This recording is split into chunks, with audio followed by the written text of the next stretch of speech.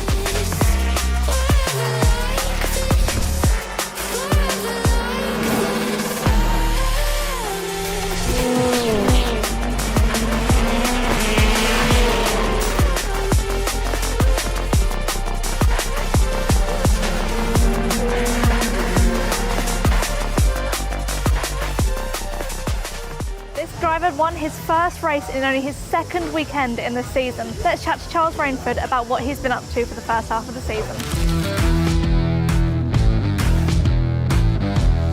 How has the season gone so far? Obviously you've come up from the Porsches and now you're in a touring car. What's the adjustment been like for you? Yeah, I think the biggest bit to get used to has really been the extra fan engagement. The cars are fantastically fun to drive, and obviously WSR have helped me out a lot. The championship's awesome, and I love the whole boost, push to pass, TCV as well. So really enjoying it at the championship. The racing's very different. That's been another thing to get used to. But yeah, just loving it so far. And how different are the cars to the Porsches that you were driving last year? Obviously you're in a rear-wheel drive, which is different to the rest of the grid, but how different are they? Yeah, they are very different. You say they're both rear-wheel drive, but that's kind of where the similarities stop after that. Obviously now we're front engine, Porsche's got the engine in the back, we're on smaller tyres, the thing moves around a lot more at high speed, so it suits my driving style a lot more. I think I prefer this driving style. I could never quite get my head fully around the Porsche, so results have been okay so far this year, so we just keep trying to build on that really. And obviously you've come into a new team as a rookie. How has that been for you? How have the team sort of adjusted around you? What are the kind of people that you've been working with like? Yeah, I mean, as it is anyway, I've got such an experienced crew on my car. So I've got Dan Millard, engineer, very experienced. He's helped me so much already to get up to speed in terms of driving and a lot of stuff away from the track. We actually live about 5 minutes away from each other, so we meet up quite regularly to go through stuff. Obviously I've got ABS, number one mechanic, Tom as well on my car is number 2, so I've got a really experienced crew, and that leaves me obviously with a lot of confidence. If I have any questions, everyone just knows what they're doing. I beg your pardon. Who would I trust on the grid to cut my hair? Honestly, I know this is going to sound really bizarre, but Mikey Doble, because I think he's got a level of something about him which makes he would want to do a good job. Rowbottom, because he's obsessed with his hair. It is like, that is all he cares about. Not you, mate. Definitely not you. You know what? I'm going to say probably Jake Hill. He has a pretty good haircut. He likes his haircuts as well. And I think he'd do a pretty good job cutting as well. TC, top cat behind me, because he's going to be the most thorough OTT, OCD, or everything. It'd take him a month. And with hair that looks that good, who would blame him? I go to sweet treat. Oh, Aiden. Charles, he's my little sweetie. Cadbury's marvellous creations. It's like a party in your mouth. You got all the crackly bits going on, you got the squidgy jelly bits there, and obviously Cadbury's chocolate, which is world class. So that's my go-to.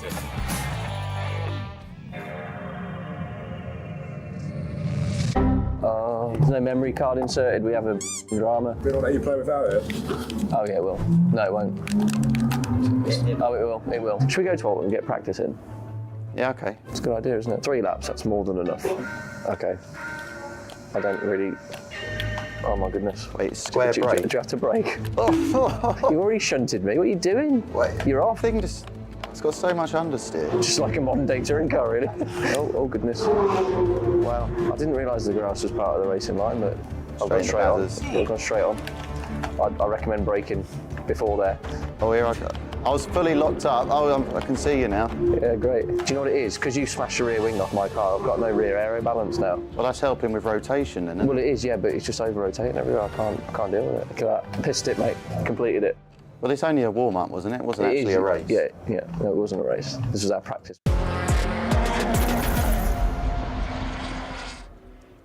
Hello and welcome back to Silverstone. Let's get straight over to our commentators, Tim Harvey and David Addison, for all the racing action.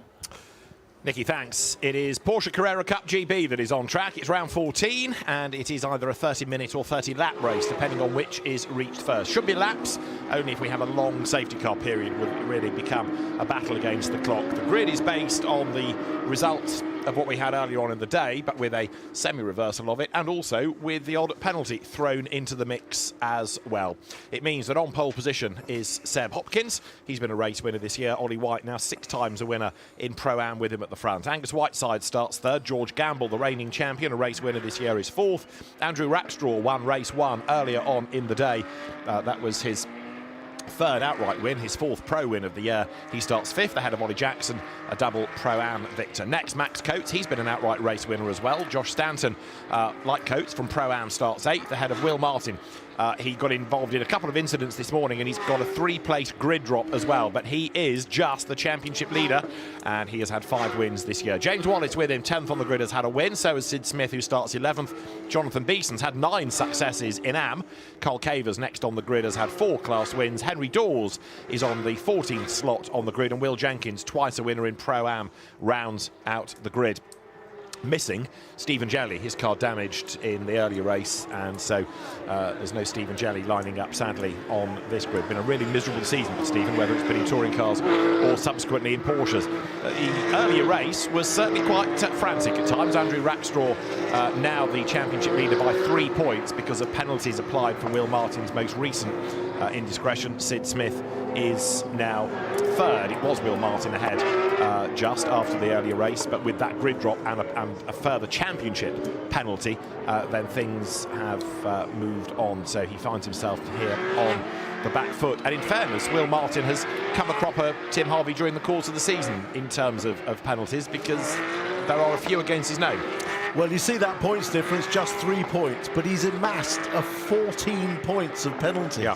He had 8 points of penalties prior to this weekend, plus the ones from race 1. That's 14 penalty points, and he's only 3 points behind. So it has cost him dearly. He was 8 points in the lead coming into this weekend. So it's been a contact has cost him dearly. If it costs him the championship at the end of the year, he'll rue those 14 penalty points. But it's a chance to make amends now in race 2, albeit race 2 with a partial reverse grid is for less points.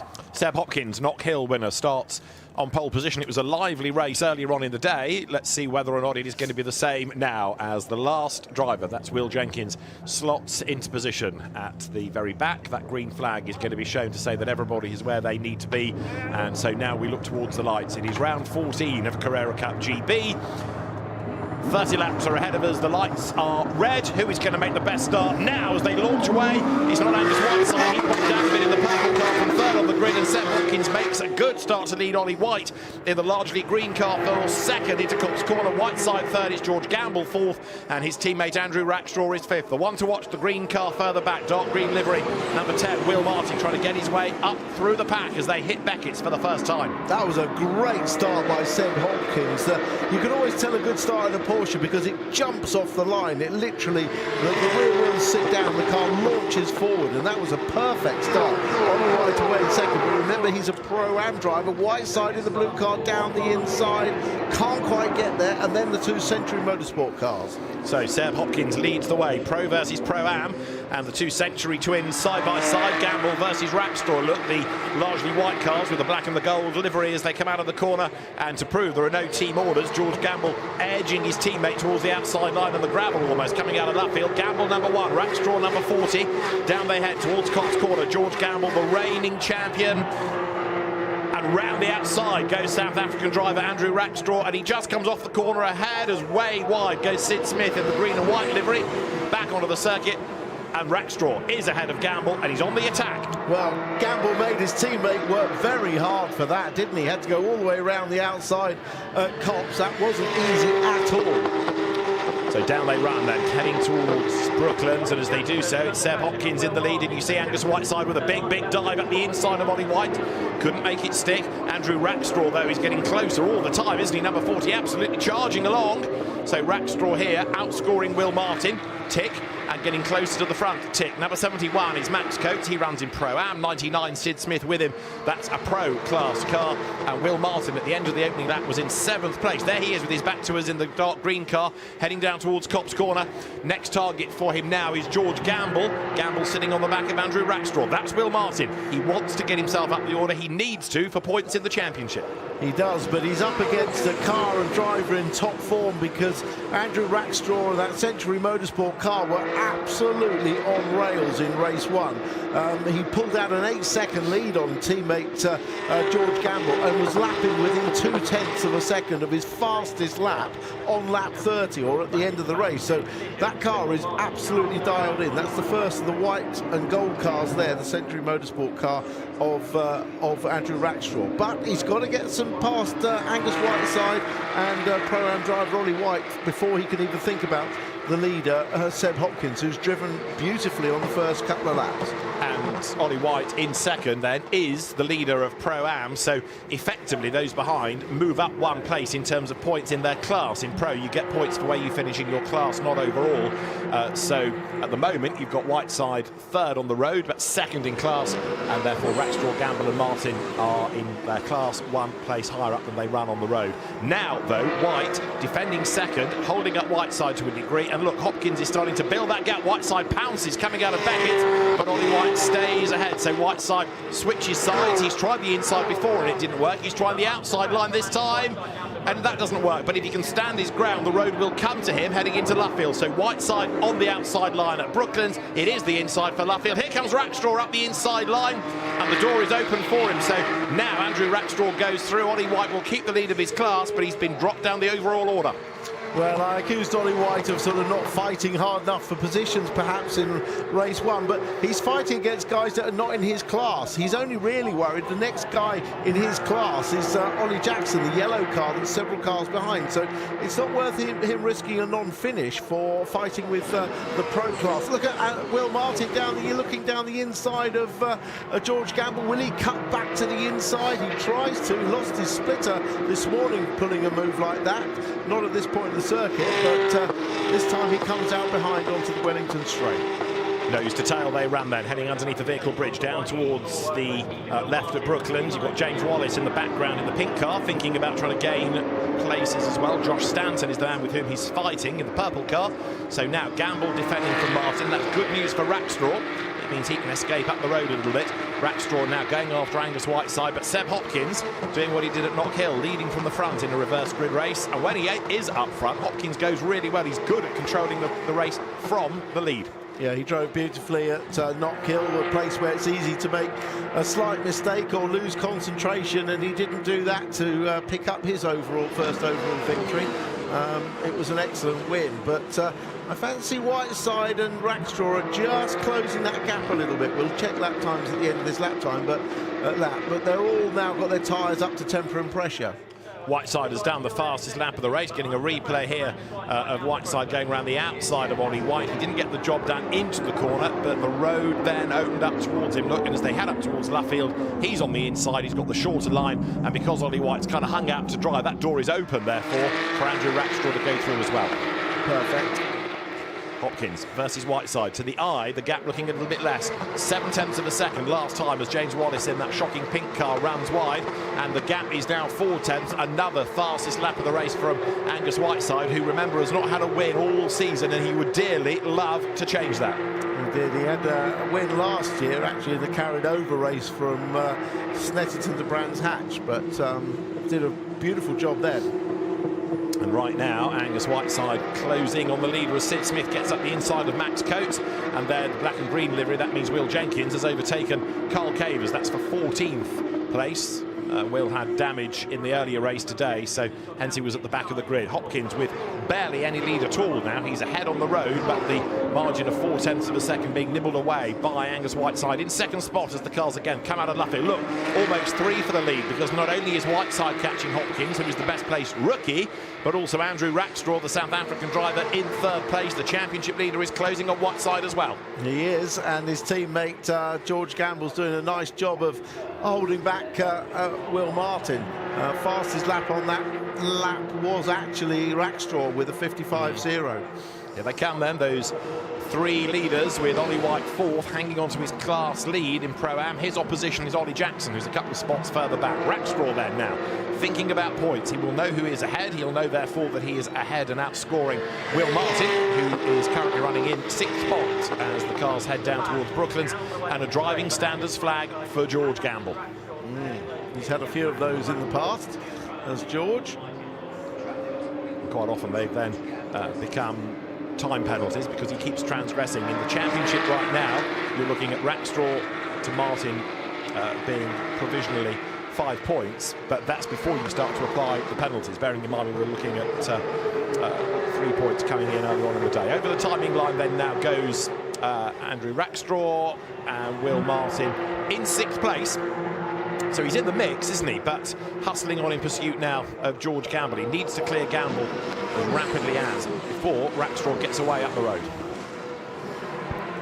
So the race leading Seb Hopkins turns now out of Beckett's. There is Will Martin sitting on the back of George Gamble. And last time around, the margin between Gamble and Martin was just 0.274 of a second. There's never any doubt about Will Martin's pace, is there? No, never. I mean, in actual fact, it looks like the championship will go down to Brands Hatch, where it was Martin and George Gamble fighting it out last year. The weather played its part in that, and the championship came very much to George Gamble on the day. But this time it's going to be between Will Martin and Gamble's teammate Rackstraw when we get to Brands. The race leaders go by, and that now puts 9 laps in the book. Will Martin getting ever closer to George Gamble, but as we've seen in the past, overtaking in these cars with a lot of aero is not that easy. Will Martin had to brave out the first race without a front splitter because that was damaged early on. This is Sid Smith in the green car with a bit of hit and shoulder from James Wallace, making his move on the inside, and do unto those as you would have them do unto you. Wallace leans on Smith, Smith leans on Wallace. Yes, I've seen similar moves back in '92 actually. Not a repeat of an entry to the gravel, as Whiteside feeling the need to defend into Brooklands there from Rackstraw.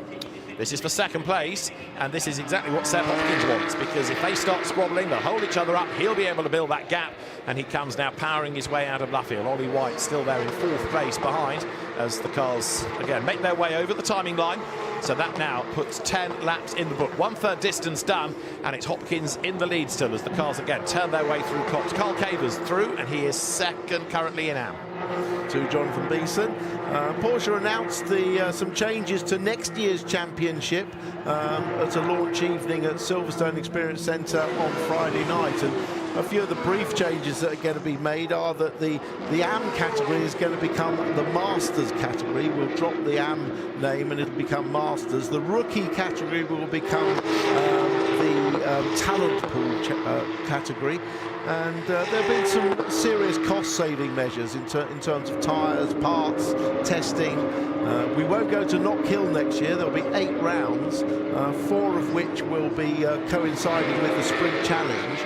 But at the 4 where the Carrera Cup races stand alone, there'll be 2 separate qualifying sessions of 15 minutes each and 2 separate races without the reverse grid. So we'll have 2 pure races next year at the standalone meetings. So quite a few changes aimed at attracting new cars, attracting new drivers, and spicing up the racing, but keeping costs down. So George Gamble, reigning champion, comes out of Beckett's, keeping Will Martin behind him.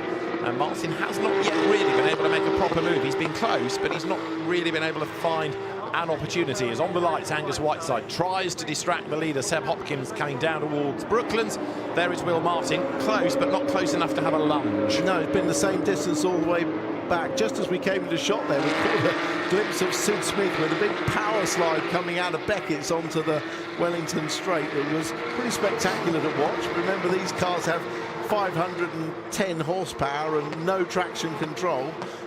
The next generation of Carrera Cup car, which will come here in 27, will have ABS and traction control on all the cars. Now that's Sid Smith going by, and he is running in 9th place. It sounds quite a long way back for one of the pro drivers, but he also had a few dramas in race 1, and that's compromised his grid position for this race as the field turns up through Beckett's once again. So that's Smith, and the target for him is Josh Stanton, but that's a Pro-Am car that he's trying to catch up to. Here are the leaders, and that leading trio just starting to concertina a little bit. Yeah, coming back together again, aren't they? Definitely. Whether that was a little mistake by Seb Hopkins in the front, but yeah, both 2nd and 3rd, Angus Whiteside and Andrew Rackstraw, have closed down a little bit. So here, coming out of the right-hander of Woodcote, goes Race leader Seb Hopkins, Angus Whiteside behind him. Andrew Rackstraw is still there in third place, and as the cars then again go through Copse Corner, Will Martin 6th. That last lap that he has done is a 55.4, not as quick as Gamble ahead of him. In fact, the first 6 are all getting quite close together, aren't they? Which is bodes well for the second half of the race. The tyre degradation, although they're all on the same Michelin controlled tyre, and it is a sprint tyre, the tyre degradation in race 1 was very low. As we start to see defensive and attacking moves from Seb Hopkins and Angus Whiteside, well, Angus is a racer. He'll go for it if he possibly can. Might even open the door for Andrew Rackstraw, but the race is spicing up nicely. Seb Hopkins doing his level best to hang on in there, and he knows that he can do this. He's been a race winner this year. Jonathan Beeson is trying to keep Carl Cavers at bay, look, as they wriggle their way through Brooklands up towards Luffield. These two have had some really good battles across the season in the AM class, and as they sprint now through Woodcote up towards the line, Jonathan Beeson is under attack, isn't he? Carl Cavers now lining up to have a go. Down towards Copse, Jonathan Beeson just ahead. Carl Cavers feints to the inside, but Beeson fends him off. Yeah, good driver Jonathan Beeson had a bit of a moment in testing in the week here where he backed it into the tyres at Brooklands, but Carl got away with very little damage. Actually, look down the inside for Cavers, nearly contact, but didn't quite come off. So Jonathan Beeson survives, and Carl Cavers has to have another think about where he might be able to do this. Down towards Brooklands they go. It's still Seb Hopkins, the reigning Sprint Challenge champion, leading. But up into second now is Andrew Rackstraw. He's gone through. So dropping to third is Angus Whiteside. Ollie White is back with them. Good news for Rackstraw. More points, because that was not only an overall place change, but in the pro class as well. So yet more points for Rackstraw. Yeah, he's going forward. I wonder if that was because Whiteside had a go at Seb Hopkins. But let's see how he lost the place with a replay. Ah, yes, he did make a mistake. Got out wide onto the grass, lost traction, and then all the momentum was lost down the Wellington Straight. And with slightly dirty tyres, Rackstraw just sails round the outside on the brakes. So Andrew Rackstraw gains the pace and now sets off in pursuit of Seb Hopkins. He's still got half the race to go in order to try to catch. So Rackstraw now will, no doubt, be up with Seb. He was certainly very rapid in the earlier race, was Andrew, to set the fastest lap. You can see how the gap is coming down, and then he has to make the decision whether to try and charge by and risk anything, or whether or not he's just going to sit there and score the points, because now that championship margin will be up to 6 over Will Martin. There's the pit board for Seb Hopkins, being told how many more laps he has got to go. The Team Parker Racing entry up front for Stuart Parker's eponymous team. Seb Hopkins the leader by 0.3 of a second from Andrew Rackstraw in second spot. Angus Whiteside third, having done that fastest lap of the race earlier on. There's Will Martin, who is now ahead of George Gamble. He did that last time around as well. So as Rackstraw gains, so does Martin. Sid Smith on Josh Stanton down the inside. Josh Stanton left him plenty of room, and he was able to make that move. Be interesting to see the lap time this time round from Rackstraw, because he's had a nice slipstream from Seb Hopkins. The tyres are still in good condition, and he might even snatch that fastest lap off Angus Whiteside. This is for the AM battle. Carl Cavers thinks about another move. Jonathan Beeson crowds him, so Carl has to back out of that. But this is one of the best battles we've seen out of these two all season. And Jonathan Beeson is really under attack, isn't he? Quite often he's been a little bit quicker than Carl Cavers, but here Carl feeling perhaps more confident, and he's right there on the back of Beeson. Through Woodcote Corner they come. Yeah, keeps having the sort of half a look, and he's got to commit at some point, or try and fool Jonathan Beeson into defending when he's making a switchback. Oh, and talking of switchbacks, Angus Whiteside up the inside of Andrew Rackstraw, but he will probably have to go around the outside into Brooklands, and I'm not sure that Rackstraw's going to give him that chance. He's having a go, though. He is indeed. So Whiteside on the outside at Brooklands, the inside for Luffield, a slide from Rackstraw. He's got to be careful here. The last thing he needs is contact, and if he stays on the outside line, Will Martin might have a chance to get up with him as well. Look, Rackstraw wide, he's over the curve, a wheel in the gravel. Ollie White to the inside line now as they come past the pits once again.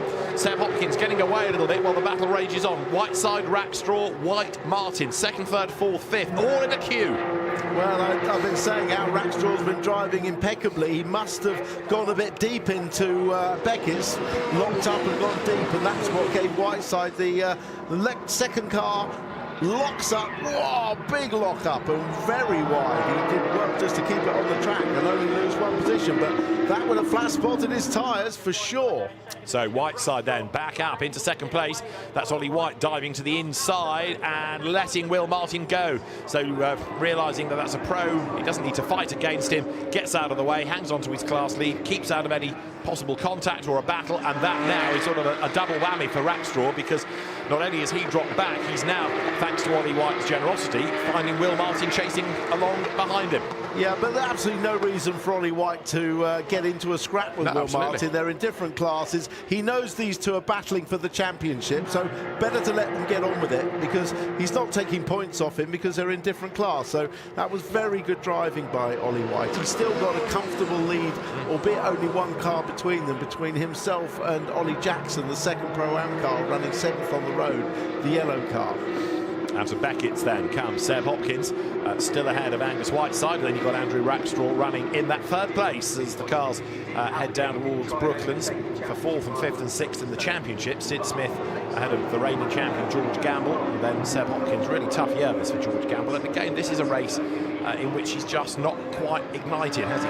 It's been a new car for George this year, a new chassis, and he just doesn't really gelled with it for whatever reason. It's been a tough season for the man that won title last year. There's Ollie Jackson, like George, former touring car racer. Sid Smith goes through next, and the lead gap, Hopkins to Whiteside, just under half a second. We've now got a third of the race left, 10 laps to go. Yeah, well, Will Martin will be encouraged by having seen that lock up for Andrew Rackstraw, because he knows that would have flat spotted the tyres to a certain extent, and if not taken off some of the grip, certainly taken off some of the comfort level vibration wise, and also the potential to lock up again, which should force Rackstraw into braking just a fraction earlier. Here is that AM battle where Jonathan Beeson is still ahead of Cole Cavers. The gap has become a bit elasticated over the last couple of laps, but Cole Cavers fighting back, look, as he heads now up through the hairpin at Beckett's. This is Cole Cavers' OBE after his services to the video games industry. Meanwhile, up front, Seb Hopkins ahead of Angus Whiteside. And for third, Andrew Rackstraw trying to regroup, but equally make sure that he gets away from Will Martin. Over the line comes Seb Hopkins. In fairness, to have this many cars all queued up behind him, he's doing a good job of not making mistakes and soaking up pressure. Yeah, and he's driven his line. He hasn't been defending too much and slowing himself down, just literally when necessary a couple of times. Whiteside is coming after him again, though, but so far been an immaculate drive by Seb Hopkins. Again, out of Beckett's they come. Hopkins then at the start of this lap, 3/10 of a second ahead of Angus Whiteside. Rackstraw for third. Then you've got Martin White and George Gamble in 6th place, and Angus Whiteside tries to go around the outside of Seb Hopkins. Now it is game on. That's the first serious bid anybody has made to dislodge Hopkins from the lead, and Angus Whiteside oh so nearly did it. Yeah, and he's Hopkins now defending. I think that everyone's going to close up behind him. It's going to be hard now, unless, as we saw before, second and third scrap and give him a little break again. The gaps could ebb and flow. Over the timing line they go then through Cops Corner. Angus Whiteside in 2nd place with Andrew Rackstraw coming back at him, the South African driver who was adopted onto the BRDC's Rising Stars programme for young Commonwealth talents this week. Another lock up for mistake. Rackstraw. Nearly hit the back of Whiteside. You can see the plumes of smoke. Will Martin is going to love this because he knows that's a hobbled car in front of him. Double defence from Seb Hopkins, but right a bit further on this time as he managed to do it. Oh, not quite. Very close. Got to the rear 3/4 did Angus Whiteside, but not quite alongside. As similarly, Rackstraw was defending from Will Martin. To the line they come. Hopkins still ahead, but only just. They've paired off a little bit now. Whiteside on the back of Hopkins, and as Rackstraw tries to fend off Will Martin for 3rd place, they drop away slightly. Ollie White still 5th, possibly thinking he doesn't want to be anywhere near those squabbles going on ahead and risk any drama for his Pro-Am Championship aspirations. But Whiteside now running out of laps but getting ever more committed. Rackstraw having to go defensive as well. This is where he's had those couple of lock-ups. This time around he's okay, if maybe a little cautious. Well, he's going to be petrified every time he breaks into Beckett's now, because the car is unweighted. In other words, it's slightly turning when you're on the brakes. That's what initially locks it up. But he's going to have to brake a bit earlier just to stop stop locking up on the same flat spots he's already created. Sid Smith knows that. He's going to force him into defending and try and force him into another mistake. Race leaders emerge once again from Luffield. So now Andrew Rackstraw trying to shake off Will Martin. That should bring him nearer to Angus Whiteside, which will be good news for Hopkins, because then Whiteside might have to think about defending. Down towards Copse Corner they dive. 6 laps to go, another lock-up, and it's Whiteside this time. That compromises his run through Copse Corner. He drops away from Hopkins, and it means that Rackstraw is a fraction nearer to him.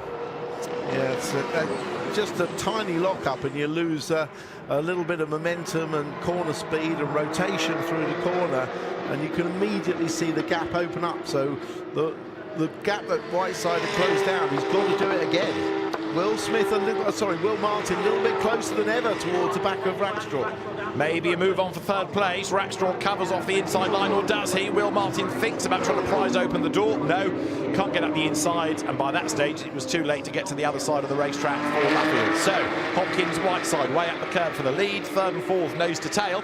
Rackstraw just ahead of Martin. Ollie White closing back up again, whether he wants to or not. They're holding each other up ahead, so he's inevitably going to get nearer. The leaders go by over the timing line once more, and this time it's 0.199 of a second. Now, that line we used earlier on about Hopkins soaking up pressure, not making a mistake, doing a good job, etc., etc. in the lead, it's ever more relevant now, because the battle is a perhaps more vigorous one from Angus Whiteside as Rackstraw comes again into Beckett's third. Unusual line, but he survives it. But yeah, Hopkins is under renewed attack now. Well, the reason that Rackstraw is veering to the right, the left as we look at it, is he's trying to keep the car as straight as possible to stop locking up, but it does compromise him off the corner each time. So far, though, Will Martin hasn't been able to take advantage. Doesn't, in a sense, matter if Rackstraw doesn't catch Whiteside, as long as he's ahead of Will Martin, as long as he's outscoring him for the championship. That will be a damage limitation. Seb Hopkins, no threat for the title, nor is Angus Whiteside. They've had up and down sorts of seasons. This could be a second win for Hopkins, or it could be a maiden win of the year for Whiteside. Will Martin pulls out and pulls back in again. Everything he's trying to do now is to rattle Rackstraw, trying to force another little error that this time he can capitalise upon. Yeah, flashing of headlights from Whiteside. He's mounting another attack. This time Rackstraw doesn't have to go quite as defensive, so he should get a better exit. But so far he's been able to cover off that inside into Brooklands every lap. Nose to tail then goes that third and fourth place fight. Rackstraw still ahead. Hopkins under attack again from Angus Whiteside. Have a look at Will Martin feinting one side and then the other. It's a good job the two pairs are close, because you don't know which one to look at, because both could change before the end. Will Martin again tries to squeeze to the inside line, can't do it. Hopkins driving a wide car, but a fair wide car. Nothing that he's doing is dirty driving. He's just placing it in the right part of the racetrack to keep at bay Angus Whiteside. Through they go now with 3 laps to go. Seb Hopkins has led since the lights went out. Is he going to be denied right at the last? Out of Copse Corner they come then. The gap was 2/10.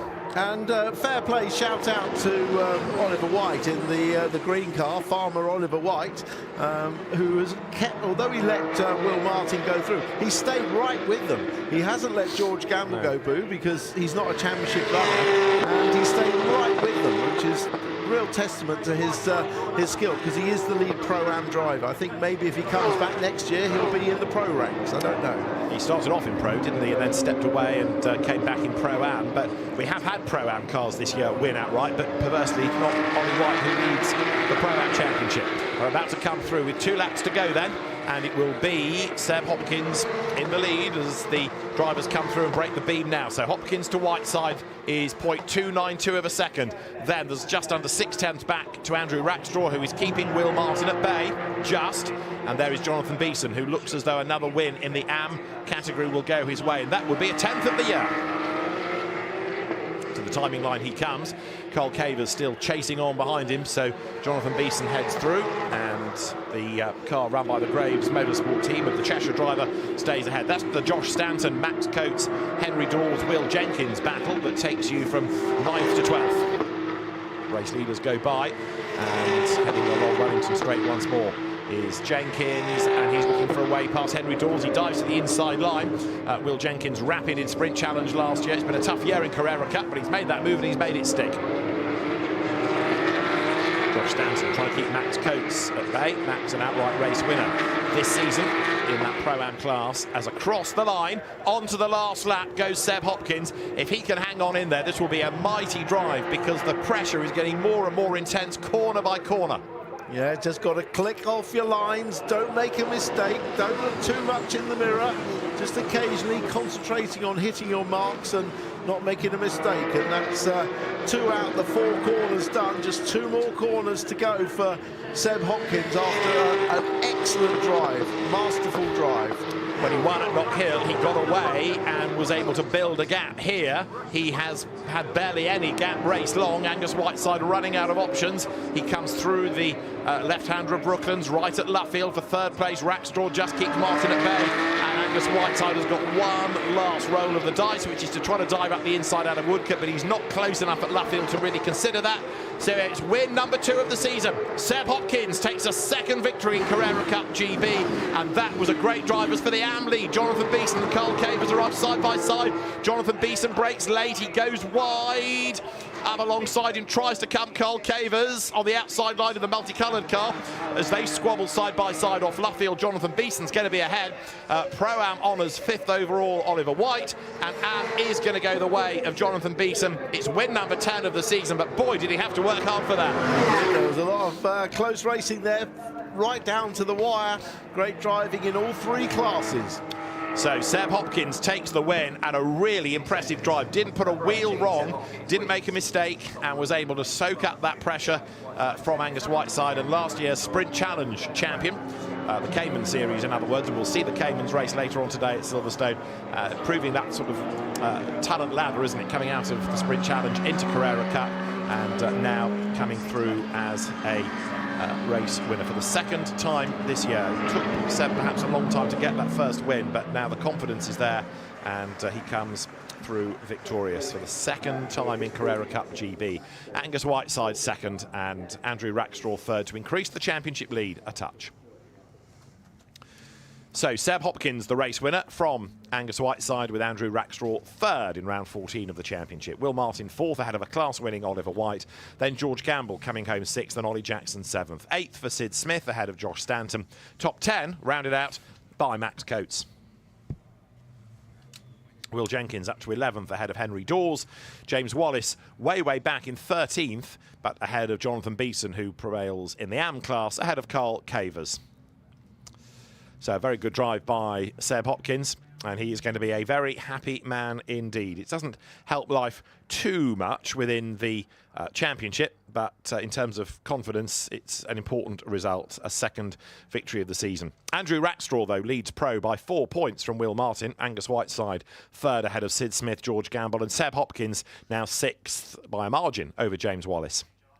Then, as far as Pro-Am and Am are concerned, Ollie White's advantage over Max Coates is up to 16 points, with Ollie Jackson 3rd.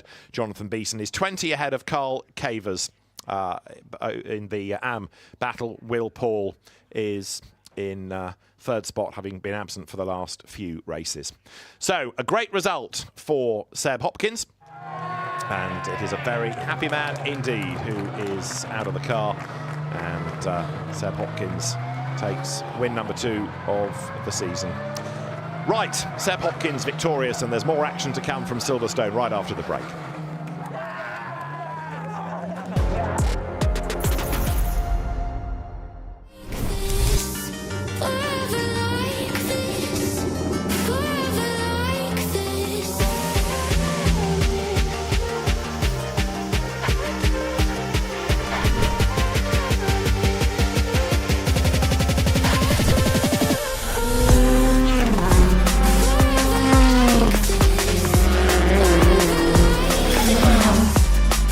Races, maximum attack. Either BTCC or nothing, so I'm going all out this year. Whenever I'm in the championship, I'm here to win.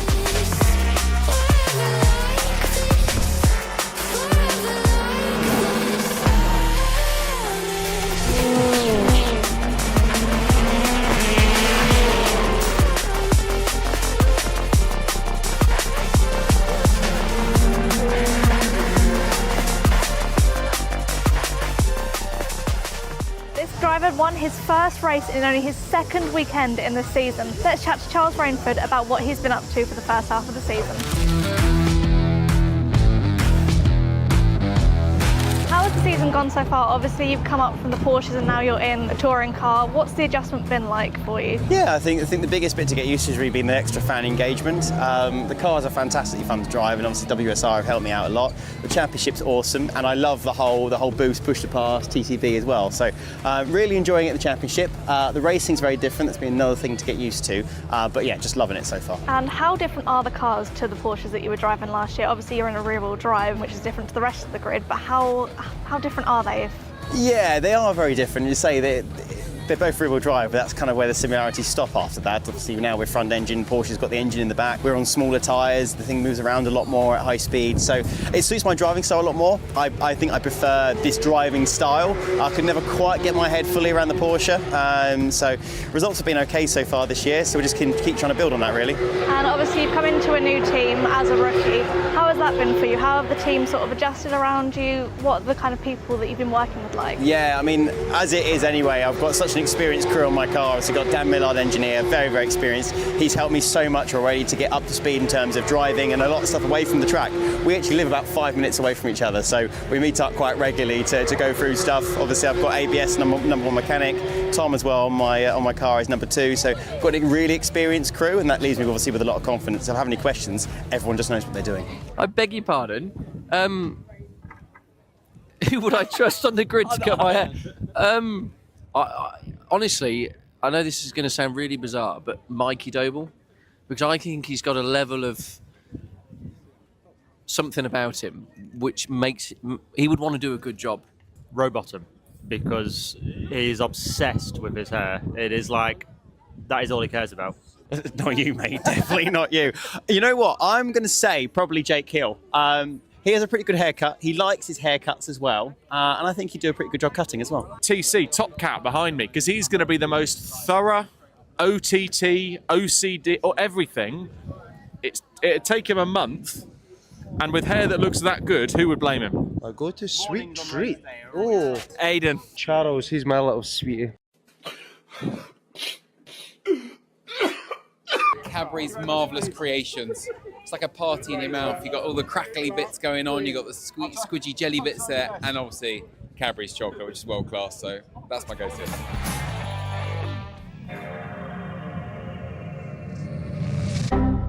There's no memory card inserted, we have a drama. We don't let you play without it? Oh yeah, it will. No, it won't. Oh, it will. Should we go to Alton and get practice in? Yeah, okay. It's a good idea, isn't it? 3 laps, that's more than enough. Okay. I don't really... Oh my goodness. Wait, square brake. Do you have to brake? You already shunted me. What are you doing? Wait, you're off. It's got so much understeer. Just like a modern day touring car, really.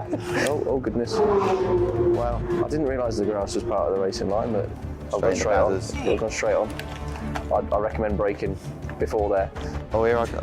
I was fully locked up. Oh, I can see you now. Yeah, great. Do you know what it is? Because you smashed the rear wing off my car, I've got no rear aero balance now. Well, that's helping with rotation, isn't it? Well, it is, yeah, but it's just over-rotating everywhere. I can't deal with it. Look at that. Pissed it, mate. Completed it. Well, it's only a warm-up, wasn't it? It wasn't actually a race. Yeah. No, it wasn't a race. This was our practice run.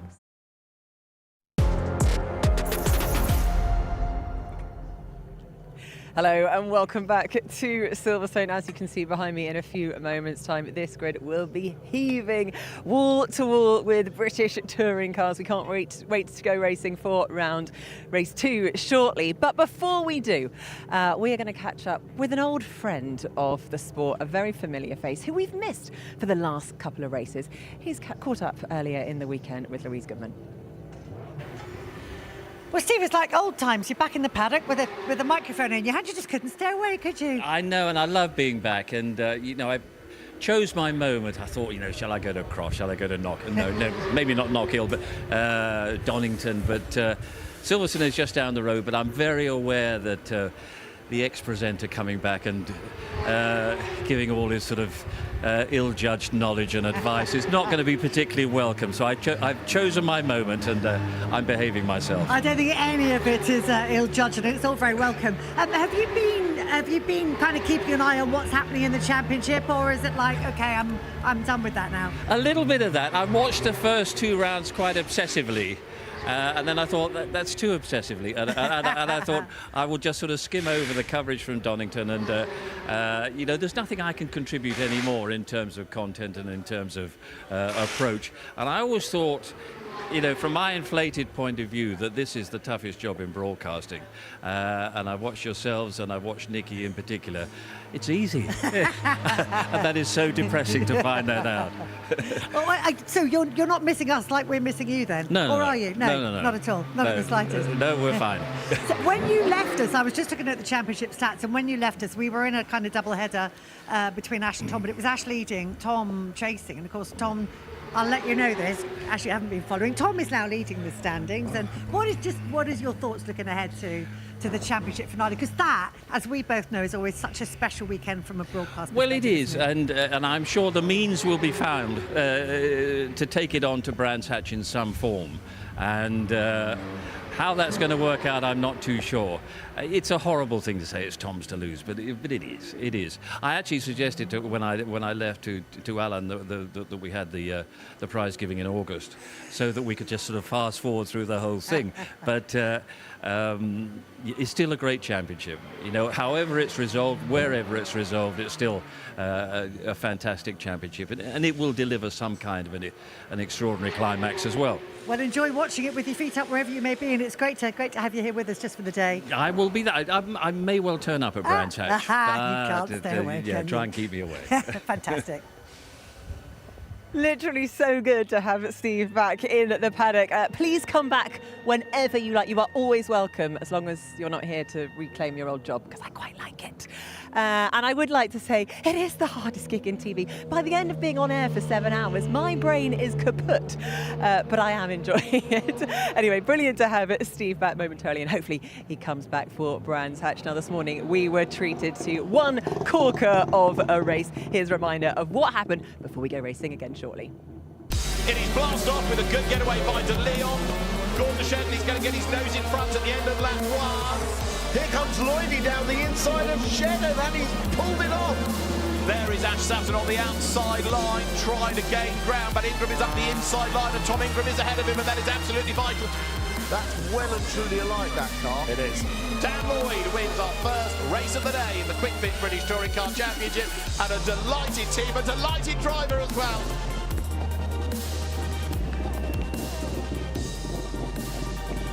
So there we have it. That's what went down this morning. It is time to go again. This time, though, it's Dan Lloyd on pole position. Let's go to Louise Goodman for a grid walk.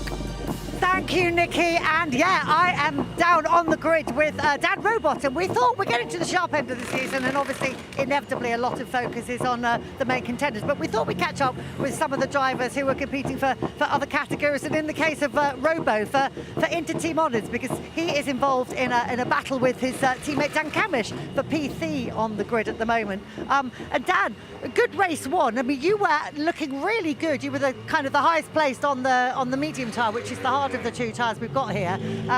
You ran well for a while. Had to cede the place to your teammate after a while, but a good race. Yeah. I mean, obviously on the medium tyre, we were always going to go. We were going to suffer. There were soft tyre cars around us. But we got a good opening lap. We were quite racy, but it was always going to come to an end. The disappointing part was Tom and Ash were able to catch us and actually go past. We should have had better pace than we did. So yeah, we worked on the car a little bit. We're gonna hopefully have a better package. We're running medium tyre again, and we're putting all our hopes into race 3. Bit of a controversial move by Tom to get past you, I understand. Yeah, to be honest with you, you know, I'm a great believer. I fell in love with this championship because of the way the racing was. It's close, it's quite fraught and frantic, and unfortunately, the way the regulations have evolved means that what Tom did, as the regulation states, isn't right. He created a gap that wasn't there. It was a good touring car move. You know, I didn't really have a problem with it. My issue lies is when I do that, I need to be shown the same respect, as in, that's okay, you know? So, yeah, it is what it is. You might get it back, you never know. Okay, get your head down for this one. Let's go over now to Paul, who's a little bit further down the grid. Who you got, Paul? Yes, thanks, Lou. Yeah, I've got Chris Smiley on the grid, and Chris has only just turned up. I'm not sure if there's anything going on, but there seems to be a lot of frantic stuff going on, mate, with your car at the minute. Is there? No. Oh, you looked a bit frantic, and there was people opening the bonnet and all sorts going on. How are things anyway? All good? Yeah, it's been a funny old weekend so far, to be honest. The cars felt pretty good all weekend. Yesterday was one of those days where I didn't get one lap on the soft tyre. They gave me a track limits penalty in FP2, and it wasn't actually me that caused it. So, yeah, it's just one of those. Qualifying, we got caught out with the weather. And in race 1, we had an issue with a turbo pipe. So, yeah, lack of turbo around here at all the big straights. It's not ideal. But the car felt quite racy on the way around to the grid there. We've obviously got the preferred soft tyre on, and yeah, we could do with going forward a little bit. Hey, talking about going forward, you guys could wrap up the independent teams for Restart Racing. That's pretty special, mate. Yeah, it's second year. Absolutely delighted for Dan in race 1 to win that race. It just shows how far we've came in 2 years. But to win the teams championships, it's going to be good. But yeah, not going to worry about that at the minute. It's I want to get out of this kind of mid-pack and get towards the sharper end where Dan is. But yeah, it's you know what it's like around here, Paul. It's mega close. There's not much in the lap time. So yeah, I'm hoping this soft tyre and the issue we find with the hose that we are going to be going towards the front instead of being lumbered down here. I'm sure you'll go well, mate. Have a good one. Cheers, thank you. Top man, right. Another championship we need to speak about is Jack Sears Trophy. Jack Sears Trophy, Daryl De Leon and Charles Rainford are, just going to jump in. Jack Sears Trophy, I'm attached to your door. No, we're not now. It's nice to be involved in a little bit of a trophy hunt, but you're right up there, mate, and this could be good. Totally, yeah. Obviously, my championship rival is also my teammate, so it's a tricky fight. I think with his puncher, he got a little bit lucky in that last one, but I see he's on a medium tyre now, so yeah, I think it all go well. I should have this one, and then we'll have a nice fight both on mediums later on. What's the delta between the soft and the mediums? About half a second? I would hope so. You know what? Actually, the lap times that I did were quite similar. So I think it's more going to be about 3 or 4 tenths. Certainly, though, now the track temperature is a bit warmer, we'll see the soft tyre hopefully be a bit quicker than the medium compared to the first race. Is it just all about the start then? Yeah, all about the start, first opening laps, and then trying to look after the tyre and not burn it up too much, I think is going to be the plan. Obviously, it's going to be tricky starting back here. We're kind of in the middle of that fight, if you know what I mean. But certainly, we'll be looking to go forward and try and play it with some of the clever boys cleverly. Cool, super, mate. Have a good one. I've just noticed, I think I'm flashing everyone from behind here, so sorry about that. Anyway, Lou, who are you with? Thank you, Paul. Back to the Battle of the Dans. I'm with Dan Cam now, who is starting P12 on the grid. So just a few places down on your teammate. How important is that battle for third position? Is it just, obviously, you both want the overall, but there's still honour involved, isn't there? Yeah, of course there is, yeah. I mean, it's a little bit of pride, isn't it, ultimately? You know, we all set out wanting to win this championship, but ultimately only one person can. Me and Dan have had one of those seasons. We've both had good days and some bad. Points have gone astray. Everyone on this grid's got a story of, oh, if only. You know, it's just the way it is. We're in quite equally matched cars, and we've had equally matched seasons. So, yeah, it's going to go down to the wire. Ultimately, there's no love lost either way. You know, if we do third or fourth, I don't think either of us are going to be, you know, it ain't going to cost us a friendship, put it that way. But equally, we both want it. You know, the bigger bit for me really is the teams and manufacturers. You know, I score points for that along with Ash, and you know, we've got a fight on our hands against the Hyundai. So, you know, for me, that's where my attention's at. If I can pick up third, great. Unfortunately, I think the Wingfoot Awards got away from me this year. I think I'm going to be second to Tom in that. So well done to him. But yeah, you know, these last few races are going to be very important. Okay, listen, I'll let you get your head down now, and we are going to head off for another quick break. And when we come back, race 2 will be getting underway. See you in a bit.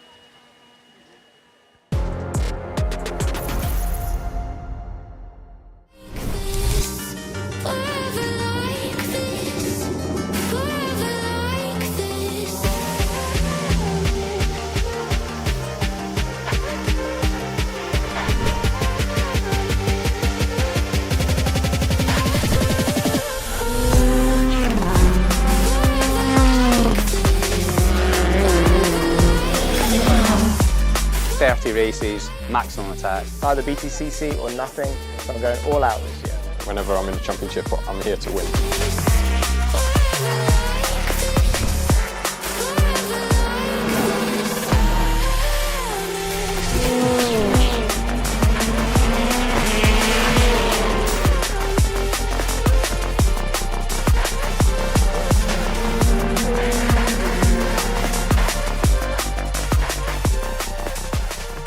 Driver won his first race in only his second weekend in the season. Let's chat to Charles Rainford about what he's been up to for the first half of the season.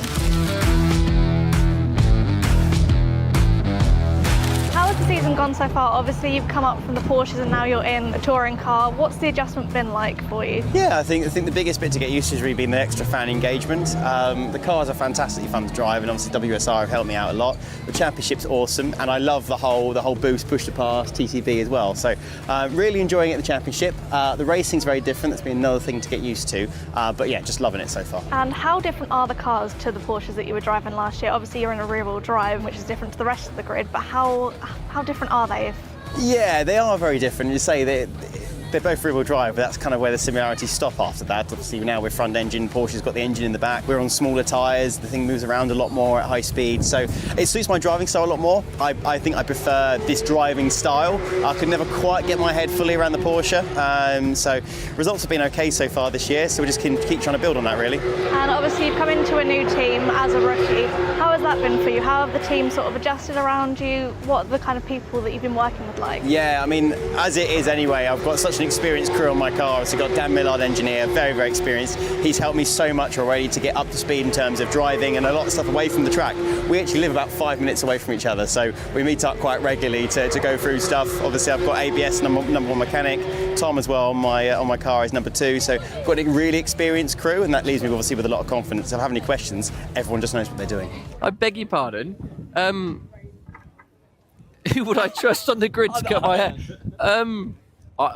Honestly, I know this is going to sound really bizarre, but Mikey Doble, because I think he's got a level of something about him which makes he would want to do a good job. Rowbottom, because he's obsessed with his hair. It is like, that is all he cares about. Not you, mate. Definitely not you. You know what? I'm going to say probably Jake Hill. He has a pretty good haircut. He likes his haircuts as well. And I think he'd do a pretty good job cutting as well. TC, top cat behind me, because he's going to be the most thorough OTT, OCD, or everything. It'd take him a month. And with hair that looks that good, who would blame him? I go to sweet treat. Oh, Aiden. Charles, he's my little sweetie. Cadbury's marvellous creations. It's like a party in your mouth. You've got all the crackly bits going on, you've got the squidgy jelly bits there, and obviously Cadbury's chocolate, which is world class, so that's my go-to.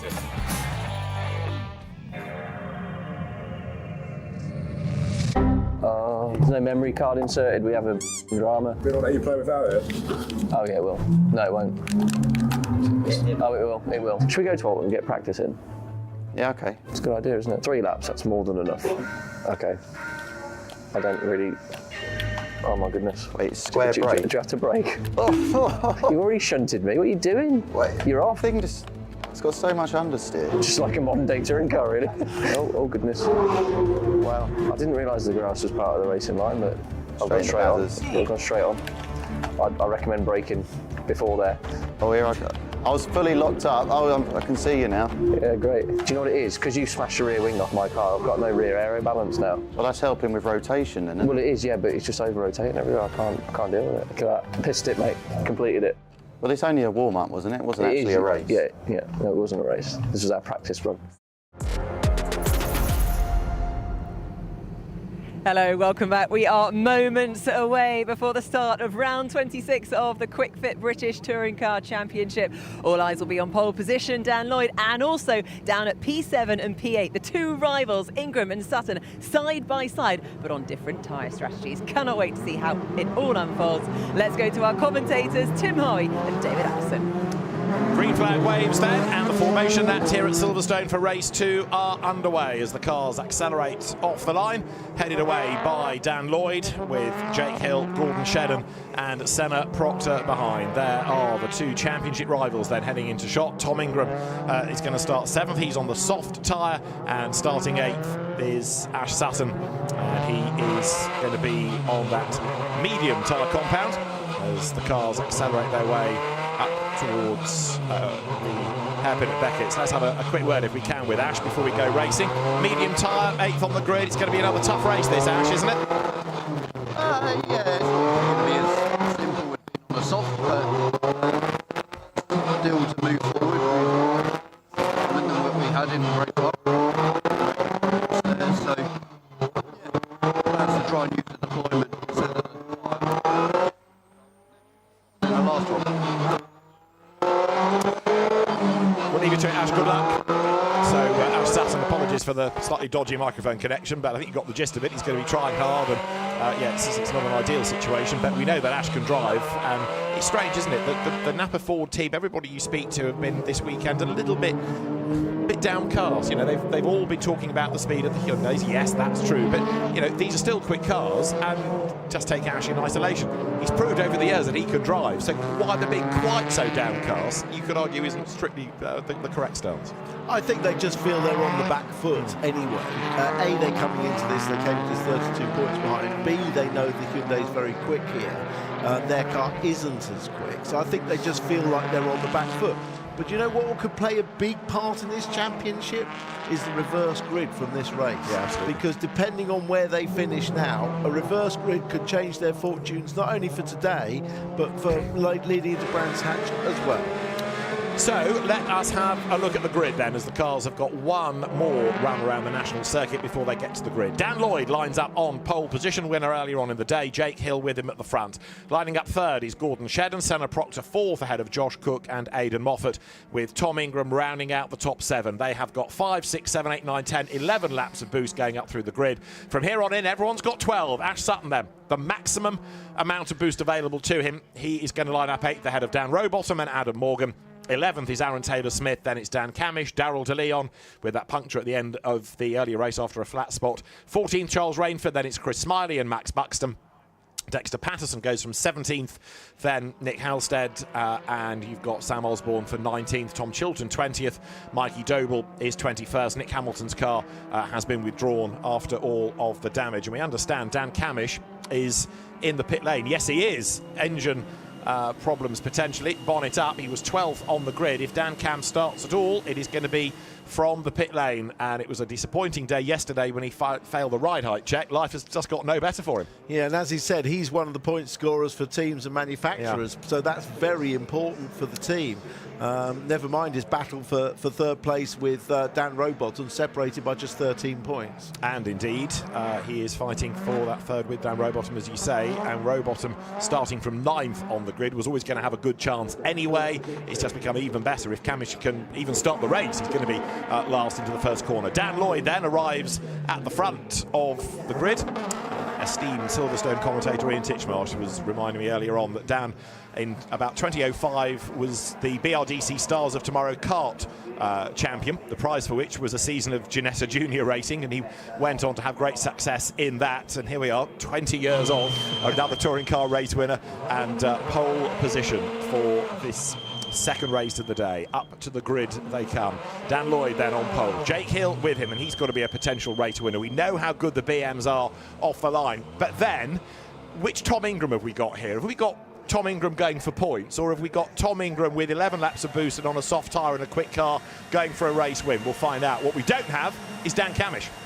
Yeah, very disappointed, Dan, but you're right, a fascinating battle in prospect between Sutton and Ingram. You know, if this was earlier in the year, you'd be putting your money on Ingram to potentially win this with 11 laps of boost and soft tyres, but just depends how brave he wants to be. We are about to find out, aren't we? So, a gap where Dan Camish is not, sadly, and that's another blow to Napa Racing in that team's championship. It's a boost for Rowbottom for third. All eyes on the lights, though, because now they are red, and this is round 26, and it is go with a good start made by Hill, as you would anticipate in the BMW. He launches up the inside of Dan Lloyd, who can't close the door as they get towards Copse, and Jake Hill's going to lead into the first corner, side by side with the Hyundai on the outside. Dan Lloyd gets run out wide, so does Shedden, even wider than anybody else. There goes Aidan Moffat's BMW, and Jake Hill and Dan Lloyd are still side by side, but the road's going to come to Jake on the inside up towards Beckett's. He will lead. Lloyd second, Shedden third. Lloyd trying desperately to attack at Hill at the start, but Hill was bound to get to the first corner first. And Ingram's already up into fourth place. He's made an absolute rocket ship start, look, and Senna Proctor is going to let him go in a straight line. So there is Ingram. I apologise, he's third because he's cleared Shedden as well.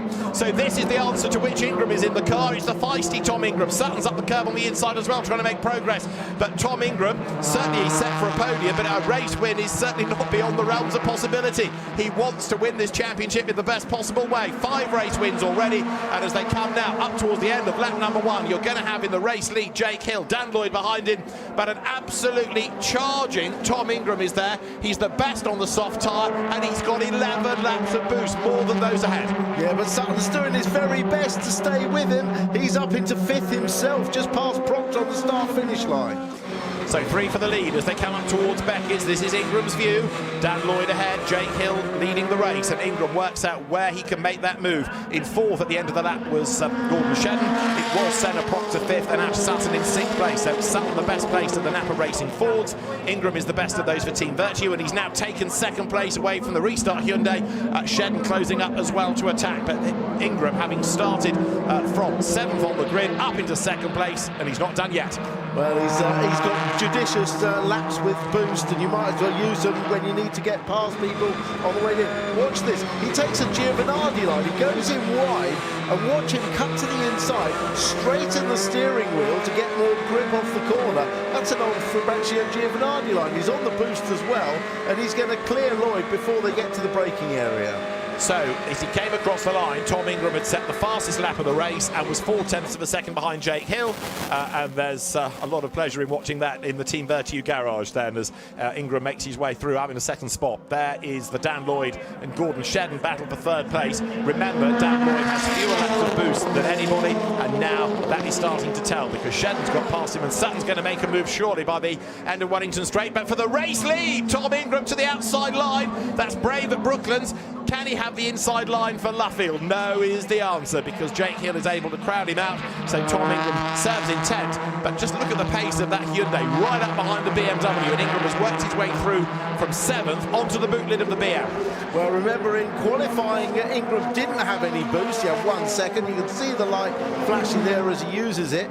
Now we're seeing just what sort of pace Ingram's got in the Team Virtue Hyundai, because he's got loads of laps of boost, which is 15 seconds each lap, as opposed to 1 that he had in qualifying, and he's got the preferred soft tyre on, so it's almost inevitable that he's going to get this race lead.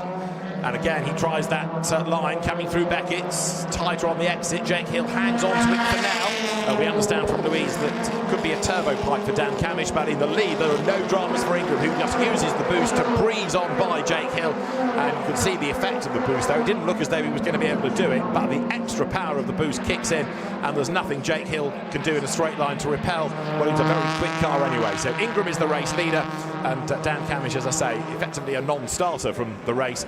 The team think, but not sure that it is a turbo boost pipe. Now, let's have a look from Ash Sutton's point of view at Lloyd versus Shedden here. Lloyd versus Shedden, right on the inside is Sutton. He manages to open that gap, open that door as they come out of Luffield and into Woodcote, and he's through. Race leaders come out of Copse, and now this is the run up towards the left of Maggots, up towards Beckett's. Dan Lloyd then, with Ash Sutton behind him. Then Dan Rowbottom as well, so they're the 2 Fords running together. Rowbottom sitting behind Sutton, protecting from anybody else getting up the order, but what Sutton needs to be is ahead of Ingram, and Ingram leads the race, and that would give him a 42-point advantage if he were to win this and Sutton stay where he is. But Ash gains a place, diving down towards Brooklands. He moves past Dan Lloyd. That puts Ash up into 3rd place. Well, there's nothing wrong with that Ford on the brakes, is there? Because that was a lunge from a long way back on a tighter line, and he got it nicely stopped for the apex. Race leaders through again then. So Tom Ingram, race leader, he's on the softs. The second of those on the soft tyre is Aaron Taylor-Smith in 9th place. Second is Hill, third is Sutton, fourth is Lloyd, fifth Rowbottom and 6th Shedden. Now the gap between Hill and Sutton as they went across the line was 1.9 seconds. That's what the Ford has got to try to make up now. We're looking at a 40-point difference in the championship. Yeah, fastest lap gives that extra point. So at the moment, there's a wiggle on the brakes there from Shedden on the braking for Beckett's. But yeah, at the moment he's got all 3 cherries. He's got winning the race, leading a lap, and fastest lap. That's Ingram I'm talking about, obviously. As the race leaders again dive down towards Brooklands. So there is Ingram away and gone on the soft tyre. Jake Hill in 2nd place, and Ash Sutton trying to chip away at the BMW. Now Ingram has asked a bit out of that soft tyre early on, and this is how he got the race lead. This is Jake Hill coming through Beckett's and on board with Ingram. Accelerates out of the corner. Yeah, a little strange one there. There was a dab of the brakes, or maybe he was, well, he wouldn't have been flashing his lights because no one in front of him, but a little bit of an odd one there. Ingram through. Now, are we anticipating any dramas in a soft tyre lasting to the end, especially the way that Tom is ragging the car and working his way through the pack? Well, now he's got to the front. He can drive his lines. That's the line of least resistance on the tyre. He's not going to be doing any sort of urgent sort of steering corrections or late braking. He should be able to smoothly drive a rhythm. He doesn't need to drive any faster than just keep a 1.5 second gap, and he should be okay. It's warmer now, which is good actually for the soft tyre. It stops any graining as we've got a massive battle going. Well, I'm talking about tyres, and there's great on-track action. And it's a battle pack of, what, 6 pretty much coming out of Luffield. Tom Ingram has gone by to lead the race now by 1.4 seconds from Jake Hill, who is 1.2 out of Ash Sutton. That means the gap 2nd to 3rd is coming down.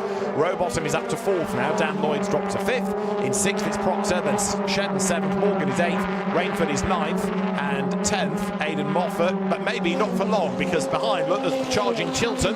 And as they head up towards Maggots, Chilton's going to go through on the inside, and he secures that place into Beckett's. Oh, that was a peach of it, because he outbraked from the wrong side, really, but man, he did it really late, slid across the front with a perfectly timed and judged move across the front of Moffat. That was lovely from Chilton. Independent leader currently.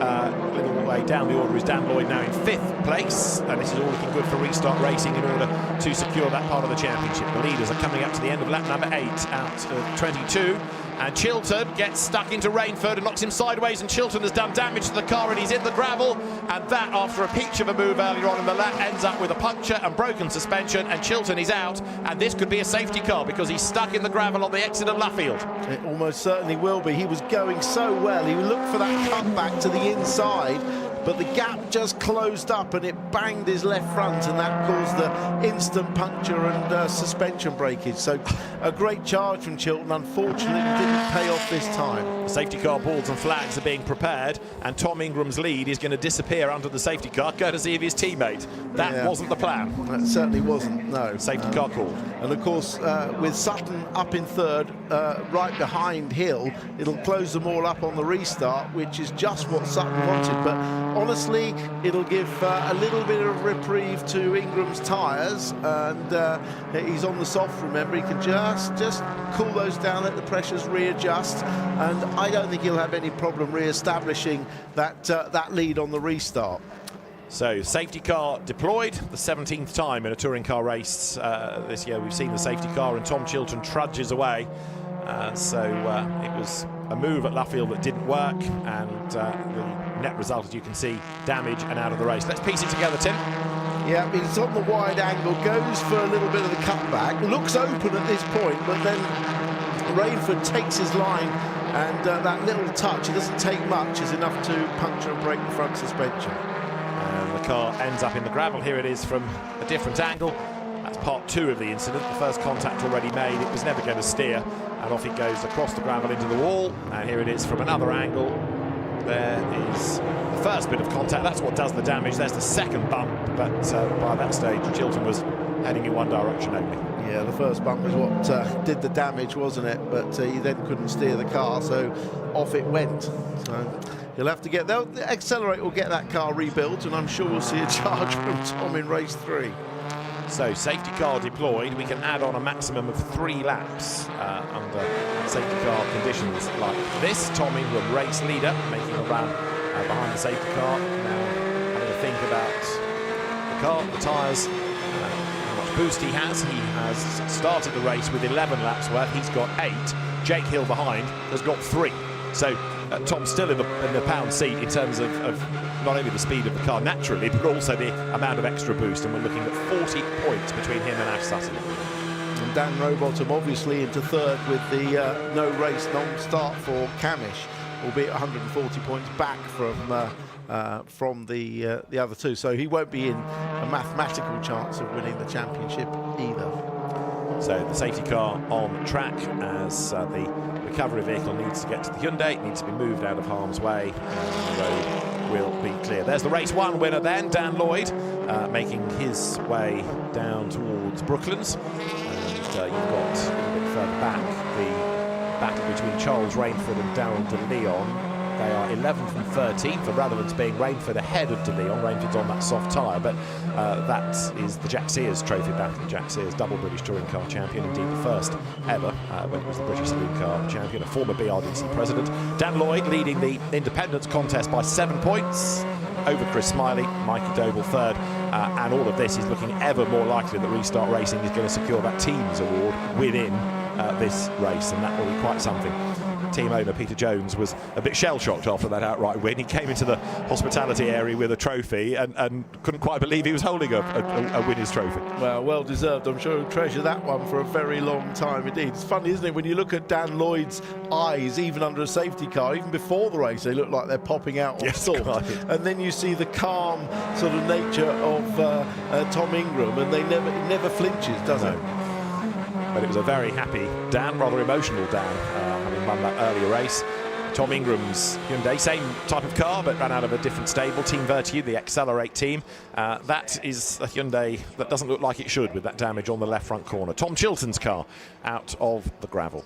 Ingram leading the race on softs. The second car on softs is only 10th, Aaron Taylor-Smith. 11th on softs, Charles Rainford. 12th on softs, Chris Smiley. Well, there are only the 4 of them that started on the soft for this race. There's going to be a fair few in race 3. This is on board for the start. Now his eyes are a bit more wide open, aren't they? When they look for the lights to go out, there's no green light, the red lights just go out. Looking in all the mirrors to see where everybody is. Give yourself some space in turn 1. He gets a tremendous run through Cops as the other 3 cars in front of him. That's Proctor, another stablemate in front, and he's right down the inside. Trusting on Proctor not to turn in. That works out beautifully for him, and he gets a really good run off the corner as well. Look at him looking to his left at the Toyota Corolla and behind, pulling the gears almost instinctively, and now he can move across and brake and get into that 3rd place. Fabulous first lap. It got better and better and better, didn't it, as Ingram hit the lead, and we are now on to lap number 13 of the race. It is going to be extended, of course, because of this safety car interruption. Lights are out. So we're going to go racing this time then, as the cars will come back down towards Brooklands, and Tom Ingram is going to control the start. Is this going to give Ash Sutton a chance potentially to have a go at Jake Hill for 2nd place? He needs a lifeline, and he's been thrown one here. Yeah, and Ash Sutton as well. I think Jake will probably be more interested in defending from Ash than attacking Ingram, which is going to help Ingram. Of course, under the new restart rules, all the cars have to follow each other nose to tail until they get to the go board, which is coming up right now. And watch for it. It's at the start of the pit lane. There. So now Tom Ingram accelerates away. We are back racing under a green flag at Silverstone, and straight away Dan Lloyd to the inside to try to defend his place on the way down towards Copse Corner. Hill has a cheeky look on the inside to get past Ingram, but Sutton's going to be on the attack surely, heading up towards Beckett. Hill goes wide. Sutton not close enough to get up alongside, heading towards Maggots, and I fear he won't be close enough to lunge up the inside going into Beckett's, and indeed he is not. So Ingram gets away and Hill hangs on to 2nd place. 25 laps now the distance because of the safety car. No repeat of the Donington incident. All out wide on the grass is Proctor. That will lose him speed, and someone's bonnet's up as well. Is that Morgan? I think you're right. Adam Morgan's Team VERTU Hyundai. Visibility is limited as he comes down towards Brooklyn. So Adam Morgan is heading for the pit lane. He's got into the back of somebody to cause the damage. So poor old Adam Morgan, 4 second places this year, having another tough day. And he's going to have to head for the pit lane. You'll see through the bottom underneath the bonnet that's flipped up, but there's no way he can carry on like that. So into the pits he will come. Ingram leads. Hill second at the end of the lap, 7/10. Hill to Sutton, half a second. Yes, I was about to say no repeat of Dan Rowbolton's faux pas at Donington when he ran into the back of teammates, but this time he managed to protect the back of him very nicely from Lloyd.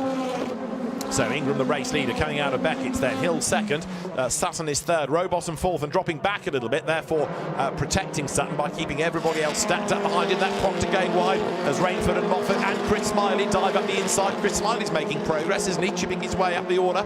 Had a car that he said was a bit oversteery in the first race of the day, but now going strongly as the field drops down again towards the left of Brooklands. Still, that leading independent is Dan Lloyd, and the two Toyotas there getting themselves absolutely together coming up towards Luffield. Proctor being hung out to dry on the outside there by Aaron Taylor-Smith as the two BMWs go through. And across the line, it is Proctor that gets roughed up, definitely. The team were trying to fix that bonnet, but it's not an easy fix, and it needs to be very secure to stop the wind getting underneath it. So there you've got Adam Morgan's repair work. How did the damage come? Have a look in the background of this, because he's ahead. He's behind centre Proctor. He gets up the inside, and then as they accelerate out of the corner, maybe there'd already been contact, and as the air gets underneath, bang, up goes the bonnet. But maybe that was a tap in the back of Proctor that triggered it. Now, Tom Ingram is going to be given a black and white driving standards flag for track limits, but more importantly, the second place has changed. Sutton's got ahead of Hill now. Yeah, well, we'll see that. Wonder where he did it. Hill's giving him flashes the lights to say, you might have got that one, but I'm coming back for you. But Hill now into second, and with that track limits warning for Tom Ingram, he cannot afford to do another track limits infringement. A 5-second penalty at this stage would be really painful. Dan Lloyd leads the independents in the race and in the championship by 7 points. So it is now Ingram leading, Sutton second, and the margin as they came across the line was 1 second. The last lap of Sutton quicker than the last lap of Ingram. Interesting. So is that Ingram looking after his tyres? Is that Sutton with a better car-tyre combination underneath him? Time will tell. Down to Brooklands comes Ingram. Even if Sutton catches, he's still got to find a way past, and that ain't going to be easy. But also have a look in fourth place. Dan Rowbottom, he would like a position away from Hill because all those points will secure him third over Dan Camish. Now this is a look at how Sutton made the move for second place, and another dive bomb on the inside into Brooklands. Yeah, Jake Hill surprisingly, I think, didn't cover that off at all, or even try to, but yeah, it was a terrific look. It comes from quite a long way. Maybe Hill knows he's on the boost and can't defend against it, but and maybe that's what the flash of lights was, just a bit of acknowledgement. And Rowbottom's now right up behind. He's absolutely dropped Lloyd behind, and Rowbottom will want this place as well. Indeed so, he wants a podium, and that BMW not looking quite as quick this side of the safety car as before it. Ingram still leads by 1.7 seconds, and last time had picked up the pace again. He was quicker than Sutton, so a little blip, Sutton being quicker. Ingram has stretched the margin again to 1.7 seconds as Rowbottom thinks about the attack down towards Brooklands, outside line for Brooklands. If he can stand alongside, it's going to be the inside for Luffield, but he's not able to. Slots back in behind. The other part of all of this, of course, is that while he's trying to get past Hill, that takes pressure off Sutton. Even if Rowbottom can't make that move stick, at least it means Hill isn't attacking Sutton for second. Yeah, exactly. I'm not sure quite why Hill is flashing Sutton, unless he thinks that Sutton's gained an unfair advantage somewhere and should maybe be giving it up. Don't know, we didn't see anything. A little bit further back there, look, diving down towards Cops, Darrell De Leon trying to get himself up the inside. There's Josh Cook in that battle pack, and also Sam Osborne. So right now, race order is Ingram from Sutton from Hill, Rowbottom fourth, Lloyd fifth, Aaron Taylor-Smith up to sixth on soft, Shedden is down to seventh, up to eighth on the softs is Rainford, ninth is Moffat, 10th is Cook, and then here's this train behind involving Osborne, De Leon, Doble, Smiley, who's fallen back a little bit in the queue, and Dexter Patterson is 15th, taking the last championship point.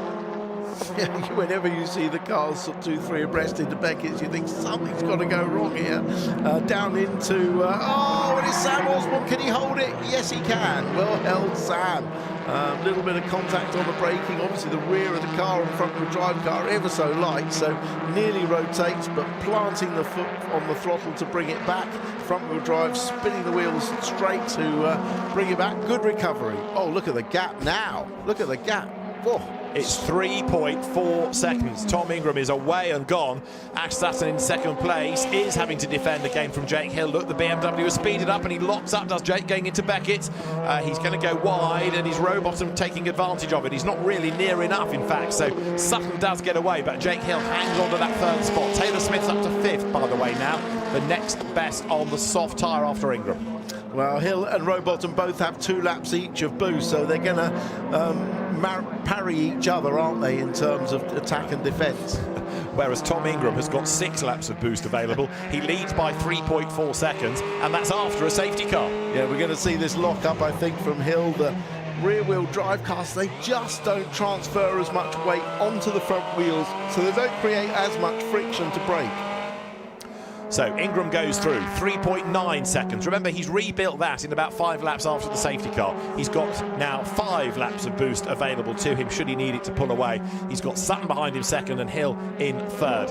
Race leader then is currently on lap number 21, and we're in a 25-lap race after that safety car period. Gordon Shedden is under attack here. Charles Rainford behind him, and Shedden's trying to find a way past race 1 winner Dan Lloyd.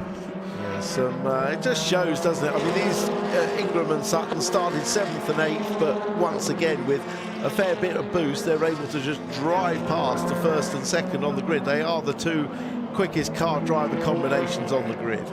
So through Brooklands comes Dan Lloyd, defending well, and all of this, remember, for 6th place. Dan Lloyd with least number of laps of boost available, and he's on that harder tyre, not by choice, but by regulation. Top 3 have to carry the harder tyre into this race. View out the back of Lloyd into the eyes of Shedden, who's looking to move round the outside and take Rainford with him. Will he manage to get all the way round? No, he won't. Now Rainford might have the advantage on the inside. Oh, a little touch and rub on the exit. Rainford's going to get through. He'll have priority of line and choice into Beckett's and therefore braking. Into Beckett's they come. So you've had that switch with Charles Rainford getting ahead of Gordon Shedden. Gordon tries to fight back. Charles Rainford, a race winner and indeed a pole position winner this year within the British Touring Car Championship, his rookie season, and he certainly looks like he belongs, doesn't he? As there now Sutton is getting away once more, but Rowbottom is coming under attack from Taylor Smith on the soft tyre. He's not come storming through the pack in the way that Ingram has, but ATS having one of his better showings now. The Irish driver Aaron Taylor Smith closing on Rowbottom as there. Look, Lloyd versus Rainford for 6th place. Come out of left field, Hyundai just ahead. Yeah, that 4th place of Rowbottom, he had a big gap, if you remember, back to Lloyd, but that's evaporated with the safety car, and of course, as you say, Aaron Taylor Smith on the preferred soft tyre. So through goes Rainford. He moves himself ahead of Lloyd, as you would anticipate. Soft tyre versus the harder medium. And Chris Smiley is being given a 10-second penalty for track limit abuses. Chris is 14th with the penalty, so tough day. Right, out of Beckett, there goes a trouble. Dan Rowbottom, bit of smoke out of the back of the car, and he's wilting. Taylor Smith has gone past him, and Rowbottom with the indicator on. It's not to let his teammate pass this time, it's because he's got a problem. So that's one Napa Ford that didn't start, and another Napa Ford that is looking like he's going to retire. Rowbottom's in strife. Yeah, which means the battle for 3rd place is going to be open again if he scores no points between him and Canish. They'll both be starting at the back of the grid. What a race that'll be. Absolutely right, and we'll be concerned at Napa as well. That's 2 mechanical dramas that have hit the cars in this race. Ingram goes through now, 3.4 seconds up the road on Sutton, 2 laps to go. Hill is 3rd, so now up to 4th is Taylor Smith, up to 5th is Rainford, Lloyd 6th. Then you've got Shedden, Moffat, Cook, De Leon in the top 10, and Rowbottom in the pits. Yeah, no points for Robo as the 3rd of the Napa cars there. Sam Osborne, he's been fighting really hard. He had actually, he always goes well at Silverstone actually, Sam Osborne. Had 3 top 10s last year, which is good for that car. So Ingram comes now down to Brooklands. And there you've got Ash Sutton hanging on to that 2nd place. Dan Camish, incidentally, has been out and back in again. So he's done a few installation laps, if you like, in anticipation of race 3. But Camish has just come back into the pit lane. You're looking back from Sutton. His Ford ahead of Jake Hill. There is Ingram, who is about to come through then now to start the last lap of the race, because 24 are in the book. And this has been yet another masterclass by Tom Ingram, has it not? It certainly has indeed. A superb first lap up to 3rd place before corner 3. And then he's just marched imperiously to the front, as you would expect with that car with 11 laps of boost and soft tyres on it. The reverse grid is going to be very interesting. Could put him as far back as 12th on the grid. Remember, everything from 6th to 12th places will be reversed. So he could have some work to do in race 3 with, again, less boost as a result of finishing first in this race. And, of course, he'll be on the medium tyre. It's a Silverstone hero, John Watson, the 1981 British Grand Prix winner here, who is due to make the reverse grid draw as Tom Ingram makes his way out of Luffield, heading up towards the timing line. He's on the lights. He's going to be on the top step of the podium, more importantly, and he's going to increase the championship lead. It is going to be win number 6 of the season for Tom Ingram, who dominates race 2 at Silverstone. Ash Sutton comes across the line in 2nd place. 3rd goes to Jake Hill, just ahead of Aaron Taylor-Smith, a 10th apart, those two. Charles Rainford 5th, Dan Lloyd is 6th, then it's Gordon Shedden, Aidan Moffat, Josh Cook and Daryl DeLeon to round out the top 10. Can you pass the box of superlatives, because I've run out for Tom Ingram. That's just yet another awesome drive. Yeah, well, I said I don't know which Tom Ingram we're going to get. If we were early in the year, I'd put my money on him winning, and that's exactly what we got anyway. The guy's just fantastic. It's a pleasure to watch him race. But when you see the car in that spec, you know, with the boost and the soft tyres, you see just how fast the driver-car combination is, and why it is that you know, Napa Racing feel they've been fighting a slightly faster car driver combination, and that little bit of luck that they've needed to reverse Ingram's fortunes just hasn't come yet, anyway. Indeed so, but again, we always say this, not only do good drivers show through in this, but so too do good engineers, and the Ingram-Spencer-Aldridge combination, yes, we talk about it a lot, but you know, they came back fighting after the disappointment at the end of last year. They have engineered a really, really fast car. Yeah, and we have, crucially, we haven't seen any circumstances in which that car hasn't been really good this year. Fabulous combination of team, engineer, driver. So, Tom Ingram it is who takes race honours at Silverstone, and that a 39th career win. 2nd, Ash Sutton ahead of Jake Hill. Aaron Taylor-Smith up to 4th, equalling his best result of the year ahead of Charles Rainford. And 6th to the race 1 winner Dan Lloyd. 7th, Gordon Shedden ahead of Aidan Moffat and then Josh Cook. Daryl DeLeon rounding out the top 10. 11th going the way of Mikey Doble. 12th it is Sam Osborne and Max Buxton in the points. 13th ahead of Nick Halstead in the points, and Chris Smiley with the penalty dropping to 15th. It is Senna Proctor 16th and then Dexter Patterson. We lost Rowbottom, Morgan, Chilton and Camish as well. So a few cars to be repaired, both in terms of bodywork and the mechanical side of them. As far as the championship is concerned, Ash Sutton's season also needs repairing, because a 38-point deficit now to championship leader Tom Ingram is what he's staring at. Dan Camish is 3rd, but Jake Hill is up to 4th now at the expense of Dan Rowbottom, so the fight for 3rd has taken on a whole different look. Tom Chilton 6th ahead of Adam Morgan, Charles Rainford and Gordon Shedden. 10th is Daryl DeLeon. It is now Dan Lloyd 4 ahead of Chris Smiley in the independent contest. Mikey Doble needs a good 3rd race and a good Brands Hatch to be back at the races. So the cars make their way down the pit lane. They go through the technical checks where the roller makes sure that the ride height is okay, the weight of the car taken as well, and then Tom Ingram will make his way to yet another P1 board, the winner's board in Parc Fermé, and the championship lead increases. A 6th victory of the year goes Tom's way, and it will be a delighted man indeed. Not only with the win, but knowing that some of the pressure is being taken off his shoulders now as that margin stretches over Ash Sutton. Yeah, an intriguing battle now for 3rd place with 13 points separating Camish, Hill and Rowbottom.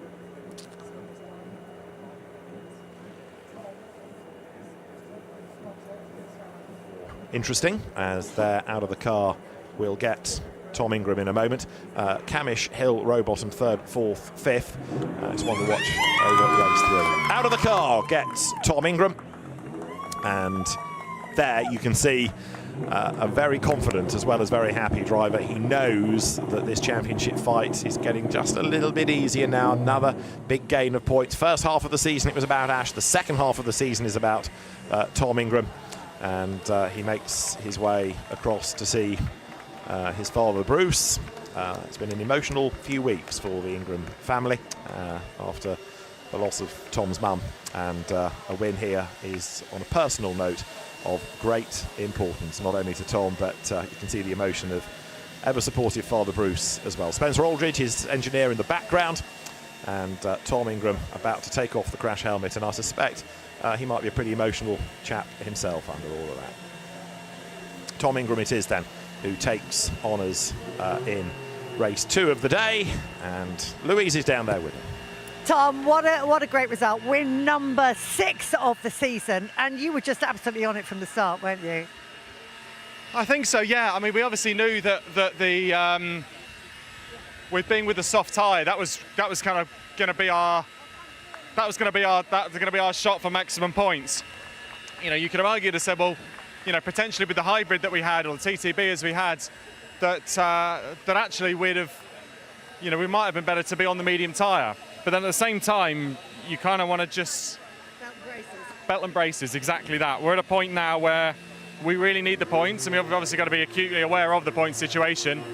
But we also want to be scoring maximum points wherever possible. You know, no matter where you are in the season, we want to make sure we're doing that. So, belt and braces, we wanted to make sure we got it. Point for fastest lap, leading a lap, just try and get it all ticked off. So, worked to plan. Didn't work to plan that Ashley came through the second, unfortunately. It's, you know, going to make the last race slightly difficult. But then there's an argument to say we've outscored in 1 and 2, so you know we've got a deficit then that we can have a slight buffer with. So lovely place to be. As Team VERTU, we've had an absolute cracker. Exactly what we needed. Such a huge gap you built up, and I mean, you know, you were straight on back on it after the safety car as well. I mean, massive gap between you and Ash. I can tell already from what you've said, you are kind of like. With the benefit of hindsight, thinking, "Oh, darn it, maybe I wish I hadn't." But yeah, possibly. I mean, you know, we still have plenty of boost left in the car as well, and obviously you want to make sure you use it all, given any scenario. So you don't want to be getting to the end of the race and think, you know, you can only get a punch and you might need it to drag it across the line. So you never want to be over conservative and you never want to be over cocky with thinking, it's all right, we've got some in the bank, we don't need to do anything with it at all. So really is a belt and braces approach now. Good stuff, great points anyway, well done. And well done. I love to see the way you guys race with each other. I mean, you're both having fun out there. You've got a big smile on your face though, because that one, you got the P2, but you've got the ace up your sleeve with the soft tyre for race 3, haven't you? Yeah, and that was the plan. I mean, the guys, I went completely against the team there. The team would push me for the soft tyre. I said, look, we need to go with Tom, he's probably going to do it. I said, look, just give me a chance. Just let me do what I can do, give me the medium.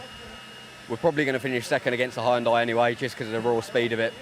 Let me do it on a medium tyre and have that, like you said, that ace card up our sleeve for the last race. So we kind of, after that one, I was like, right, job's half done. We're halfway there. We just need to now chip away. And obviously, we used the deployment there to finish the job off. Bit of chipping away and a bit of dive bombing up the inside at Brooklands. It's why you love that move, don't you? Yeah, it's a last-minute lunge. I know a few guys didn't make it too hard. A few did.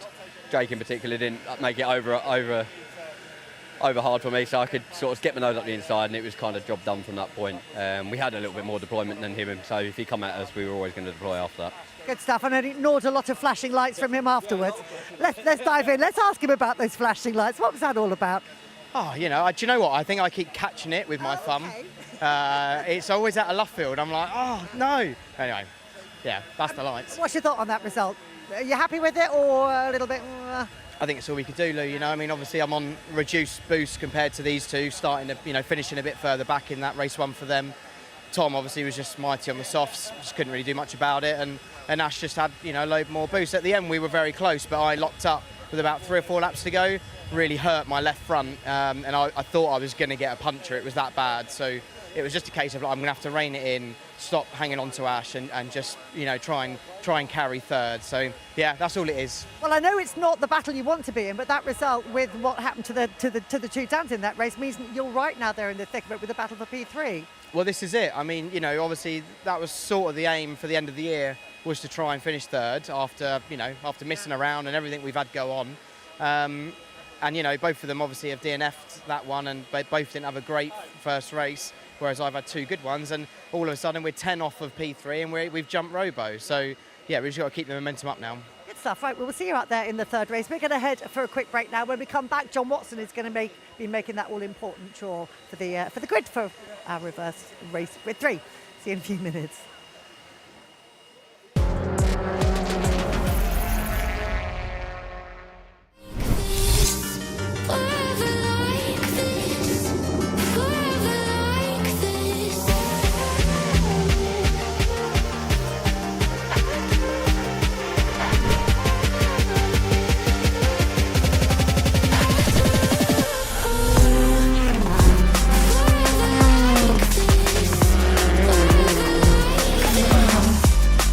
Races, maximum attack. Either BTCC or nothing, so I'm going all out this year. Whenever I'm in a championship, I'm here to win.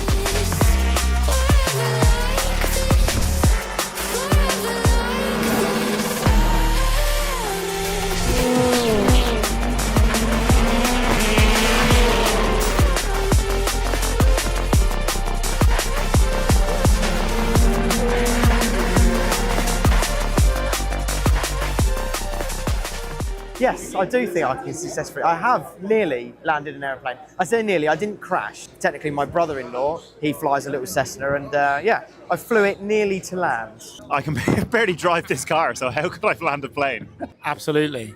I've done many hours on Flight Simulator, only about 20 years ago, but I think I'll be all right. Let's catch up with some of our more experienced drivers, Napa drivers Dan Rowbottom and Ash Sutton.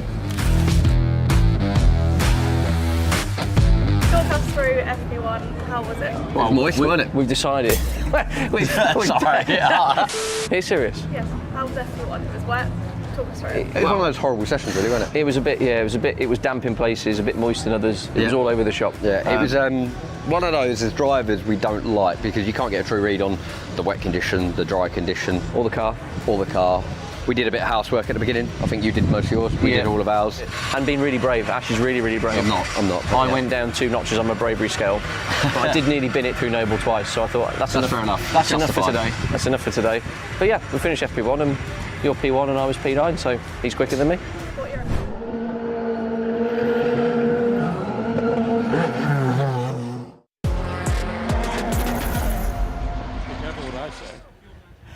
Hello, welcome back to Kwik Fit British Touring Cars. We are here for plenty more action with the one, the only. Let's roll out the red carpet. John Watson is in the house, 5-time Formula 1 winner, and he can dance and he's got the moves as well. Watty, thank you so much for joining us. It's a real pleasure having you Great with to be us. back. Good. Nikki, the last time I was at this, you were still in school skirts. School uniform. School uniform, yes, that's the politically correct way of saying a school uniform. We don't talk about skirts. Watty, could you do us a massive favour and do the famous fishbowl moment for us and decide who's going to be on pole position? Let me stir it around first. Go on then. He's got the moves. Go on. Right. Twist action, I believe. Show the camera. Who is it going to be? It is lucky number 12. Ooh, which means Sam Osborne is on pole position. There you can see all the names. Osborne, Doble, De Leon, Cook, Moffat, Shedden, Lloyd. Wow, well there you go. That was a good one. Cracking race. I mean, just watching the winner, supreme effort. Once he got ahead of Jake Hill, he was gone, and everybody else was just battling. In the end, Ash Sutton, who's the principal challenger to Ingram in the championship, he wanted to win that race. He needed to win it to close that points gap, but he's got another chance this afternoon. He does indeed, yeah. I think it's 38 points is the gap between them now. I mean, the opening laps there, I mean, Tom Ingram rocketed up the field. I mean, the nature of Silverstone also, it's a quick circuit. overtaking. A lot of places you can try, but making it stick. But what I noticed was with Tom Ingram, he was doing something different out of Beckett's. He was taking a different line in to give himself a much better drive. And it was the drive off Beckett's that enabled him to make passes coming down Wellington Straight into Brooklands Corner. And I think that was an issue which other drivers might have tried to copy, but certainly Ingram made it work for him. Yeah, it really was a stunning drive. Let's bring in Jade and Paul and get their thoughts. Big fan of the drive in that race from Tom Ingram there. Guys, how do you reflect on it? Yeah, amazing, proper job. Like he said, stuck the softs on, got up the road, needed it doing. I think he'd be a bit disappointed. He's looked in his mirror and he's seen that Ash Sutton's there, but we all know Ash is gonna be there. This now, with that reverse grid you just pulled, Number 12. Absolutely amazing. Was that a good pull? Yeah. It was a proper pull, mate. We needed My that. best pull of the day, Paul. It was. Enough of that, Watty. I think this is like gonna be proper stuff now. Jade, what do you think? I mean, now that Ash Sutton has the advantage on the tyre strategy, what's going to happen? How's this going to play out? I think, like Paul just said, we pulled number 12, which means it's the worst number for Tom Ingram to have, because he's now mid-pack. Ash is now on the option tyre. It's going to be a proper touring car race. However, I will say that Tom just seemingly is driving calm, collected, knows what car he's got underneath him. He might just go for just points, as many as he can, and not fight too hard. Yeah, and you could see how much that particular win really meant to him. Well, it is time for more racing action. Let's go to our commentary team, Phil Glue and Richard John Neal.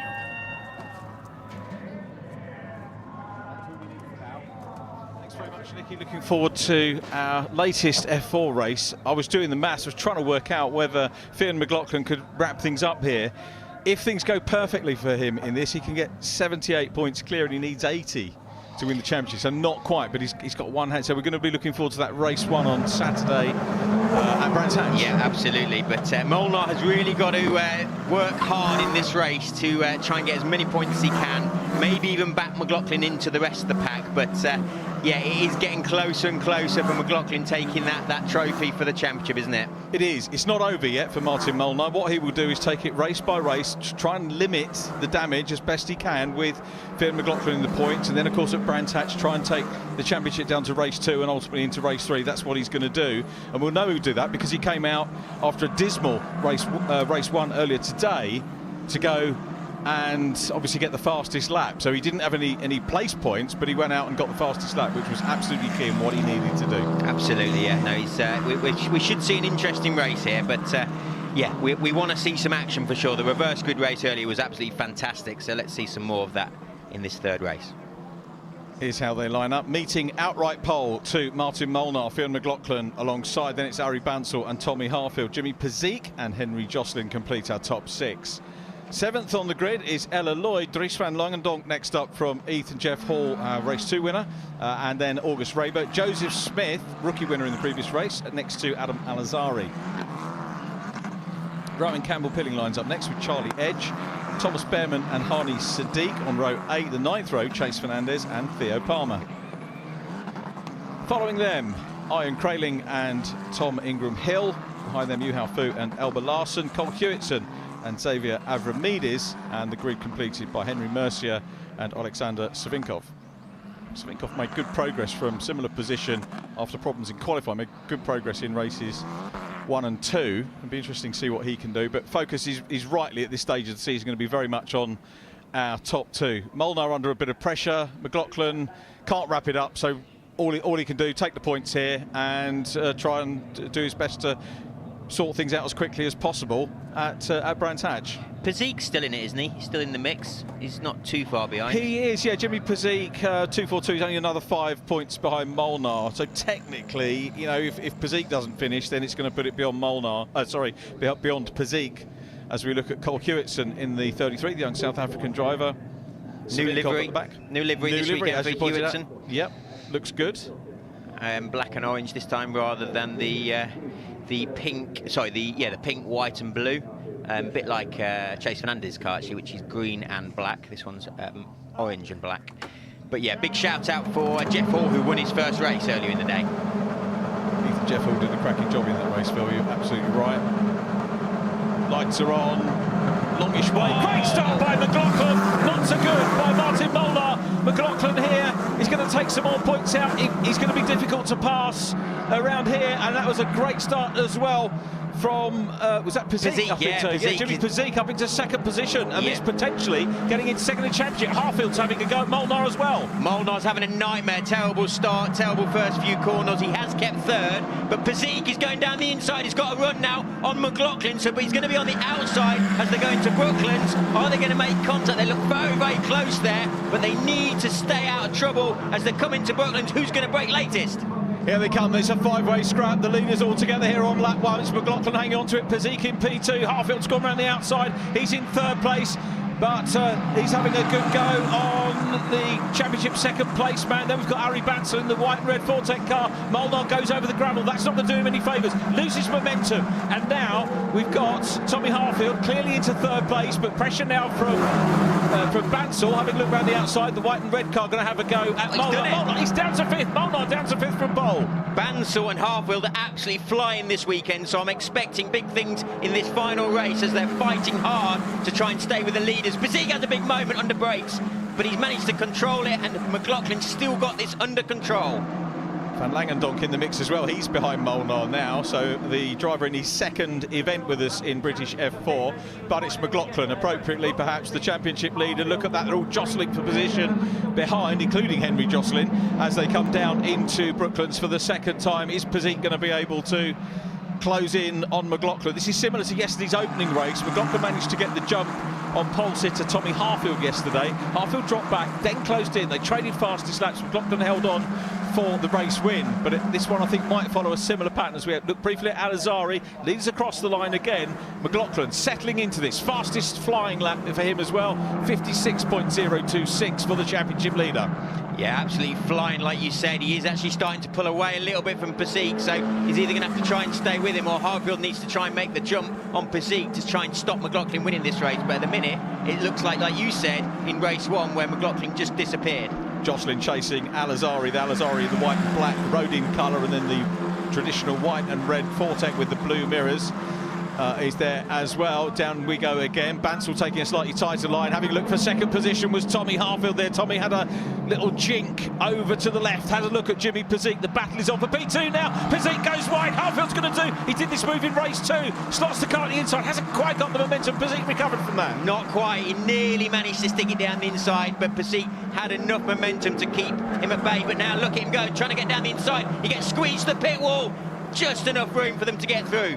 Proper F4 racing again. This is why this is the FIA approved category. This is very much part of the official ladder up into Formula 1 racing.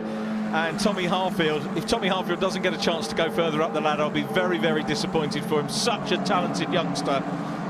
And he is there in third place.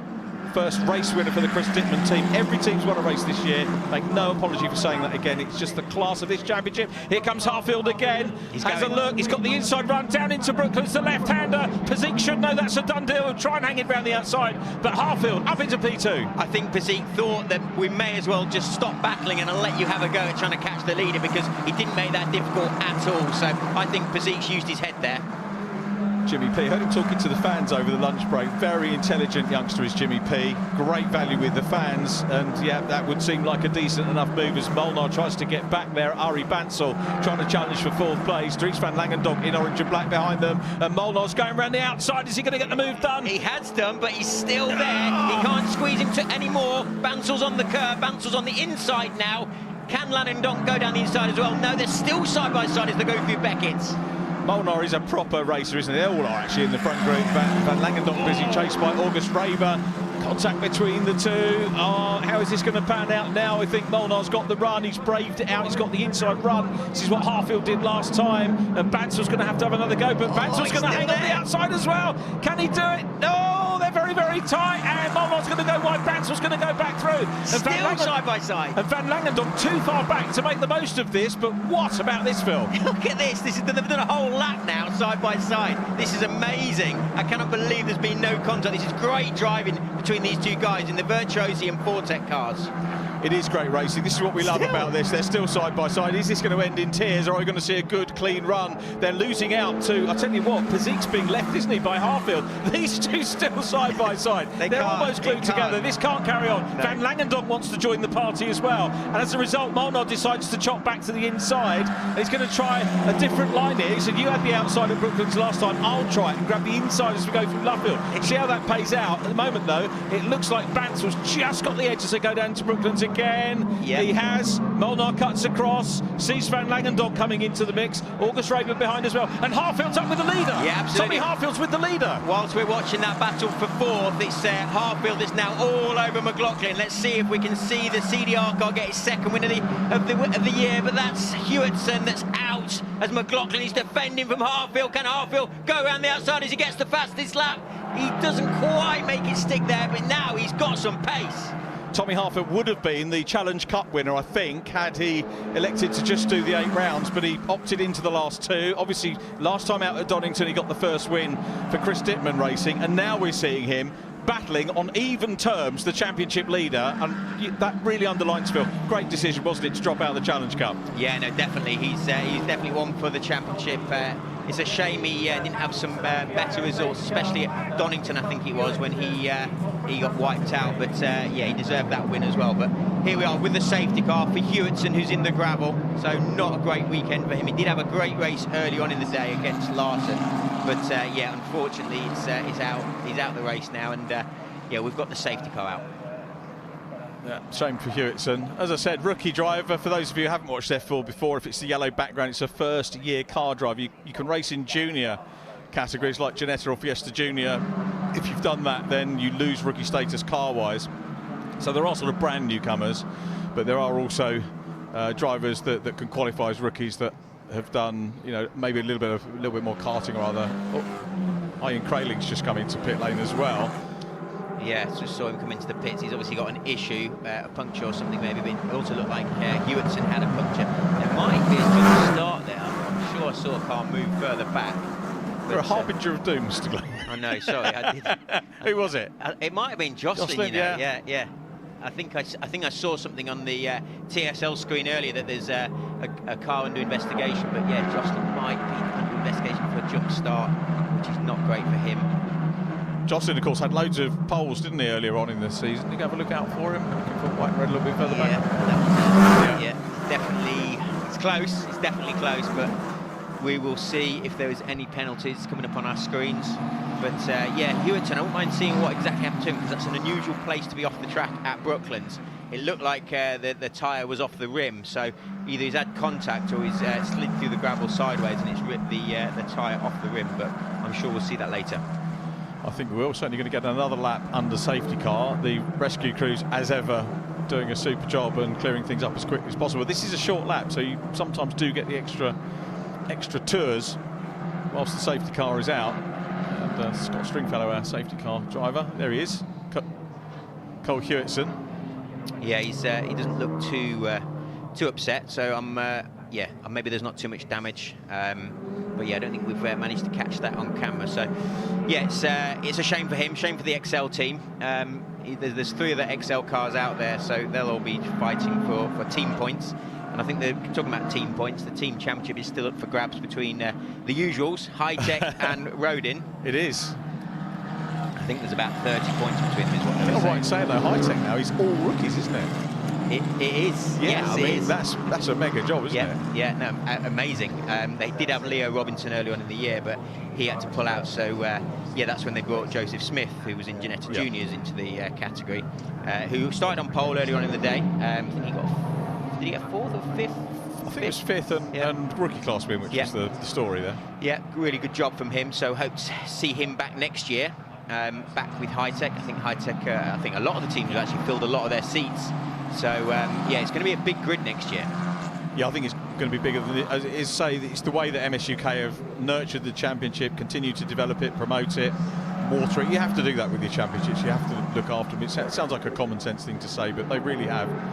And some drivers have dipped in and out, you know, where they allow drivers to do the Challenge Cup, where you do 7 pre-elected rounds out of the 10, and that means that teams can get other drivers in for a shout for other rounds. It's flexible. terrific racing, as we've said. This is always one of my favourite tracks for, you know, as Brands Hatch used to be for me the spirit home for Formula Ford 1600, the precursor of this. But yeah, Silverstone National is my favourite circuit for F4. Yeah, it's not their favourite for sure, but it's, they like the GP circuit. Track. Yeah, of course it is. Yeah, you've got some great viewing areas, especially Brooklands and Luffield. You've got a very good section there. Yeah, turn 1 on the banking at turn 1 is very good to watch. But yeah, the points there on the screen. So Pesik and Molnar are actually joint on points at the minute with 257. But yeah, just a little bit too far away from McLaughlin in the Red Bull car. We will see another Red Bull car next year, I believe. So will we? Back with high tech. I think there's one of the young guns coming through. Is that from juniors or? I think it might be. There are a couple of drivers in Ginetta Juniors in the Red Bull livery cars. So I'm hoping we see one of those. That would be good. It'll be good to see. There's loads of testing going on at the moment, isn't there? A lot of juniors are coming up and having a go at testing and working out where they want to go. Chatting to one of the JHR mechanics at an event a couple of weeks ago, and they were saying that basically all the drivers they were testing were called Ethan. Yeah. There's a few Ethans out there. I don't know why. It's weird. It's yeah. Obviously, we've got one on the grid of Ethan Jeff Hall, who got his first win earlier today. I think we saw that in the lunch break, and yeah, it was fantastic to see that Mercedes junior driver with Argenti doing a great job of making an amazing move around the outside, going into Brooklands from 3rd to 1st, and taking his first win against his teammate. Raber, who finished 2nd. It was a hard-earned win, wasn't it? It was, you know, nothing really reverse grid about it, was it? He had to work to get into the lead, and it was a job very well done.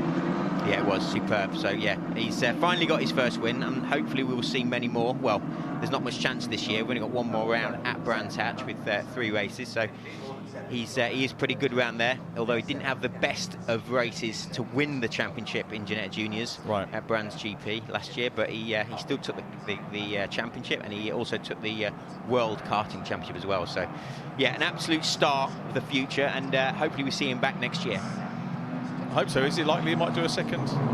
I think so. I think he needs to. You know, he's had some good results, lots of podiums, but I think he's only about 8th or 9th in the championship. So he does need to really do another year just to prove himself.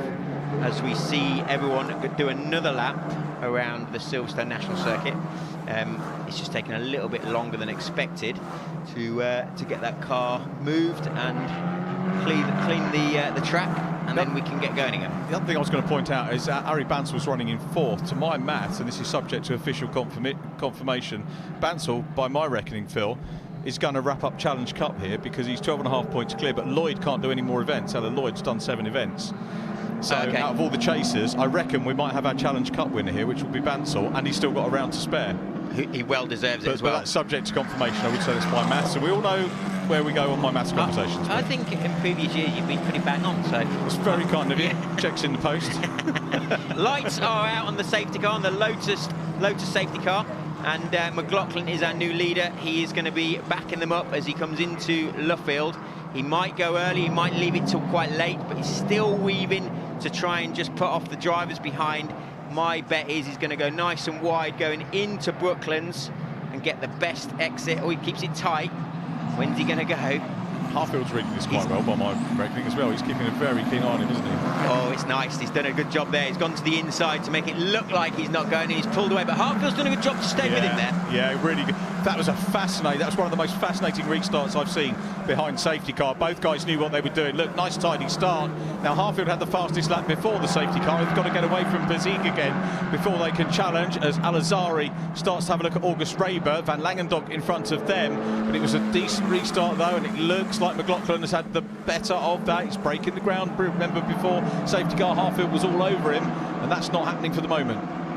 No, it's not. He's pulled away there nicely, but yeah, Pesik is gone with Harfield. You can see further back, there's Rowan Campbell pilling, and Fernandez battling hard further back in 14th place. So as you can see, the Fortec car, Bansal going down the inside there, keeping Molnar behind, as Pesik is trying to stay on terms with the leaders. He is, so Martin Molnar wants to close up some points. He's got Dries van Langendonk, who will take points off of him doing the last couple of races. Possibly we'll see him in British F4 as well next year. Some of the drivers will go out to the Emirates and race in the sunshine.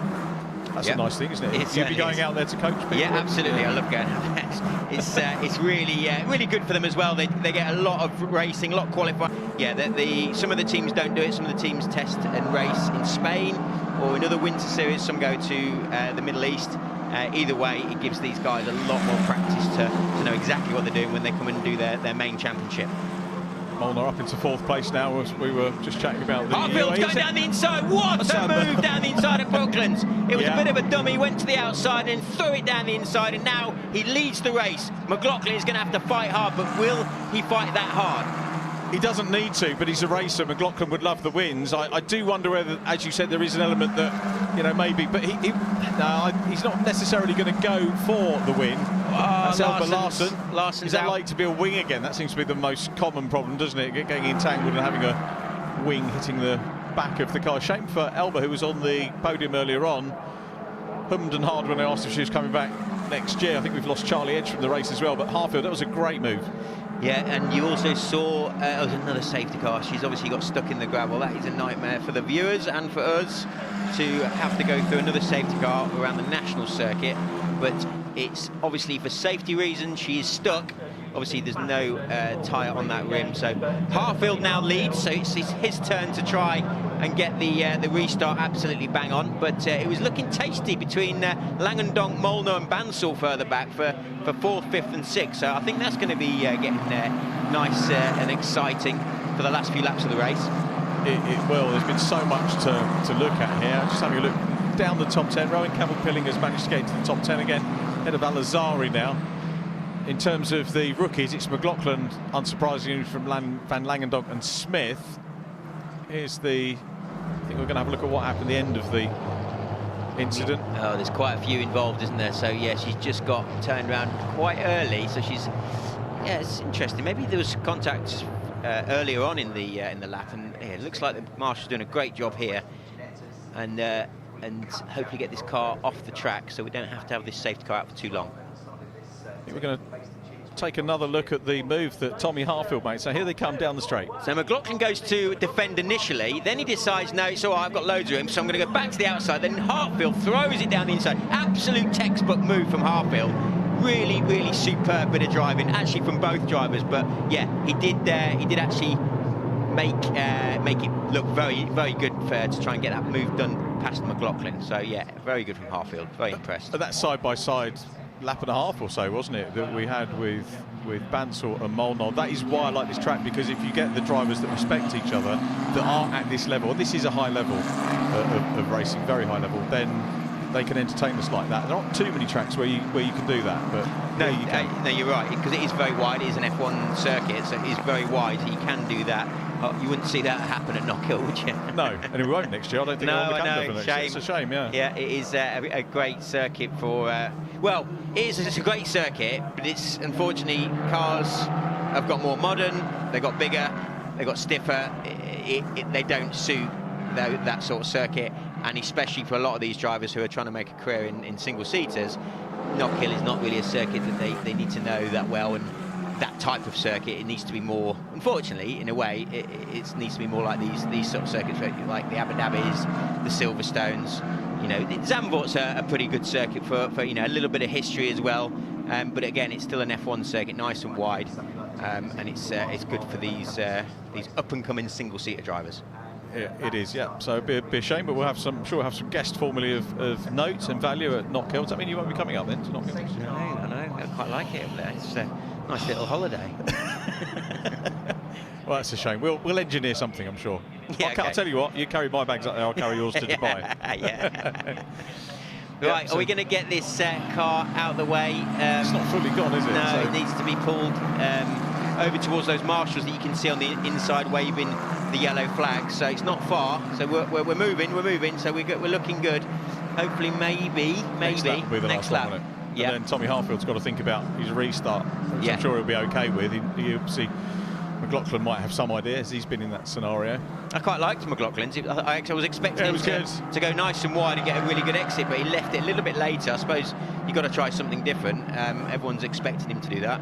And he waited till he got to the inside of the exit of the final corner and caught them all off guard.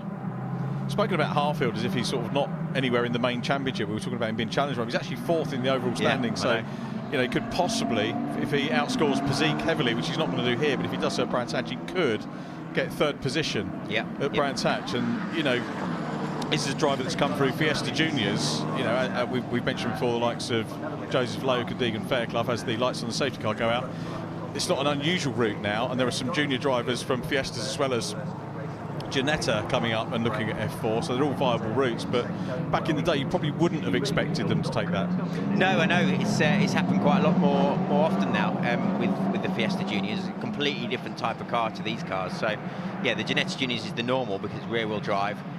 With the Fiestas, they're front-wheel drive. So yeah, it's a big ask. Let's see. So that's the restart that I was expecting from McLaughlin, but it's still done very well by Harfield.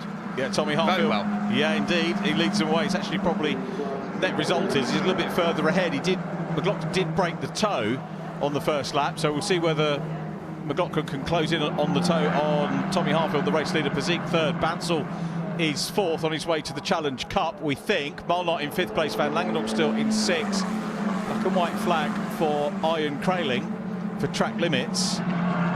He's also a lap down as well. No, he's not. He's still on the main lap. But he did come into the pits earlier, so maybe he got away with it with the safety car. He didn't go a lap down because everyone else was under the safety car. But Harfield's doing a great job here as he's opening up the corner into Brooklands. Pazik is trying to stay on terms with McLaughlin, but further back it's a lot closer than it is for the top 3. Very close indeed. Are we going to see Tommy Harfield pick up a 2nd win for himself in the championship, but also a 2nd win in the championship period for Chris Dittman Racing? Yeah, so that'd be good. Great to see them have another successful weekend. They, like I said earlier, they nearly had a win at Donington as well, didn't they? So this should have been their 3rd win. But look, further back, we've got all the Excel cars fighting hard to try and keep position. That's I think that's Palmer and Fu and Savanik as well. Savinkov? Sorry. Near enough. Yeah. That's all right. These new names. The drivers always say, I don't mind, but we do try, we do care, we do actually try. I had to correct that, sorry about that. But yeah, and we've got one of the JHR cars as well, who's battling hard to try and stay with the pack. It's Harney, isn't it? I think Harney Sadiq, after his crash in race #1, trying to get in the mix as well, but Harfield leads them around 2 minutes 32 to go. Harfield, McLaughlin and Pazik on the podium again. Bansal back ahead of Molnar, so those two have traded places a couple of times in this one. Molnar, as for, he is a great little fighter. I'm looking forward to seeing how his career pans out further on, but Harfield away now from McLaughlin. He certainly is, yeah. He's now set the fastest lap of the race of 55 dead, and he is 7/10 clear of McLaughlin, but McLaughlin doesn't need to do anything. He's ahead of his main championship rivals. Harfield, like you said, he's in 4th position. So yeah, McLaughlin's just thought, no, it's fine. I can finish 2nd. I won early. I won yesterday. We obviously didn't have a great 2nd race, but it didn't matter because neither did Molnar. So yeah, he's really thinking about the championship now, isn't he? He is very much. Forte he's not only getting the Challenge Cup as well with Bansal, who's done a super job since he has been in. Side by side going on there, which I think was Al-Azhari and Campbell Pilling, was it? Getting side by side, getting stuck in. It's Jocelyn, wasn't it? Yeah. Yeah. So yeah, I think they're having a good battle. We can see again with Bansal. He is he's managing to keep Molnar behind, but like you said, Forte done an amazing job. They've had a really quick peddler with Jocelyn all year, and Bansal coming in as well, who's doing a dual program with GB4. He's really sort of put Forte back on the map. Going back to Jocelyn was unlucky, wasn't he? Had lots of pole positions, just couldn't get the rub of the green, get the car started to his liking. But could have had a couple of wins earlier in the season for Forte. Smith goes a little bit wide there in the #2 car, up ahead of Chase Fernandez, the 91 of the junior front runners. Lone race winner for Excel Motorsport. It's coming onto the leaders, heading up towards their last lap now with 45 seconds to go. Yeah, Al-Azhari trying to make a move. I think that's on Behrman, wasn't it?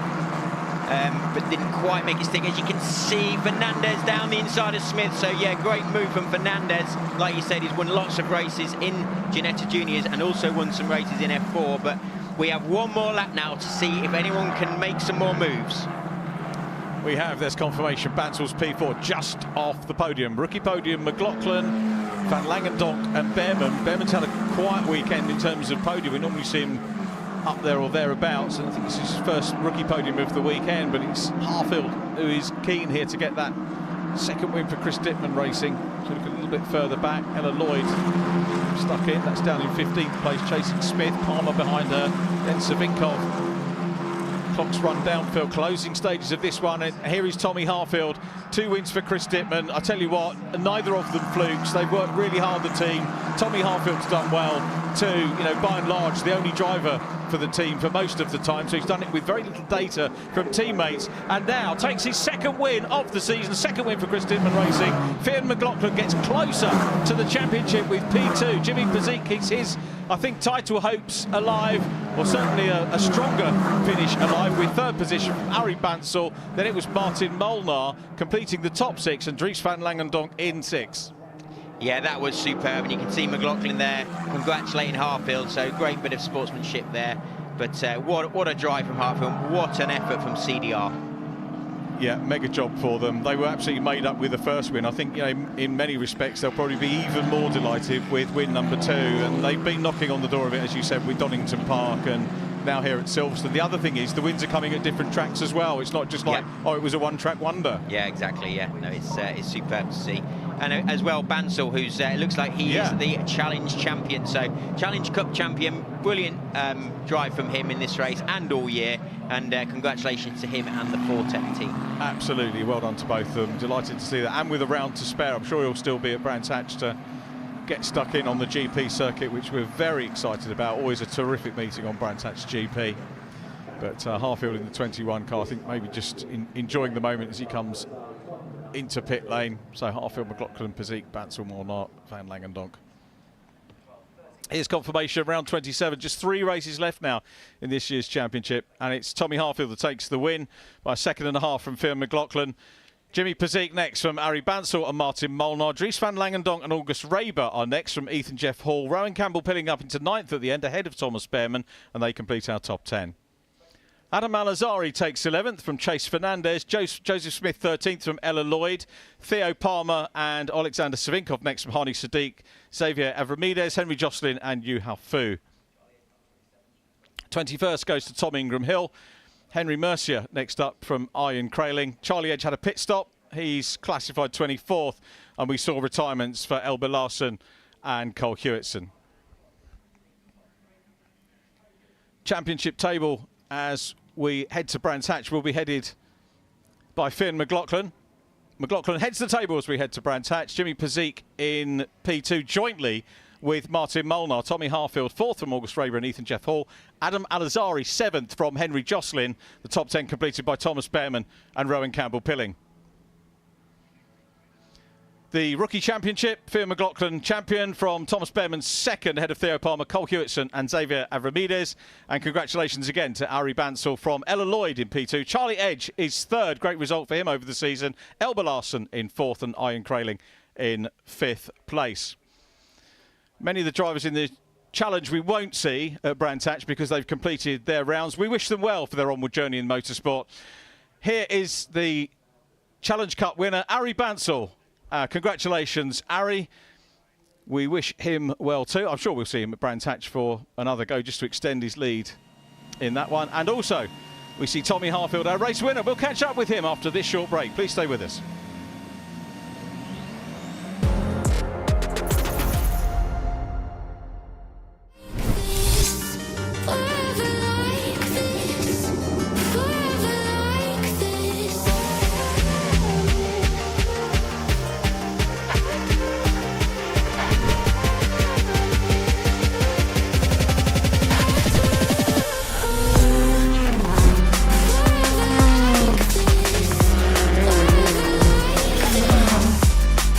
Races, maximum attack. Either BTCC or nothing, so I'm going all out this year. Whenever I'm in the championship, I'm here to win.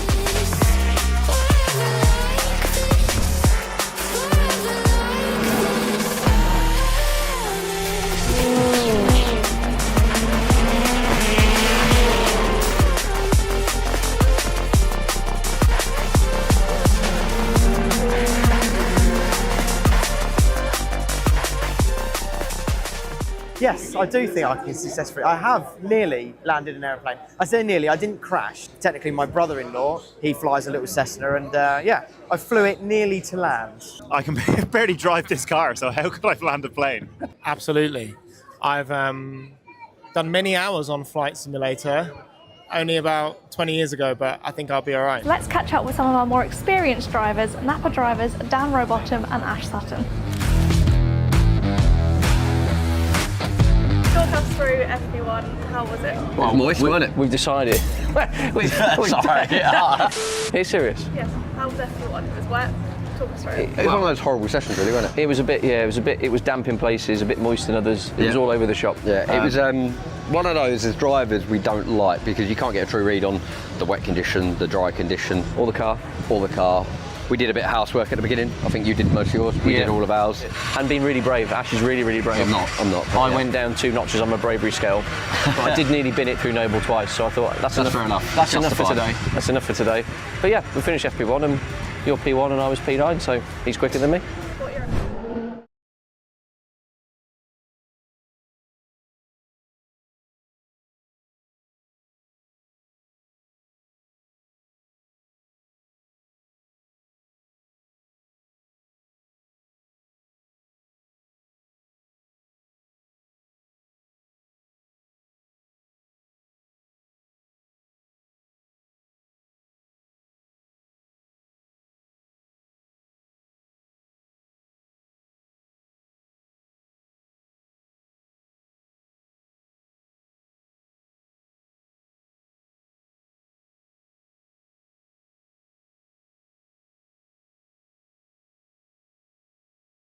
Days of live snooker begins tomorrow with some of the world's best players on show at the 2025 British Open. Live coverage from Cheltenham begins at 12:45 on ITV4, and you won't miss a ball with ITVX, also showing all the action on Table 2 throughout the week.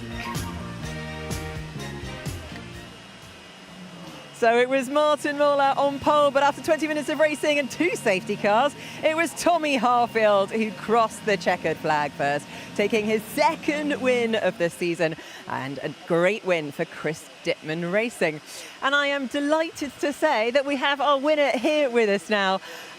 It was a dramatic one, wasn't it? It was a real battle, particularly I think there was a brilliant moment down Brooklands on McLaughlin. Congratulations. Yeah, it was an amazing race. We had the amazing pace from the start. Yeah, a pretty good start. Gained 1, lost 1. Ended up 3rd by the first lap. And then got 2nd. Had amazing pace. There was a long safety car, but got him just after safety car and led the rest of the way. And a 2nd win of the season. You know, going from strength to strength at the moment. Yeah, it's been amazing. 2 wins in 2 weekends.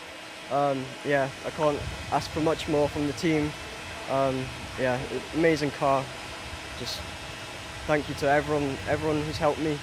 Chris, my engineer, David, Jack, my mechanic, and yeah, the whole of the CDR team. Well, huge congratulations. Well done. Very well deserved. Let's have a quick word with Finn McLaughlin. Couldn't quite hold on to the lead of the race, but it was a great battle to watch between you and Tommy there. Yeah, definitely. I think all week we've been good as a team. But I was definitely worried about Tommy in the last race, or the race 1. He was so quick. I just knew he was going to be coming through, and he got a good overtake in me, and then from then I just struggled compared to him. But the pace was strong. I think I'm happy giving more points in the championship and building a bigger lead, so that's the main focus. Yeah, I mean, given the fact that you're still leading the standings, not too much pressure on you. Yeah, I think now I'm a bit relaxed. Just going to try come to Brands and get a few more wins. Obviously try to get a better qualifying, maybe pole, but still I'm happy. Car's good, and yeah, let's see how we do. Lovely stuff. Congratulations. Thanks very much. And let's bring in James. Congratulations, a P3 in that race. How do you reflect on it?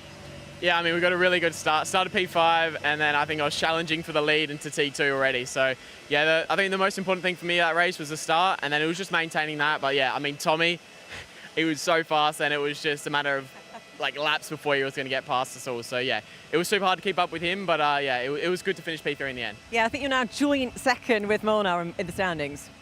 Yeah, I mean, I've got no clue. I'm not a mathematician. I can't do it that quickly. But yeah, it's nice going into the last round, being a little bit closer or equal to second, and see if we can put some pressure on Finn. But he's done a pretty good job all year. Yeah, brilliant. Well, huge congratulations, and bring back some more pace next time. Perfect. Thank you. Lovely stuff. Well, next up, we've got another interview, of course. Congratulations, because you have won, our first time ever, the Challenge Cup. Talk us through with the finishing P4. Well, overall the race was, I think, a bit up and down. Start was not good, but was able to make a few positions back, and yeah, I think there was quite a lot of fun racing there. Long time side by side with Molnar. Yeah, absolutely. No, plenty of battles, and I'm sure lots of experience to take from it. Yes, for sure. Brilliant. Well, what a brilliant race. We will be back on air just after the break for more action from the Porsches. See you then.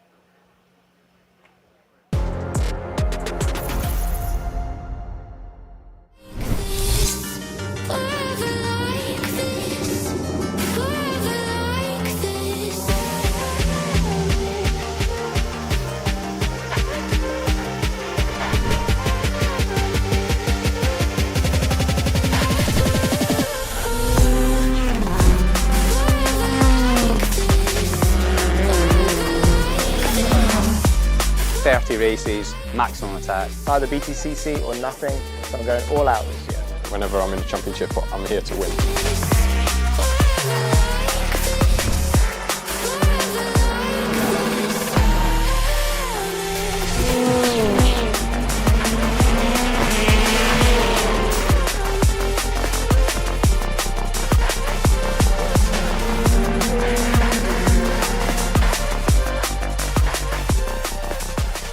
Yes, I do think I can successfully. I have nearly landed an aeroplane. I say nearly, I didn't crash. Technically, my brother-in-law, he flies a little Cessna, and yeah, I flew it nearly to land. I can barely drive this car, so how could I land a plane? Absolutely. I've done many hours on Flight Simulator, only about 20 years ago, but I think I'll be all right. Let's catch up with some of our more experienced drivers, Napa drivers Dan Rowbottom and Ash Sutton. Talk us through FP1, how was it? Well, moist, wasn't it? We've decided. Sorry. Are you serious? Yes, how was FP1? It was wet. Talk us through it. It was one of those horrible sessions, really, wasn't it? It was a bit, yeah, it was damp in places, a bit moist in others. It was all over the shop. Yeah, it was one of those as drivers we don't like because you can't get a true read on the wet condition, the dry condition, or the car. We did a bit of housework at the beginning. I think you did most of yours. We did all of ours. And being really brave. Ash is really, really brave. I'm not. I went down 2 notches on my bravery scale. But I did nearly bin it through Noble twice, so I thought that's enough. Fair enough. That's enough for today. That's enough for today. But yeah, we finished FP1 and you're P1 and I was P9, so he's quicker than me.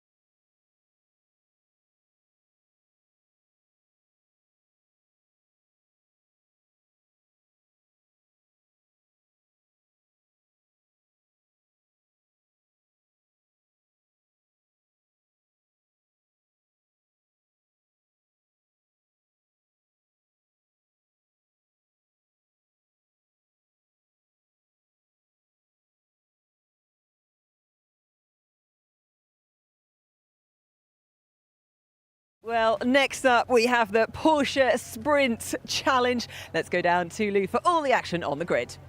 Thank you, Nikki. Yep, I've come down onto the grid. We don't often come onto the support race grids, but nice to get the opportunity to chat to some of the drivers. And I'm going to start with Dan Zelos, a name that we know very well on the BTCC bill, obviously multiple mini champion, also had some time in the touring cars as well. First season in the Porsche Sprint Challenge. How are you getting on with it? It's a very different car to what you've driven previously, isn't it? It is, yeah. Obviously, British touring car felt like a step up compared to mini challenge. Now it feels like I'm trying to ride a bike backwards. So it's it's been a massive whirlwind. I think when we probably spoke last year when I was on the touring car grid, I'd have never expected to be on a Porsche grid right now. But you know, we're taking it with both hands, learning rear wheel drive after doing front wheel drive for like 9 years. we had a lot of success in front wheel drive. If I can try and add some rear wheel drive mastery to my Fortress, then so be it. So we're giving it a good shot. I've gone with a team, Grace Motorsport, that I knew very well from my time in minis, and I'm loving the challenge. It's very different. I'm used to being all the way up there, but yeah, we're making progress in little bits all the time, and hopefully if we come back next year, we can fight for some more cups. Is there an element of frustration to that? Because as you say, you're used to being at the front, you're used to winning, which is great, but I guess you've done that so many times in the minis, it was time for a new challenge, but you must at times think, hang on a minute, how much of a challenge did I need? Yeah, it's certainly been a bigger challenge than I ever expected. There's such big gaps between some of the rounds as well. I come back after 4 weeks out of the car, going back out on track, and I'm driving like a front wheel drive car again.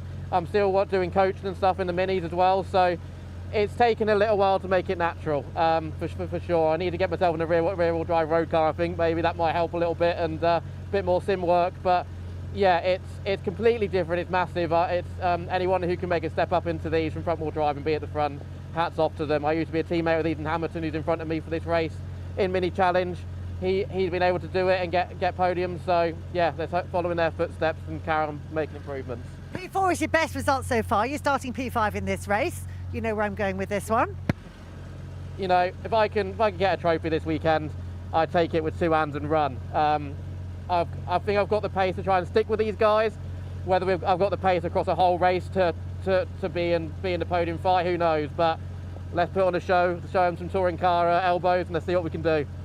Good stuff. Well done. Good luck. Oh, they're so low to the ground, these cars.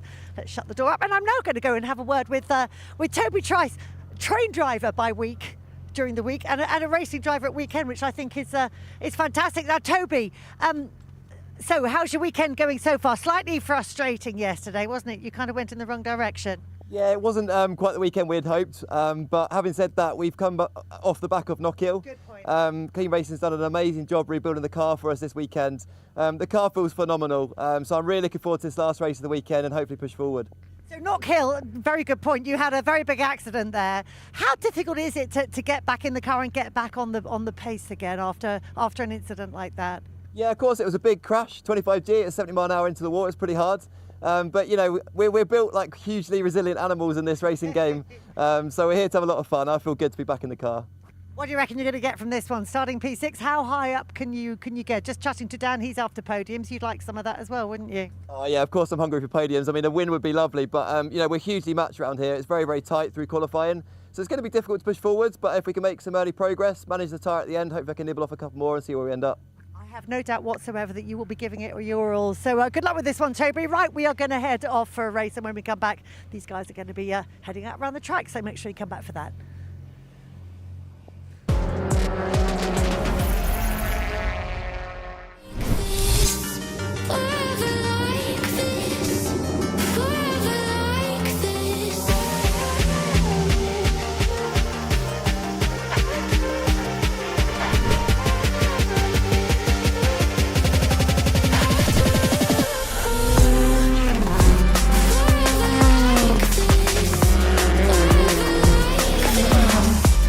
.30 races, maximum attack. Either BTCC or nothing, so I'm going all out this year. Whenever I'm in a championship, I'm here to win.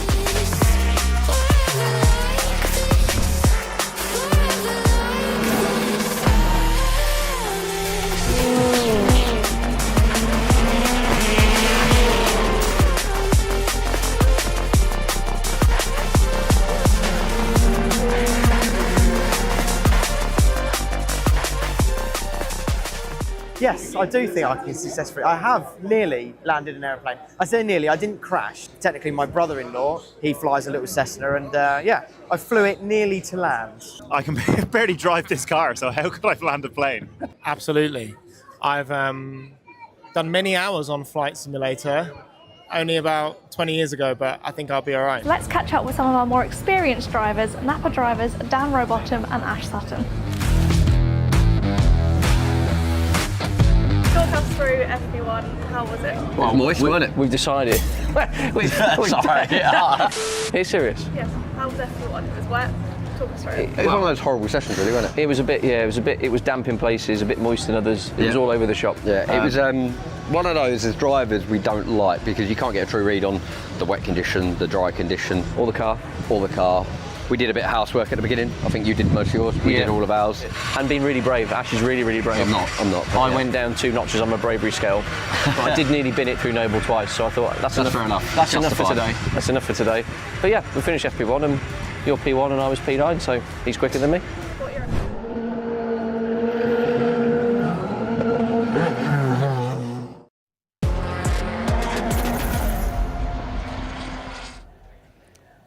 Less than an hour to go until the final BTCC race of the day. But ahead of that, it's our final support race with round 15 of the Porsche Sprint Race Challenge. Commentary now comes from Jade Edwards and David Addison. Nikki, thanks. The grid is formed. It's the third race of the weekend. Yesterday's was a rather dramatic affair with a wet-dry race and a changing surface. This morning's race sadly had to be ended due to a red flag. But it's a massive grid, this, Jade, and a really good racing prospect. Yeah, the good thing about this circuit is obviously it keeps the cars really close and that all the cars are very even as well. So the races we've seen this weekend are brilliant. So it is a one-by-one staggered grid. It is based on the results of the earlier race today that, as I say, was red flagged, and they didn't get very many laps in before the red flag. So one or two drivers, like Tom Bradshaw, didn't get a lot of time to make up places. Why did he need to make up places? Because in yesterday's race, he had ended up being squeezed into the barrier at the start. A lot of damage was done to the car. It was the grid on the second best qualifying time anyway, and he didn't do all that well in that. Plus the car, he was still feeling his way in, and after a couple of laps, race over. So Tom Bradshaw came here as the championship leader. Yesterday evening after the accident, Porsche people had to go back to Reading to get parts, bring them back to Silverstone. Toro Verdi, the team for whom he drives, had to rebuild the car overnight. It was a mammoth task.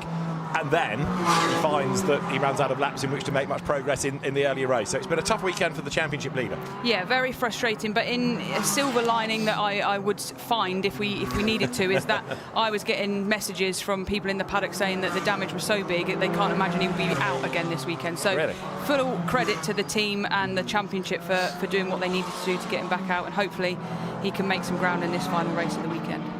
So the car's released onto the formation lap, and the grid is going to have Sam Harvey, who took his first race win in the championship, starting on pole position. He was already competitive in yesterday's race that started on a wet track, and then as the road dried, he got shuffled down the order, and that race also had to be red flagged and restarted, so he ended up in a disappointing result yesterday, but fought back well to win the early race today. Jacob Toft has been a winner this year. He's going to be second on the grid. Ethan Hamilton will line up third, and Joe Marshall starting fourth. Dan Zelos, fifth on the grid. We heard from him a few moments ago with Louise. It's been a tough season for Dan. Yeah, and I think he's fairly realistic in admitting that he said in the interview just there that he's raced front-wheel drive for so long now that his natural instinct and mentality is to drive this as a front-wheel drive, so he's relearning that whole skill set. But equally, he did say as well there's quite big gaps between some of the races, so once he starts getting the hang of it, he then has a big 4-week gap, goes coaching in minis and other front-wheel drive cars, and gets back into this, and it's all learning process again. So fair play to him for being open and honest and being admitting that he's struggling, but he's no doubt going to get up there in the end. Indeed so. And then sixth on the grid, another driver we heard from earlier on, that's Toby Trice, the very rapid train driver. Other drivers to keep an eye on, because you've got different classes within this. You've got the current iteration of the RS as well as the older Club Sport model, and there's a Pro and an AM in each. You've got Hannah Chapman, 10 times a class winner in the Club Sport AM. Matt Kyle Henney won yesterday's race outright. He's in the RS AM division, and one of his principal rivals in that is Oliver Meadows. And in the Club Sport Pro section, Lydia Walmsley's had a couple of class wins, and you've also got people like Jonathan Moore, who've been very competitive all season as well in this championship. So the grid is formed. The last man in place, the white car for Giancarlo Romano. We have a 20-minute race rather than a set number of laps ahead of us. It is then Sam Harvey on pole position. Jacob Toft, a race winner this year as well, lining up second on the grid. Lights are red, lights quickly out. It is blast off with a good getaway made by Harvey then, and a good start too by Jacob Toft to try to get up the inside. He can't do it. He goes to the outside in the yellow and blue livery. Contact in the background as Ethan Hamilton is given a tap in the tail, and he gets sideways. Dan Zelos goes wide off the road in avoidance on the very outside of Copse Corner. The road opens up ahead of him, but he is going to be fourth coming out of Maggots as Harvey leads, and he goes deep into Beckett's. The race leader Sam Harvey scrabbles a bit wide. He's just about got the race lead as they come out of the corner. Others in the background make a mistake as well and drift wide. Harvey recovered pretty well from that. Yeah, it's been a clean opening lap so far, but we saw with Ethan there, he got a little bit of contact and you just instantly lose the momentum, and that's what you need around this circuit. So he drops places instantly, but so far so good. Everyone's sort of making it round cleanly, and there's battles throughout. So 3 for the race lead then. Joe Marshall is the man in third in the black and green livery. Sam Harvey then comes up towards the end of lap number 1 in the lead, but only just. Jacob Tofts runs second, and then third as they come by. It is Joe Marshall, the Cheshire driver. Bit of a gap back to Dan Zelos in 4th place. So he's running well, even though he has lost a little bit of time against those up the road. Through Cops Corner they go. The other man to keep an eye on in all of this is going to be Tom Bradshaw, and he was 8th at the end of the opening lap, the championship leader. But a good first lap by Harvey. Absolutely, and I think that Dan Zelos, if we think back to a year ago, he was actually in the Touring Car Championship, and he went very well there in that championship as well. So he obviously likes this circuit. He's running well in 4th place, and hopefully going to make some ground on the top 3. A little bit of dirt kicked up by Rhys Summerfield there, coming out of Beckett's as he runs wide, as the leaders again go down towards Brooklands then. So Sam Harvey leading the way and getting away slightly this time from Jacob Tofts. Third, you've got Joe Marshall, Dan Zelos, Ethan Hamilton 5th. Toby Trice rounding out the top 6. A brave effort there by Ben Mulryan to go around the outside, number 11, and he claims the place coming up towards the end of that. Ben Mulryan battling with, amongst others, Jason Baker. So leaders come by. Sam Harvey edging away now from Jacob Tofts. 0.6 of a second, that margin. Yeah, 0.6 between the top 2, and then another bit of a chunk for third as well. So yeah, as we can see, like we've seen in previous races, the top 2 or 3 sort of break away, but it'll be a long race distance. We've still got 17 minutes to go, so it may not stay like this for long. No, granted. Toby Trice in the second of those blue cars there, looking for a way to get past Ethan Hamilton as they come through. Sam Harvey is a class leader. Oliver Meadows a class leader at the moment. So too Lydia Walmsley, so too Hannah Chapman. But Jacob Tofts, at the minute, the yellow car there in second place, he does not have an answer to Sam Harvey, does he? If anything, he's going to have to start thinking about defending second place rather than going after the leader. Yeah, absolutely. The thing with this circuit, it's all about exits and momentum. And, if you're not latched onto the rear bumper of the car ahead, it's so easy to then fall into the grass with the car behind, and that's what we can see here with Tofts. Is, as you say, he's going to start looking in his mirrors now rather than looking ahead, catching Harvey in the lead there. So Sam Harvey leads the way, and this is going to be quite a test of him. Yes, he won the earlier race, but that effectively was only after being in the lead for 2 laps with that red flag. Here, he's got a whole race distance ahead of him, and Jacob Tofts is the one pounding along behind him as they go up towards the Maggots-Beckett sequence of corners. It was 0.6 of a second. He's come down to 3, so Tofts is on a mission, and he needs to be, not only for the race, Jade, but also for the championship. He wants to outscore Tom Bradshaw, as that's Joe Marshall going very agricultural coming out of Beckett's. Yes, we actually saw Harvey run a bit deep and a bit wide into that corner as well, so I wonder if there's any sort of fluid down or something like that. But yeah, 2 cars running slightly wide there, but Dan Zelos right into the mix here, trying to gain a position back and take advantage of that slow run onto the back straight here. Unfortunately not possible this lap, but they're now bunching right up behind him. We've got Toby Trice contacted to Ethan Hamilton, and he goes round, unfortunately, but they both carry on. They do carry on with possible damage to both. We'll wait and see what comes out of all of that. Toby Trice, I think he's trying to let Ethan Hamilton have the place back, self-censor, but that was on Toby really, wasn't it? He tried the move, it didn't work, and that was quite a big whack that turned Ethan Hamilton around. Yeah, absolutely. I mean, we know with Toby Trice, he's not normally driver to make contact, but he's sort of seen a gap. He's gone for the inside, but it's always going to close here, because quite often you'll go in, veer off and come back. So it was almost 2 cars into 1 there. Again, I don't think there's any malice to that at all, just a closing gap, as you can see. A little bit of contact on that rear quarter, and that's just enough with it being rear-wheel drive to send Ethan round. So disappointing for Ethan Hamilton, and Toby Trice then also drops back. That shuffles the order accordingly. So Oliver Cottam now going really well up into 5th place. Tom Bradshaw is up to 6th, so he's benefited a little bit in terms of the championship situation there. A few more points going his way. But now, look, there's a big gap opened up between Tofts and Marshall, 2nd to 3rd. That means that Jacob can concentrate his efforts on catching Sam Harvey. He needs to do that for the race and for the championship. 7 points between Bradshaw and Tofts. Bradshaw is likely to gain another place or 2 perhaps before the end. There's only 1 that Jacob can make up, and that's for the lead. Absolutely, but he's right with him now, and it's sort of broken off into 2 pairs here. So we've got 1st and 2nd, 3rd and 4th, both pairs battling together. But it looks like Tofts has got really good power off the corners. But yeah, Harvey's defending very, very well.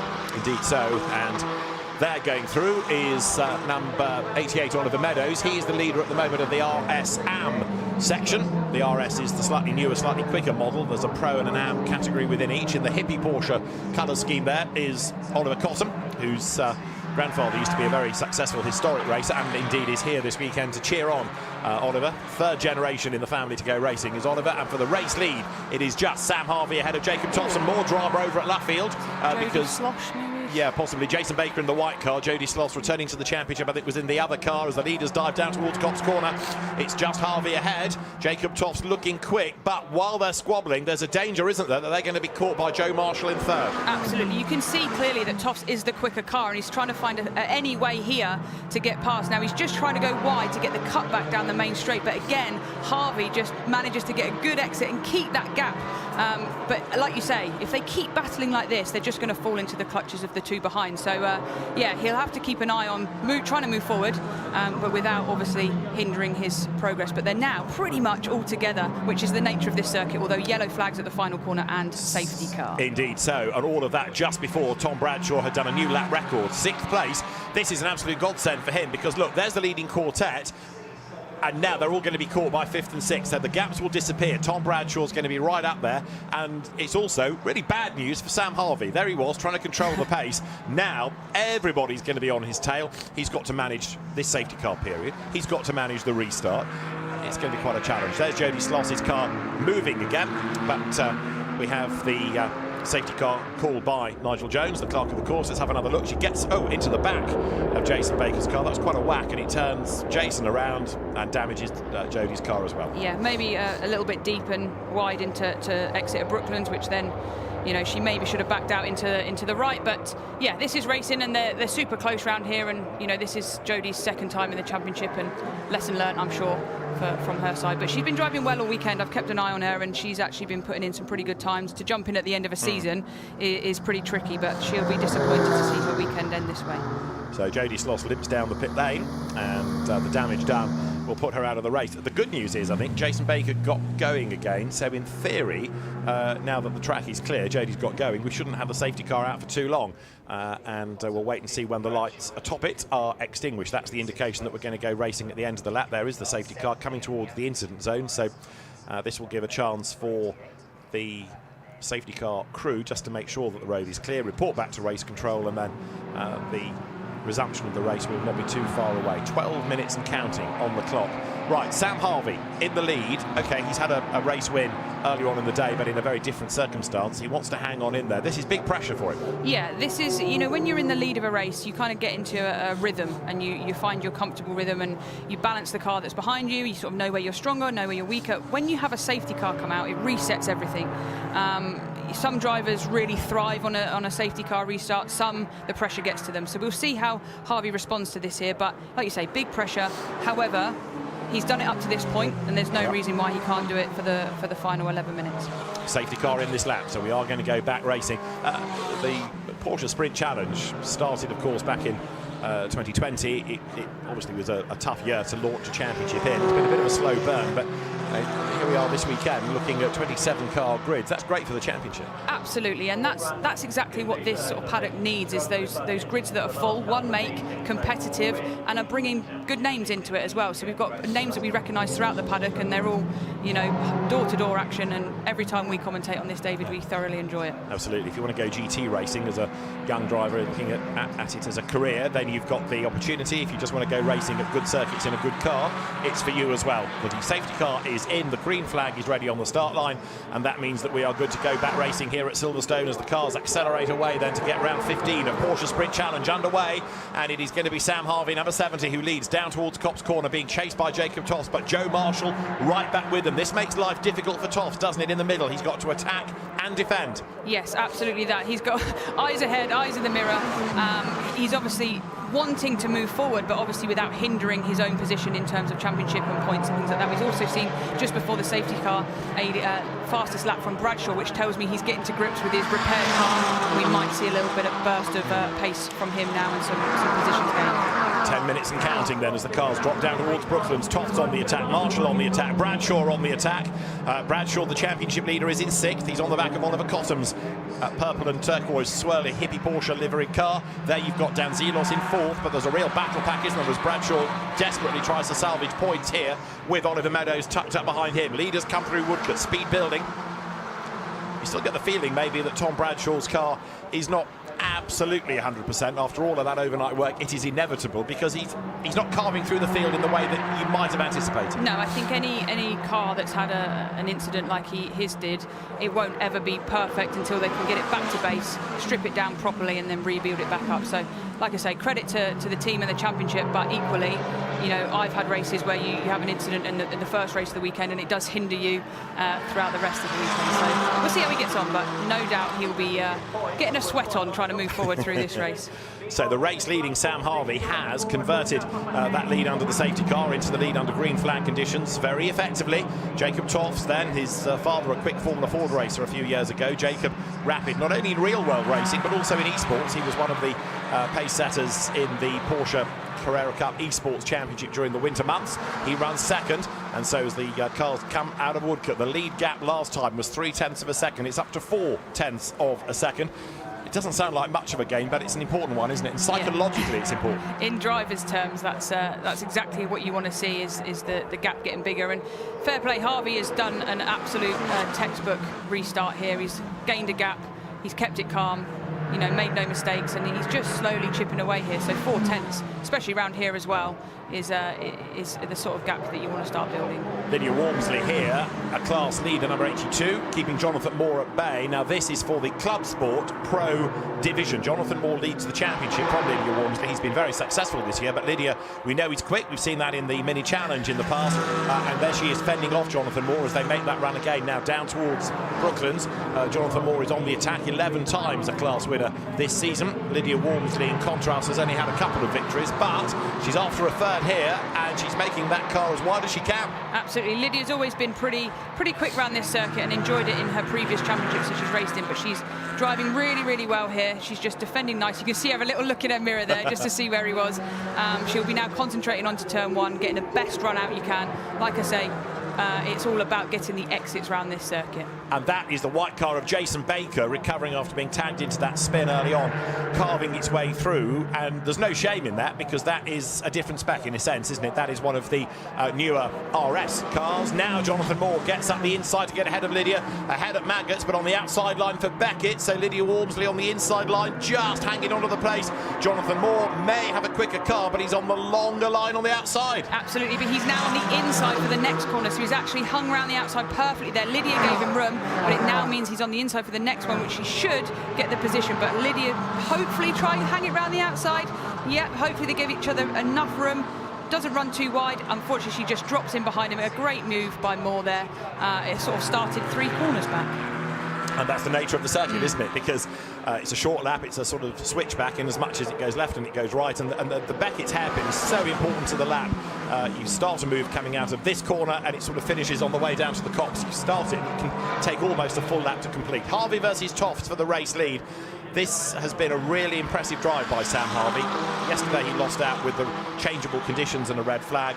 The earlier win, okay, was a win, got the points, but it didn't last very long, that race. Whereas here, he's driving very impressively. Oliver Meadows, in the meantime, a little bit further back, is 7th, but he is leading his class, and he's staying on the back of the pros out of the RS. Yeah, I'd imagine he's probably trying to latch onto them to stay with them, to drag him round as such, but not necessarily wanting to get too involved in terms of them being in a different class. So, yeah, trying to run with them, but equally not risking much himself either. But it's good. I love this circuit. It keeps all the cars together. As you can see here, you know, they're all sticking together. One lap there's a 0.4 gap. Next lap it's 0.2. You know, it's a bit like karting. You know, it's that sense of you don't necessarily want to be in the lead on the last lap round here. And the other great thing about Silverstone is it's a good wide circuit, and that means that you can run side by side, and there is room to pull off a move. And we've seen plenty of it across not just Porsche racing this weekend, but all the other categories here as well, from touring cars to F4. So it remains Sam Harvey under attack. He's got 5 minutes on the clock. Joe Marshall is the one creeping back onto the tail of Jacob Tofts, almost into the tail of Jacob Tofts. And as Tofts tries to sort that moment out, so he's caught onto the back of Harvey, and Marshall in turn has got Zelos behind him. Bradshaw goes fifth. Finally, he wriggles past Oliver Cottam and gains a place. But in other words, the queue of cars behind the leading Sam Harvey, Cayman, is getting longer all the time. Yeah, absolutely. He's becoming a little bit of a cork in the bottle here, but he's soaking up the pressure so well. He's just managing the gap perfectly, and that's what we want to see. But like you say, with Bradshaw, he sort of made the move there. Got a little bit squirrely, but was given room and got the place ahead. But he's now got a little bit of a gap before he catches Dan Zelos. To the hairpin at Beckett's they go then, and it is still Harvey ahead. Bradshaw's virtually up with Zelos already, isn't he? He's got pretty much onto the tail of Dan Zelos in fourth place under braking. Now let's see when he can think about making a move. That's Hannah Chapman going through. She is leading the Club Sport AM division. Yet again, this would be for Hannah a 11th victory of the season, and she's edging ever closer to winning that class in the championship, and she's had a great year.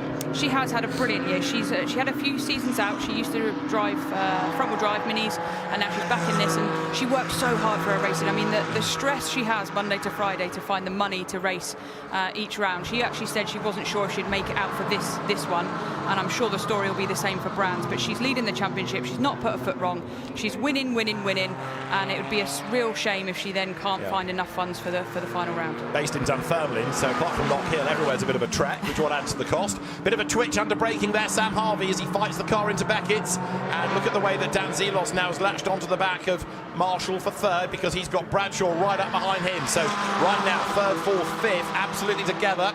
The clock says 3 minutes and change as they come under the vehicle bridge, down towards Brooklands. Harvey, a little bit further ahead this time, maybe. Absolutely, he's got a little bit of a gap, and Marshall keeps making that sort of half-hearted effort, showing his nose, which, I get what he's trying to do. He's maybe just trying to off-put Tofts a little bit, but it's also hindering him a little bit. I think if he just committed a little bit, he ran wide there through the gravel. Again, we're going to see momentum here. Is Dan Zelos going to get on the back of him, unless he backed out as well, just in case of him coming across the track. But moving to the inside, there's a couple of movements there across the circuit, but he's right on his back bumper when he get the cut back into turn 2-3. And while they're squabbling like this, it throws a lifeline in the direction of Tom Bradshaw, doesn't it? In fifth, Tom was a winner here a couple of months back in historic Formula One McLarens. Now in Porsches, he's trying to get himself up to at least fourth, maybe even third, but he's running out of time. Harrison Cavers has got a 5-second penalty for track limit abuses further down the order, but all eyes on third and fourth and fifth right now. There's no way Marshall's going to do that half fake to the inside, because he's having to defend, and that means the pressure is taken off Tofts. Marshall does like that line though, even when he's defending. Yeah, I actually just watching him there when he's got some free air in front of him. I think he just has a slightly different line to everyone else, which makes him look like he's going for a little lunge, but actually takes a slightly different line. But yeah, he's now unfortunately got his eyes in his mirrors full of Dan Zelos and Bradshaw, which is two names in this championship you wouldn't necessarily want directly behind you, because they're both competitive, both strong, but with 1 minute and 52 to go, he's just got to hold his breath and hang on as best he can. Sam Harvey, though, still leads the way. It's been a mighty drive to hang on to the race lead as Dan Zelos goes really wide, coming out of Cops Corner. That might give a chance to Bradshaw. Look, who's almost level, coming up towards Maggots on the outside, but he couldn't stay there, so he can't attack on the inside at Beckett's, which is where you see Sam Harvey, the leader, fending off this challenge of Jacob Tofts, as he has done for the last 17.5 minutes. Down they come towards Brooklands once again. This is lap number 19. And there's a back marker ahead. It's Alistair Weston. Is that going to trip up Sam Harvey? Shouldn't do. He might just be a bit more cautious, but he gets through okay on the inside. So does Tofts, so does Marshall, so does Zelos. Tom Bradshaw's going to get past Alistair Weston, who in fairness is doing his absolute level best not to get in anybody's way. They're coming up towards the timing line, and we'll see in a moment when they break the beam. Is it going to be the last lap through? They have gone. It's going to be touch and go, this, because that last lap was about 57 seconds, and there were about 57 seconds on the clock when they came through. Harvey would love this to be the last lap. Bradshaw would like another one. Absolutely, and that's the difference between the grid. But yeah, they might just sneak through an extra lap there, which, like you say, Harvey would just be rolling his eyes at his crash out and go, not another one. But yeah, it's credit to Alex Weston there, getting out the way and causing no harm there. It's always a difference getting through the traffic here and seeing which drivers are a little bit better than others. But yeah, he did his best job of getting out the way and caused no trouble between those front runners.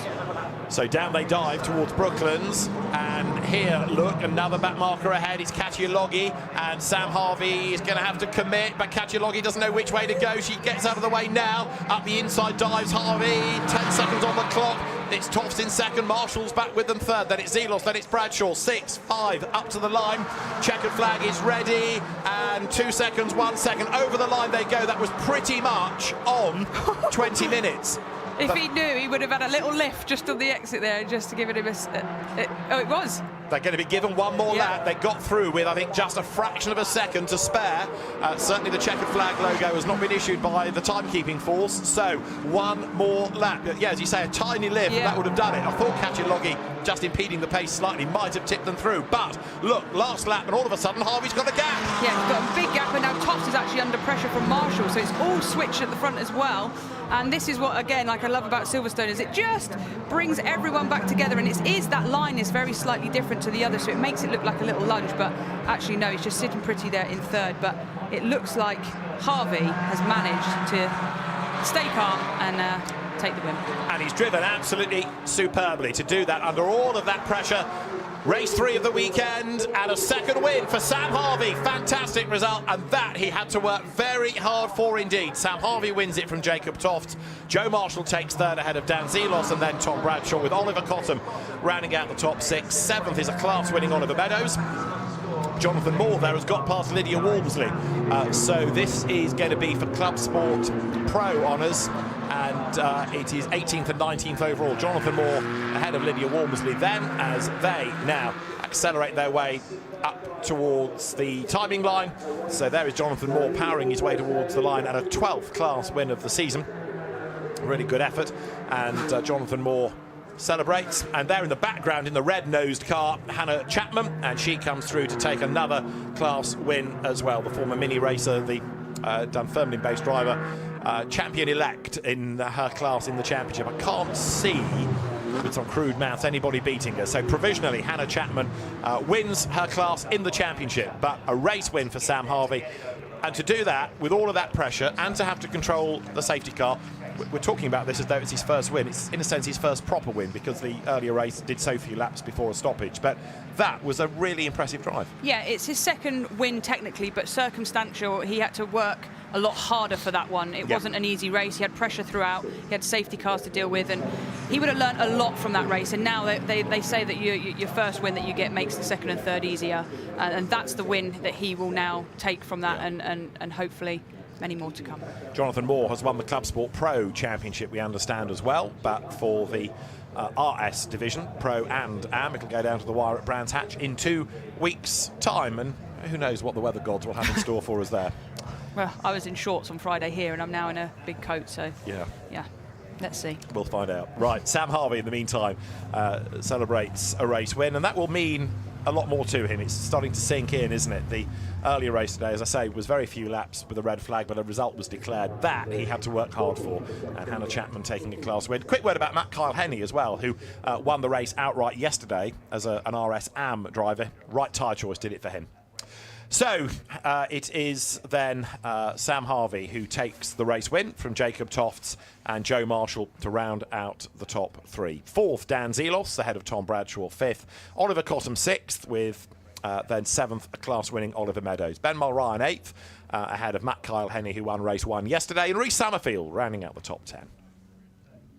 Toby Trice, after his dramas with Ethan Hamilton earlier on, 11th, and Ethan Hamilton 12th, ahead of Dan Lewis, Chris Bingham and Amy Watts in 15th. Dean Burden was next, ahead of Jason Baker, who recovered after being tapped into that spin. Jonathan Moore won his class in 18th, and Lydia Walmsley 19th, ahead of another class winner, Hannah Chapman.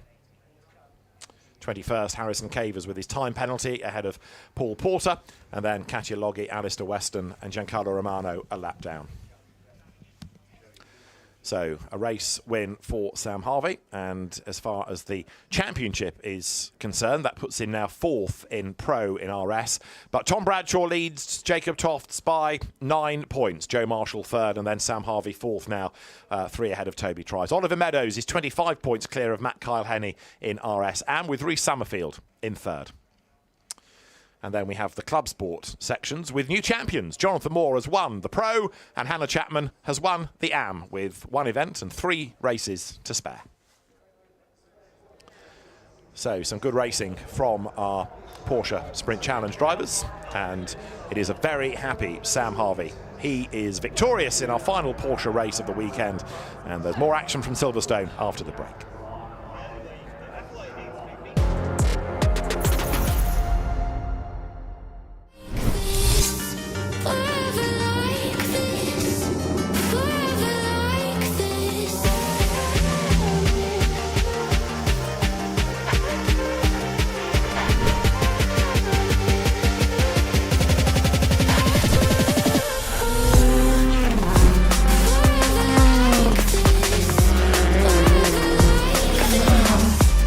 .30 races, maximum attack. It's either BTCC or nothing, so I'm going all out this year. Whenever I'm in a championship, I'm here to win.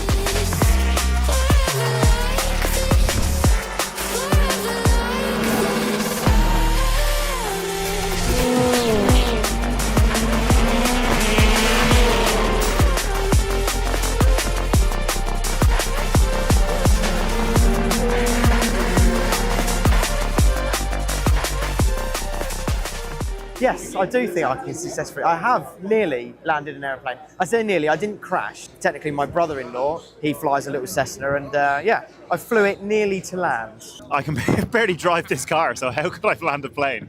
Absolutely.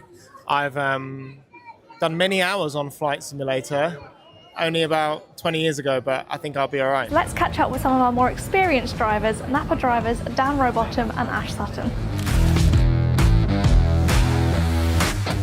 Talk us through FP1, how was it? Well, moist, wasn't it? We've decided. Sorry, yeah. Are you serious? Yes, how was FP1? It was wet. Talk us through it. It was one of those horrible sessions, really, wasn't it? It was a bit, yeah, it was damp in places, a bit moist in others. It was all over the shop. Yeah, it was one of those as drivers we don't like because you can't get a true read on the wet condition, the dry condition, or the car. We did a bit of housework at the beginning. I think you did most of yours. We did all of ours. And been really brave. Ash is really, really brave. I'm not. I went down 2 notches on my bravery scale. But I did nearly bin it through Noble twice, so I thought that's enough. Fair enough. That's enough for today. That's enough for today. But yeah, we finished FP1 and you're P1 and I was P9, so he's quicker than me.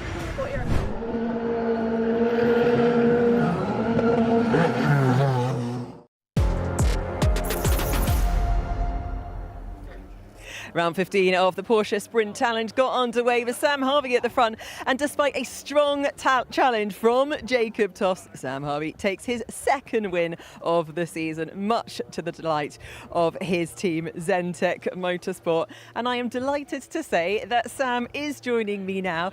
It was a lights to flag victory, but it was a tough one, wasn't it? I mean, Jacob really made you work for that win. Oh, he did. Yeah, it was, as you said, he made me work for it right from lights out. I knew what I had to do. I just got my head down and I managed to get the job done. You know, the car was absolutely amazing. So thank you to Zentech. You know, they've given me the ultimate package this weekend, and my sponsors for being here as well. I wouldn't be able to do it without them. But yeah, well done to everyone behind. Jacob, he put on an absolute amazing battle. You know, I was really hoping for that last lap every lap, and I managed to get my head down and get it done. I just made my car as wide as possible. And yeah, we came over with 2 wins and a pole position this weekend, so I can't be more than happy with that. Yeah, we did wonder whether that last lap was actually going to go ahead, whether it was a checkered flag or not, but you managed to hold on. Yeah, I came round and I didn't see the last lap board, so I thought, Christ, I've got another one to go. And luckily the checkered flag came out and I saw it at the last second and I knew I'd done it. Brilliant, huge congratulations, well done, thank you. Right, let's bring in Jacob Toffs. I mean, again, you pushed so hard. You can see Sam's absolutely exhausted from that race. How do you reflect on it? Yeah, it was a really enjoyable race. Of course, disappointed not to win, but Sam drove really well and I'm really happy for him to get his first win this afternoon. It was also loads of fun with Joe. My car's a bit shorter, but it was all good. Yeah, he was really putting the pressure on there in the closing laps, wasn't he? Yeah, towards the end of the race we started to catch some of the club sports, and then that's when I knew it would get hairy, so maybe an opportunity was arise, but it didn't quite. I felt like we got close, but yeah, it was all good, all clean. Well done, second in the championship standings at the moment. Thank you very much. Let's bring Joe in as well. Joe, come and join us. We were just talking, Jacob was saying that you were piling on the pressure there at one point. Yeah, well, we had a great start, but I had a bit of contact with Ethan into turn 1, so I had a lot of damage on the front left, which means I was struggling to turn right into the corners. So my race was hindered from there really. But yeah, I tried to stick the pressure on. I think Harvey was trying to back up the pack so I could try and have a go at Jacob, but yeah, it didn't quite work out. But no, P3, really good points, so yeah. You had Zelos and Bradshaw in your mirrors as well.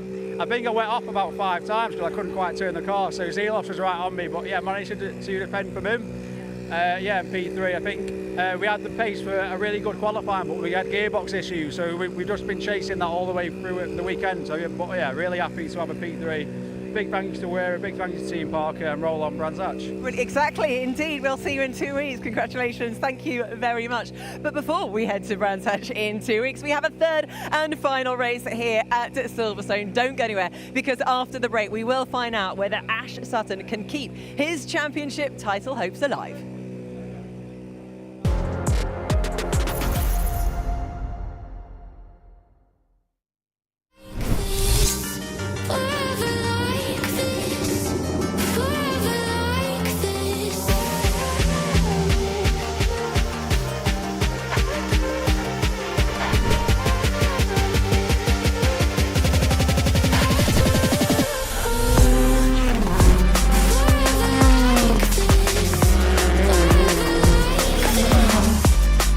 Races, maximum attack. Either BTCC or nothing, so I'm going all out this year. Whenever I'm in the championship, I'm here to win.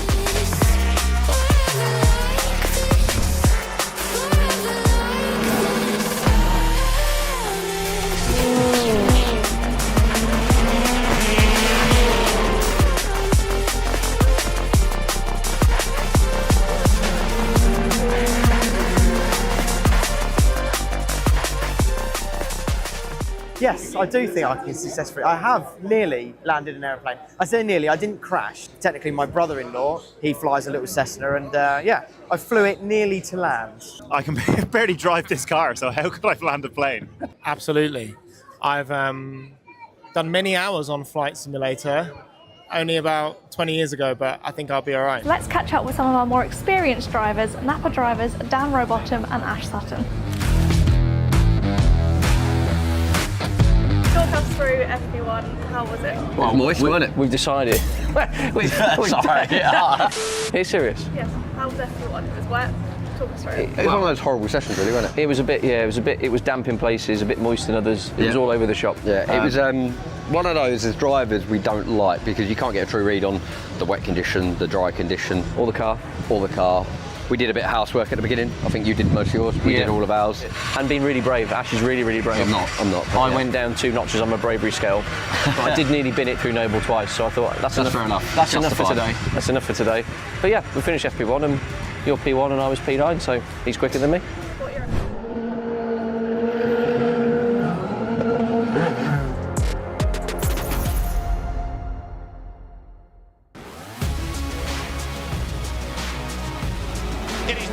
With a good getaway by De Leon. Gordon Shenley's going to get his nose in front at the end of lap 1. Here comes Lloydie down the inside of Shenner, and he's pulled it off. There is Ash Sutton on the outside line, trying to gain ground, but Ingram is up the inside line, and Tom Ingram is ahead of him, and that is absolutely vital. That's well and truly alike, that car. It is. Dan Lloyd wins our first race of the day in the Kwik British Touring Car Championship, and a delighted team, a delighted driver as well. It is go with a good start made by Hill, as you would anticipate in the BMW. Ingram's already up into 4th place. He's made an absolute rocket ship start, look. Ingram is the race leader. It is going to be win number 6 of the season for Tom Ingram, who dominates race 2 at Silverstone.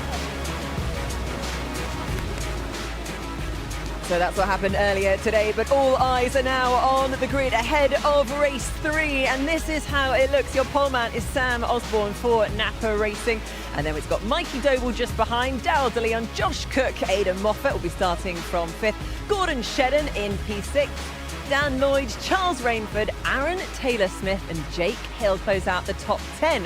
Where are our championship rivals? There they are, P11, Ash Sutton, and just behind him for Team VERTU, Tom Ingram.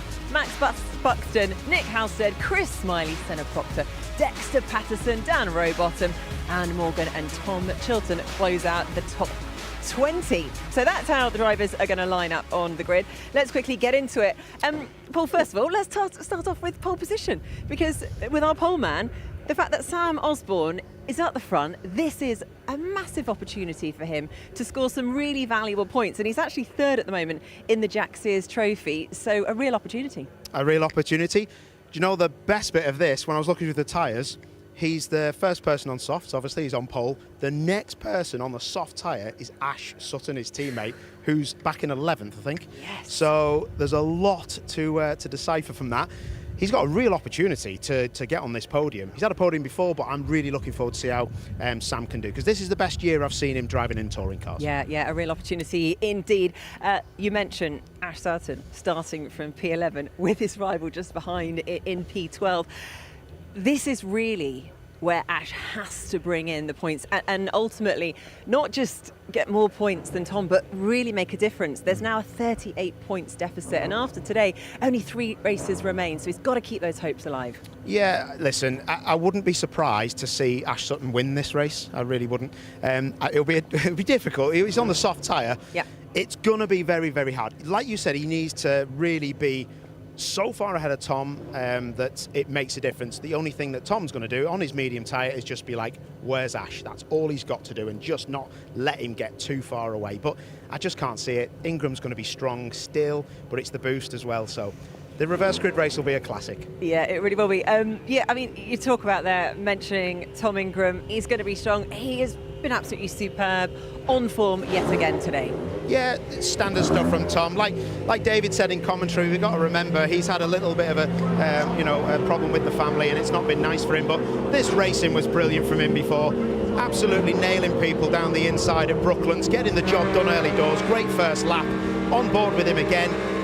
That line that Tim Harvey said about the Giovanardi line, the old Italian driver who was absolutely phenomenal in British touring cars years ago. It was a great line, and it was getting him that speed down the straight, headlights ablaze, always showing his nose.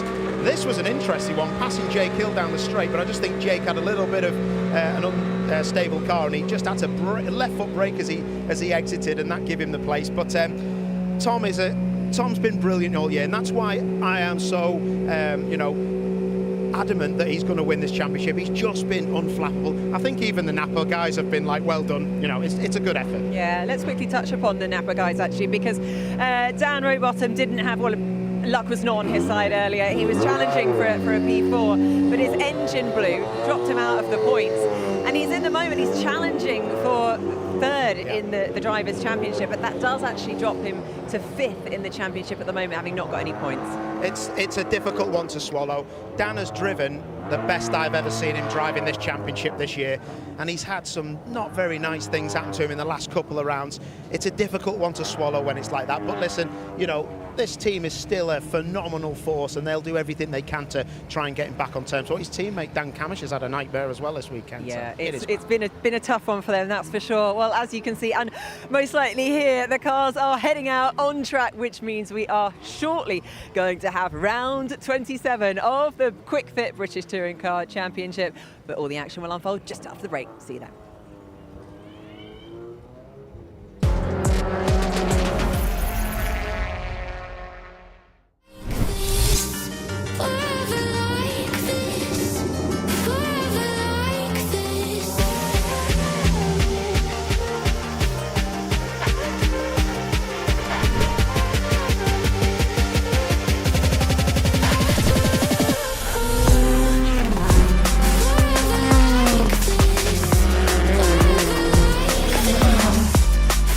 Races, maximum attack. Either BTCC or nothing, so I'm going all out this year. Whenever I'm in a championship, I'm here to win.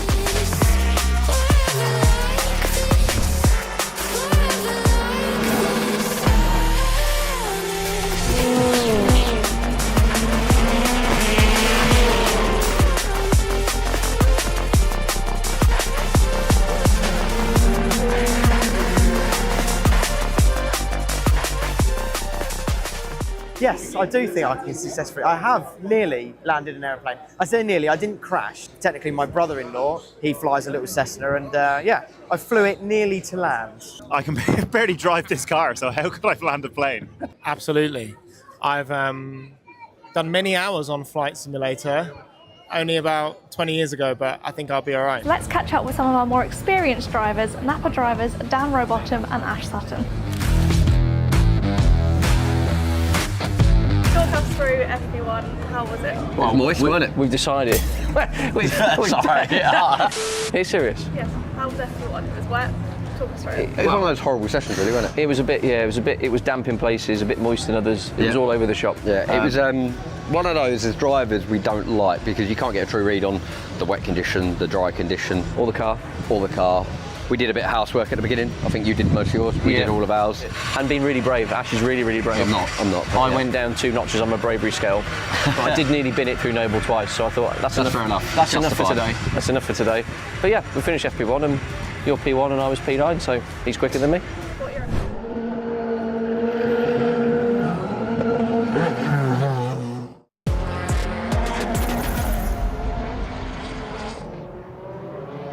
Hello and welcome back to Silverstone for the last part of all the action today. The grid is getting busy, so let's go down to Louise Goodman and find out who she can manage to speak to.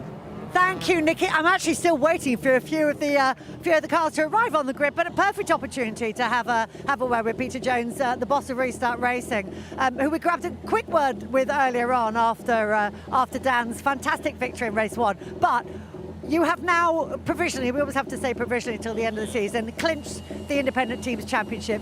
It's a massive moment, isn't it? It's unbelievable that you set an objective and then you work so hard, and then a day like today comes along, we win our first race and we clinch the championship. It's just unbelievable. This is the kind of day that you dream about, isn't it, when you're a team boss? Of course, but being an independent is so hard.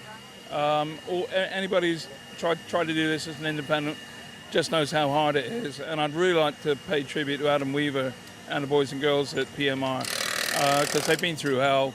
Adam showed great leadership and brought them back. I mean, Mikey's still fighting like a warrior in the championship against us, so there's still plenty to play for, and I wish them well. Well, a tribute to your guys and girls as well, because obviously it's your first season at the helm, really, of Restart Racing, alongside Ben Taylor, your drivers, and Chris Smiley in particular putting in a massive, well, I say Chris in particular, Dan as well, but Chris very much involved in setting the team up. So just give us a word on the effort that everyone's put in this year. It's been a real family. I mean, Ben has delivered real results with his trackside team. Obviously, we've been doing the off-track thing as well. Hospitality is full now. This time last year, we might have had 20 people in. We got 72 this weekend. It's just an amazing effort across the board. Well done. Great to see. Well done. Congratulations. Right, let's dive in now and have a word with Sam Osborne. So, starting this race from pole position, he's been here before, but let's see how he's feeling. You can look at that face inside the car. How are the nerves holding out, Sam? It's quite daunting starting from the front, isn't it? Yeah, it's quite nice being able to see them lights. Race 1, I were having to sit up in the seat as high as I could just to see the top of them. So, yeah, it makes a change. You're in the pound seats though, aren't you? I mean, starting from pole position with the soft tyres on, and a clear road ahead. Time to make hay. Yeah, I mean, who could have predicted this, eh? I mean, every weekend's different. So, yeah, we just managed to get back into that top 12 and reverse grid. So, yeah, looking good. A good fight back into the top 12 as well, because race 1 didn't go brilliantly for you, did it? No, yeah, it's one of them things. I mean, we got track limits, which we're a bit gutting, and with the new penalty being 10 seconds, it really hurts. But one of them things, it's the rules of the game. So yeah, it's one of them. Right, good stuff. Let's go down to Paul. He's a little bit further down the grid. Who have you got, Paul? Yes, I am, Lou. Thank you very much. With Aaron Taylor Smith. Aaron, how are you, boss? You're always happy. Turned a bit of a corner with this car. It's like night and day. What's the big difference? It's hard to say. Like, I feel like the first half of the year we're betting in. Do you know what I mean? Like, I'm learning a new car, learning a new team, and they've been very patient with me, which is quite nice. But I feel like it's been great having Gordon, and then have Josh coming back, brought in a load of wealth of expertise, and it's just nice. Like, all you ever want to do, you'll know yourself. You just want to be in the thick of this. Do you know what I mean? So this is still surreal for me to be doing this in the first place for as long as I had. So it's just nice to be battling with the big boys and, yeah, putting on a show. What are you thinking from this one? Because there's not many people on soft, is there? But all the soft runners are at the back or on pole. Oh, we're going to win. But I'll win every time. Every time I sit in this car, I think we're going to win. No, I feel like we've a chance. Do you know, what's nice about racing at Silverstone, it comes down to racecraft. Do you know what I mean? So if we can capitalise on the first few laps, you just never know where you'll end up. So I'll get stuck in, see what we can do, end the weekend on a high, and yeah, put on a good show, I hope. Ash and Tom behind you. One of them's on the soft tyre, and that's Ash. Yeah. Are you thinking about that? Are you going to let them both through? Or, I mean, you've got your own race to run, but what's the score? You're not going to have your indicators on, are you, like everyone else does? Oh, God, no. No, they'll have to work for this. If they're going to win, they're going to have to get by me. That's the way I look at it. Don't get me wrong. Like, I would expect no inch from them, and I certainly won't give them an inch. So yeah, I'll have my wits about me, but at the same time, I'm going to race them as hard as I'd race anyone. Like, they've done a fantastic job to get to this point in the season, to be in that championship hunt.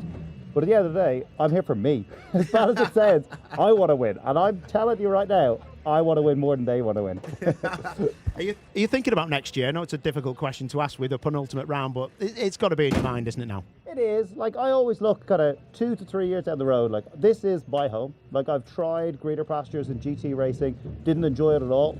The touring cars are the pinnacle of British motorsport, so I'll categorically be here. And it's just, like, I feel like a bit of a prima donna saying this. I've signed about 15 NDAs in the last week alone, so if I say too much, I'll get sued, which is never a good look, I find. But there's some great plans coming together, and I'm excited that it'll come out in the wash pretty soon.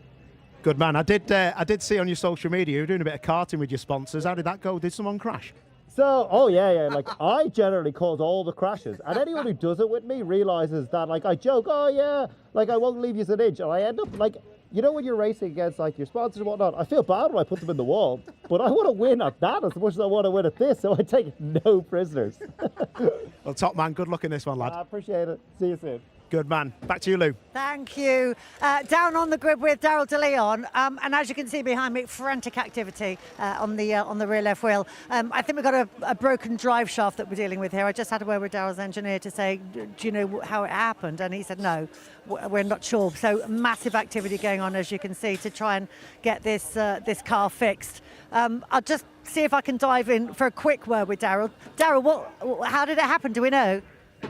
I was coming to the grid, and this never happened to me before, so I assume it's this part that's gone, but it definitely feels like it's a drive shaft that's gone. Yeah, so the boys, I can hear them banging away, but I'm confident that they're going to do the best they can to get me going. So. Fingers crossed. I'll leave it to it. Right, let's just go over and grab a word with one more man I wanted to have a word with. In fact, Peter Jones was making reference to the PMR team earlier on. So I'm just watching my poor cameraman walking back. It was good job, Rob. Managed to do that without bumping into anybody. So yeah, let's dive in and grab a word with Mikey Doble, who's having, I mean, this is a fantastic opportunity. Your comeback in that last race was really quite something. Yeah, no, I enjoyed that one. The pressure was off a little bit from the back of the grid. We were running solidly in race one and then just had some contact which damaged our car. So yeah, we made some good progress in that one. Got the car into a bit of a better window and awarded ourselves with this front row start for the last race. I can't wait. Well, fantastic opportunity to capitalise and make good points. I was just talking to Peter Jones from Restart Racing, and he was paying tribute to you and the team for the fact that despite all the travails and troubles you've had this season, you're just not giving up, are you? Well, we're not here to just go round. You know, we want to be as competitive as we can in the relatively short time we're going to have with this car. So yeah, we've thrown the kitchen sink at it, and you know, hopefully I can reward everyone that's put so much hard work and effort into this car with some sort of a trophy in this race. Where are you at with the car at the moment? How's it feeling? We've definitely made some progress with it this weekend. We're still not back to our former glory yet of where we were in the first half of the season, but you know, I'm enjoying the challenge. I think, you know, we're all working so hard at the moment, and yeah, we're in the mix this weekend. Good stuff. That's exactly what we like to hear. Right, doors closed, people are leaving the grid. Time to go off for our final break. Join us for the last touring car race of the day in a few minutes.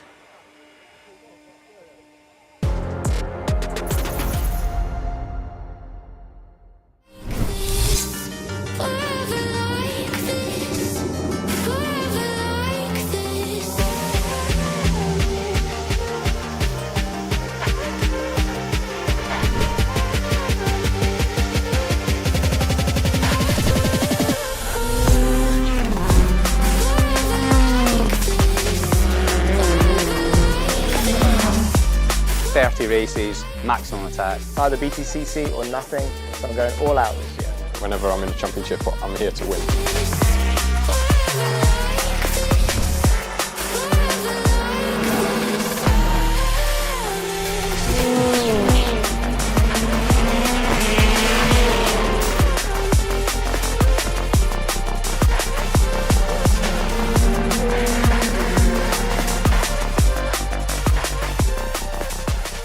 Yes, I do think I can successfully. I have nearly landed an aeroplane. I say nearly, I didn't crash. Technically, my brother-in-law, he flies a little Cessna, and yeah, I flew it nearly to land. I can barely drive this car, so how could I land a plane? Absolutely. I've done many hours on Flight Simulator, only about 20 years ago, but I think I'll be all right. Let's catch up with some of our more experienced drivers, Napa drivers Dan Rowbottom and Ash Sutton. Talk us through FP1, how was it? Well, moist, wasn't it? We've decided. Sorry. Are you serious? Yes, how was FP1? It was wet. Talk us through it. It was one of those horrible sessions, really, wasn't it? It was a bit, it was damp in places, a bit moist in others. It was all over the shop. Yeah, it was one of those as drivers we don't like because you can't get a true read on the wet condition, the dry condition. Or the car. We did a bit of housework at the beginning. I think you did most of yours. We did all of ours. And been really brave. Ash is really, really brave. I'm not. I went down 2 notches on my bravery scale. But I did nearly bin it through Noble twice, so I thought that's enough. Fair enough. That's enough for today. That's enough for today. But yeah, we finished FP1 and you're P1 and I was P9, so he's quicker than me.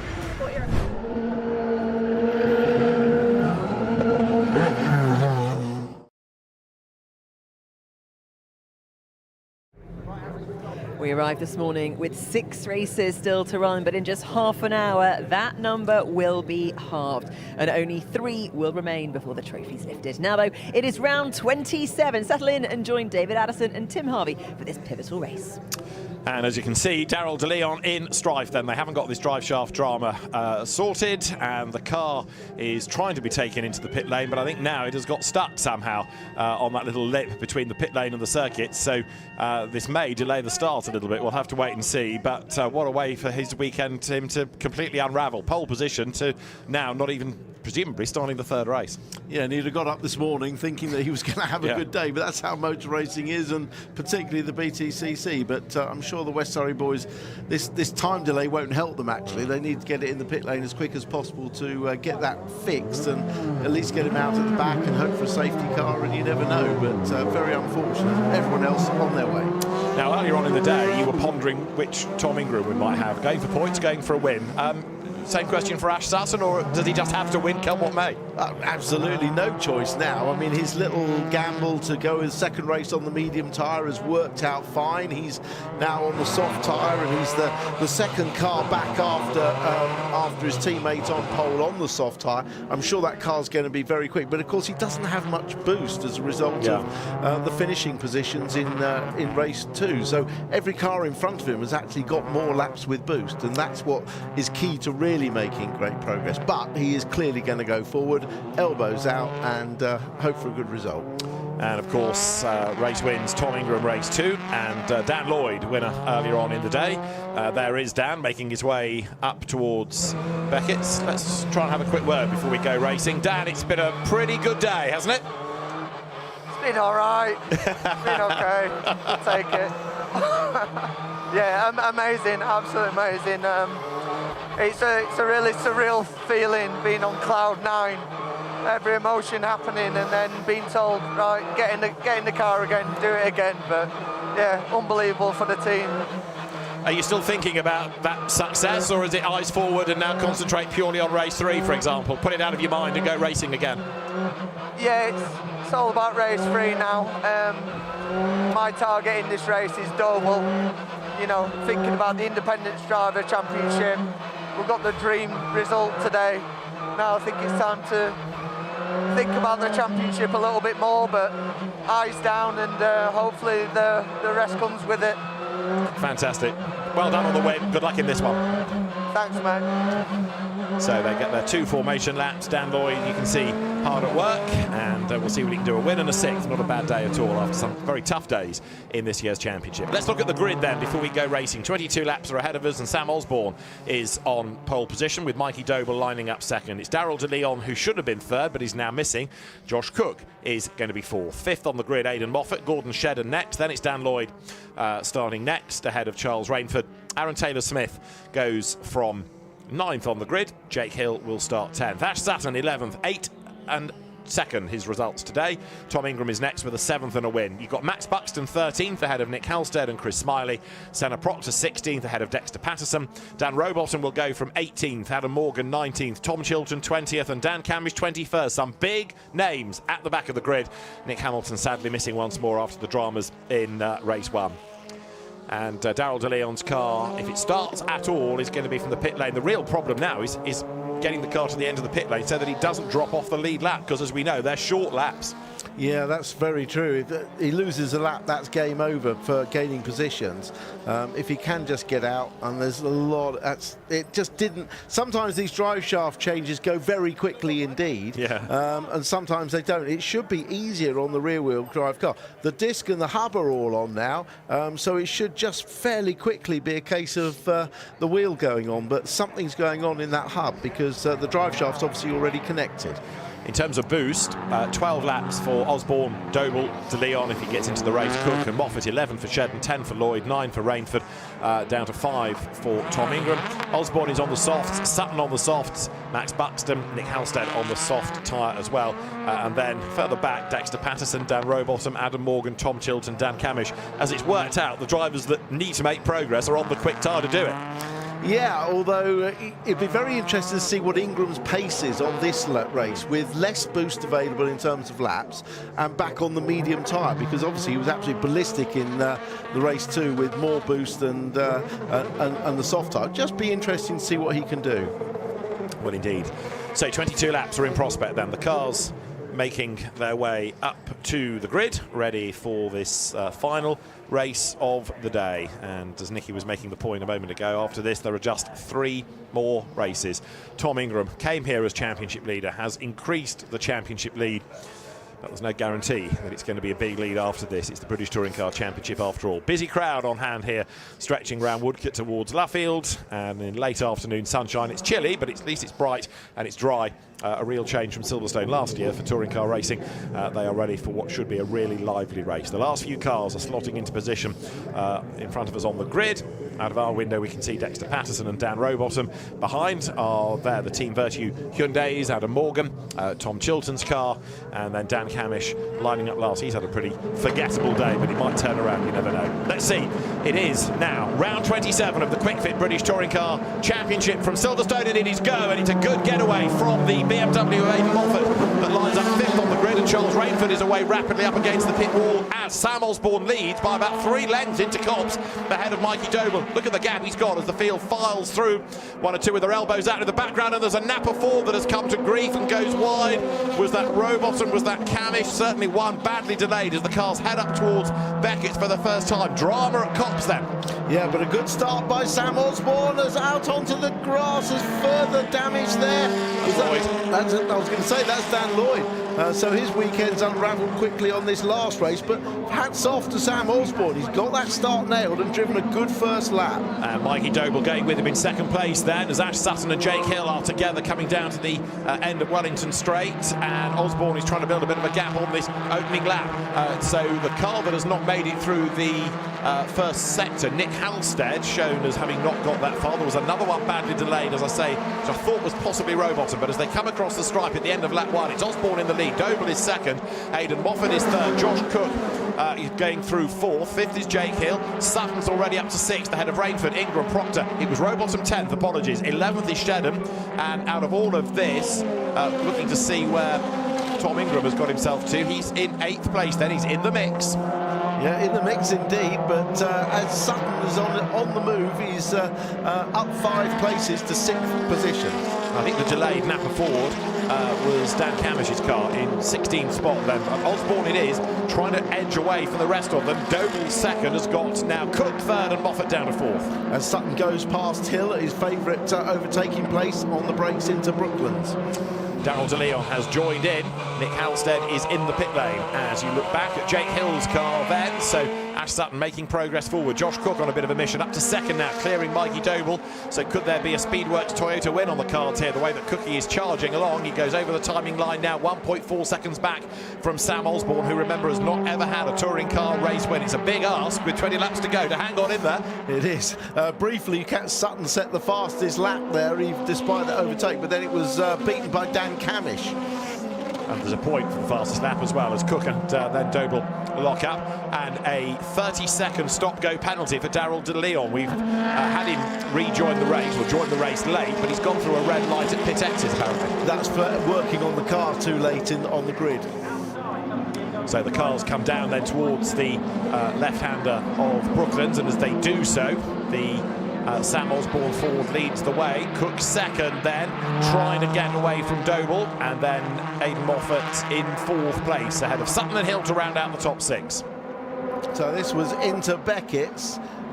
Aaron Taylor-Smith and Lloyd getting together on the exit just there. Looked like Aaron Taylor-Smith well into the back of Lloyd, wasn't it? Yeah. Absolutely speared him off. I think that'll be a conversation in the bus, because Lloyd, you definitely won't be happy about that, and didn't appear to do anything wrong. And he's a long way back in 19th place. He is still going, but a long way adrift of the pack as they go up now towards Beckett's, then turning into the hairpin once more.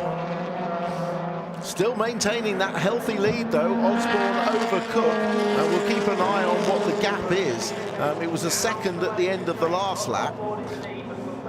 Fastest lap of the race, Adam Morgan, as now Moffat tries to clear Doble for third place. Side by side they run down towards Brooklands, and all of this enabling Josh Cook to try to get away a little bit more. Doble trying to stay ahead, and he's way up the road from the Restart Racing Hyundais. And this is Sutton's view then, in fifth place, coming out of Brooklands.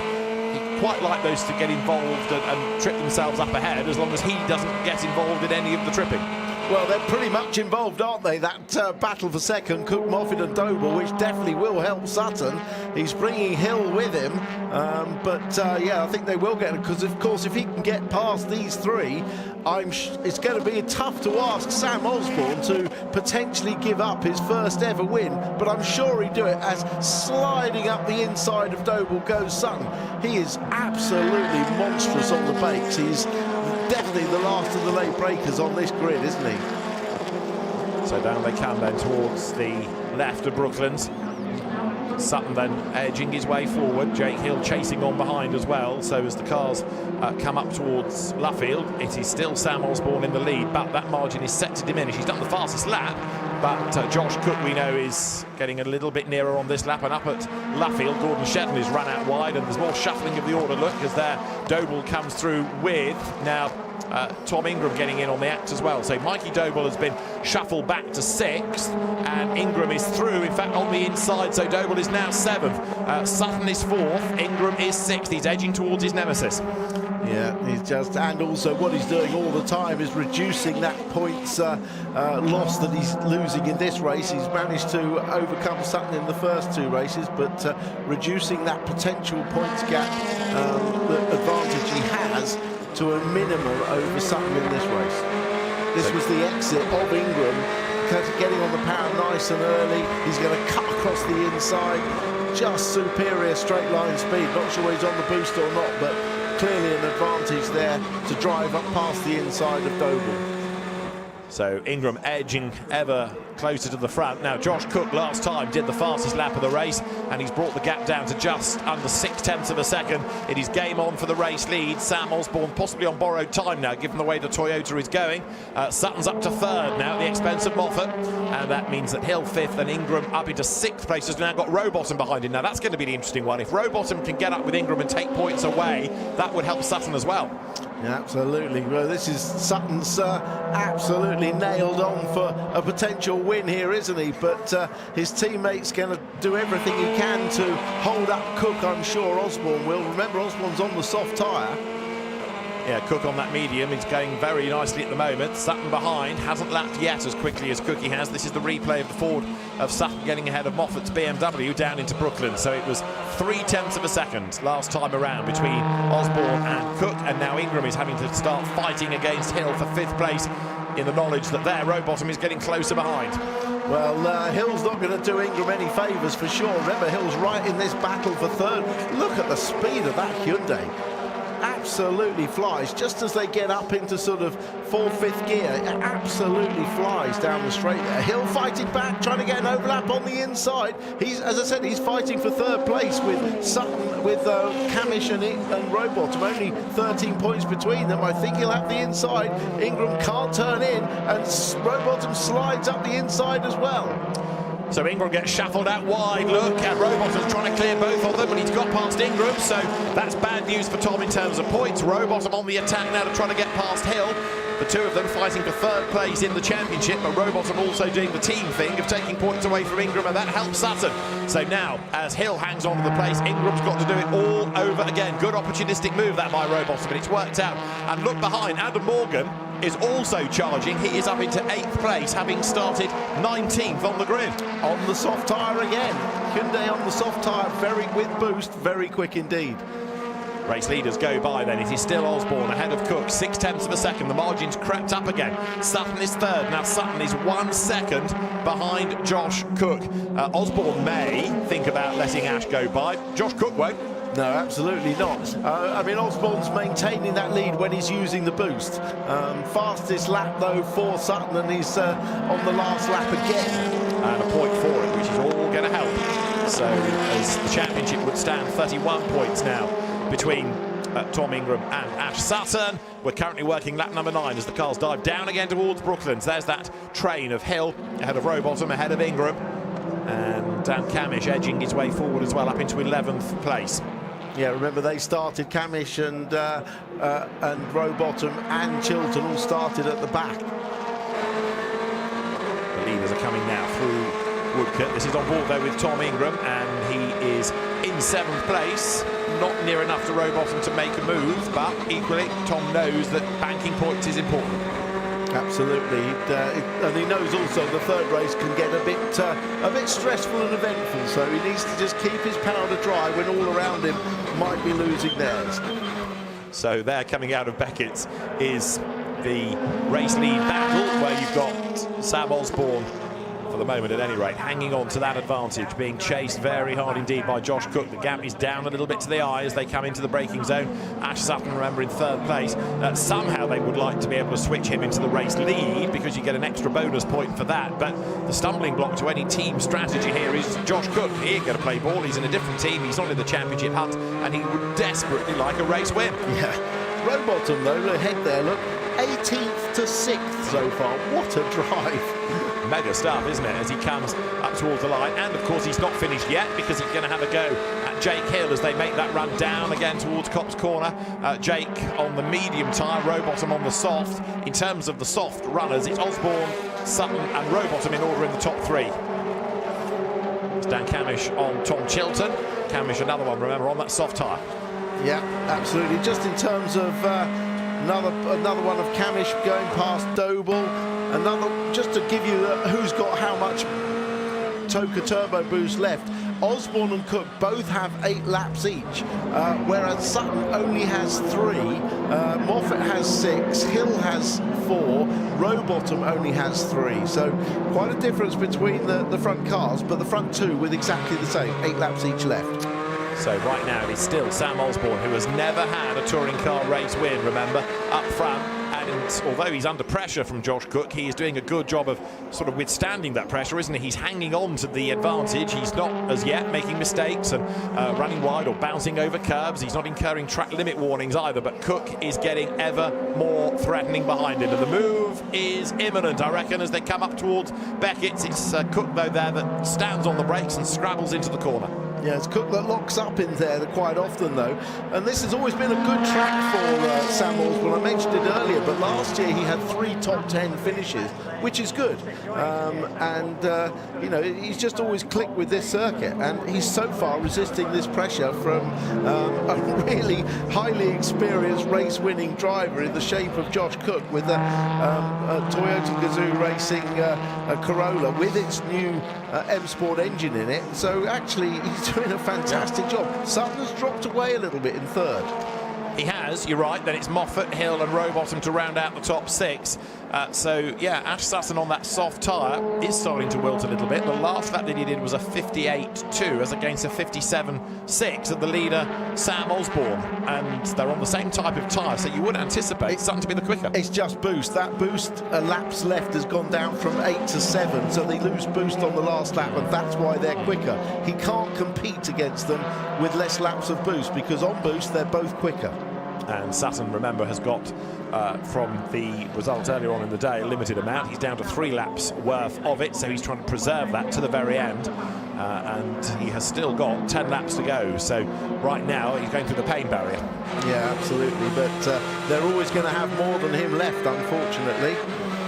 So Sam Osborne and Josh Cook, both 7 laps of boost available to them. Sutton third on 3. Moffat's got 6 laps of boost. 3 for Hill. Rowbottom only 1. So he's got to be really savvy now as to when he uses that, because if he uses it imminently, then he might be a sitting duck for anybody else that gets close. And he's under attack anyway, look, from Ingram. Now Ingram has got 4 laps of boost left and Rowbottom only 1. Well, Rowbottom's used it all to advance from 18th on the grid, and that's the penalty. He's had the joy of it, but now he's got to tough the penalty, because look how many cars are close behind him. He's in danger just because of Toka Turbo boost that he hasn't got available of hemorrhaging a lot of places. A little bit of damage on the front of Rowbottom's Ford as well as they drop down towards Brooklands once more, and Dan Camish look on the attack against Adam Morgan. Ingram to the outside of Robo as they drop into Brooklands, couldn't go round the outside and couldn't stay alongside either to challenge up at Luffield, so he's got to think again. Round the long looping right of Luffield they come. Sam Osborne is about to come by and put 14 laps in the book. He's ticking them down and the margin stretches again. He has used boost on that lap, 7/10 the margin, but now Cook has got 1 more lap available than does Osborne. Yeah, but Rowbottom can be doing his teammate Sutton a big favour here by some aggressive defence, should we just call it that, against Ingram. Very wide there. That's a definite one of your track limit infringements, but he's going to have to drive a very defensive race over Ingram, and Ingram doesn't want to take too many chances against Rowbottom. True enough, as the race leaders then work lap number 15, 8 to go. They're going through is Adam Morgan, who's had a really good run here up into 8th place. He's got Dan Camish behind him, who's also had a very good run up from last on the grid to 9th and has not done yet. Top 10 rounded out by Senna Proctor in another of those quick Team VERTU Hyundais. Mikey Doble dropping back, of course, 2nd on the grid. He's now in 12th, but Doble is still leading the independents. Yeah, good drive.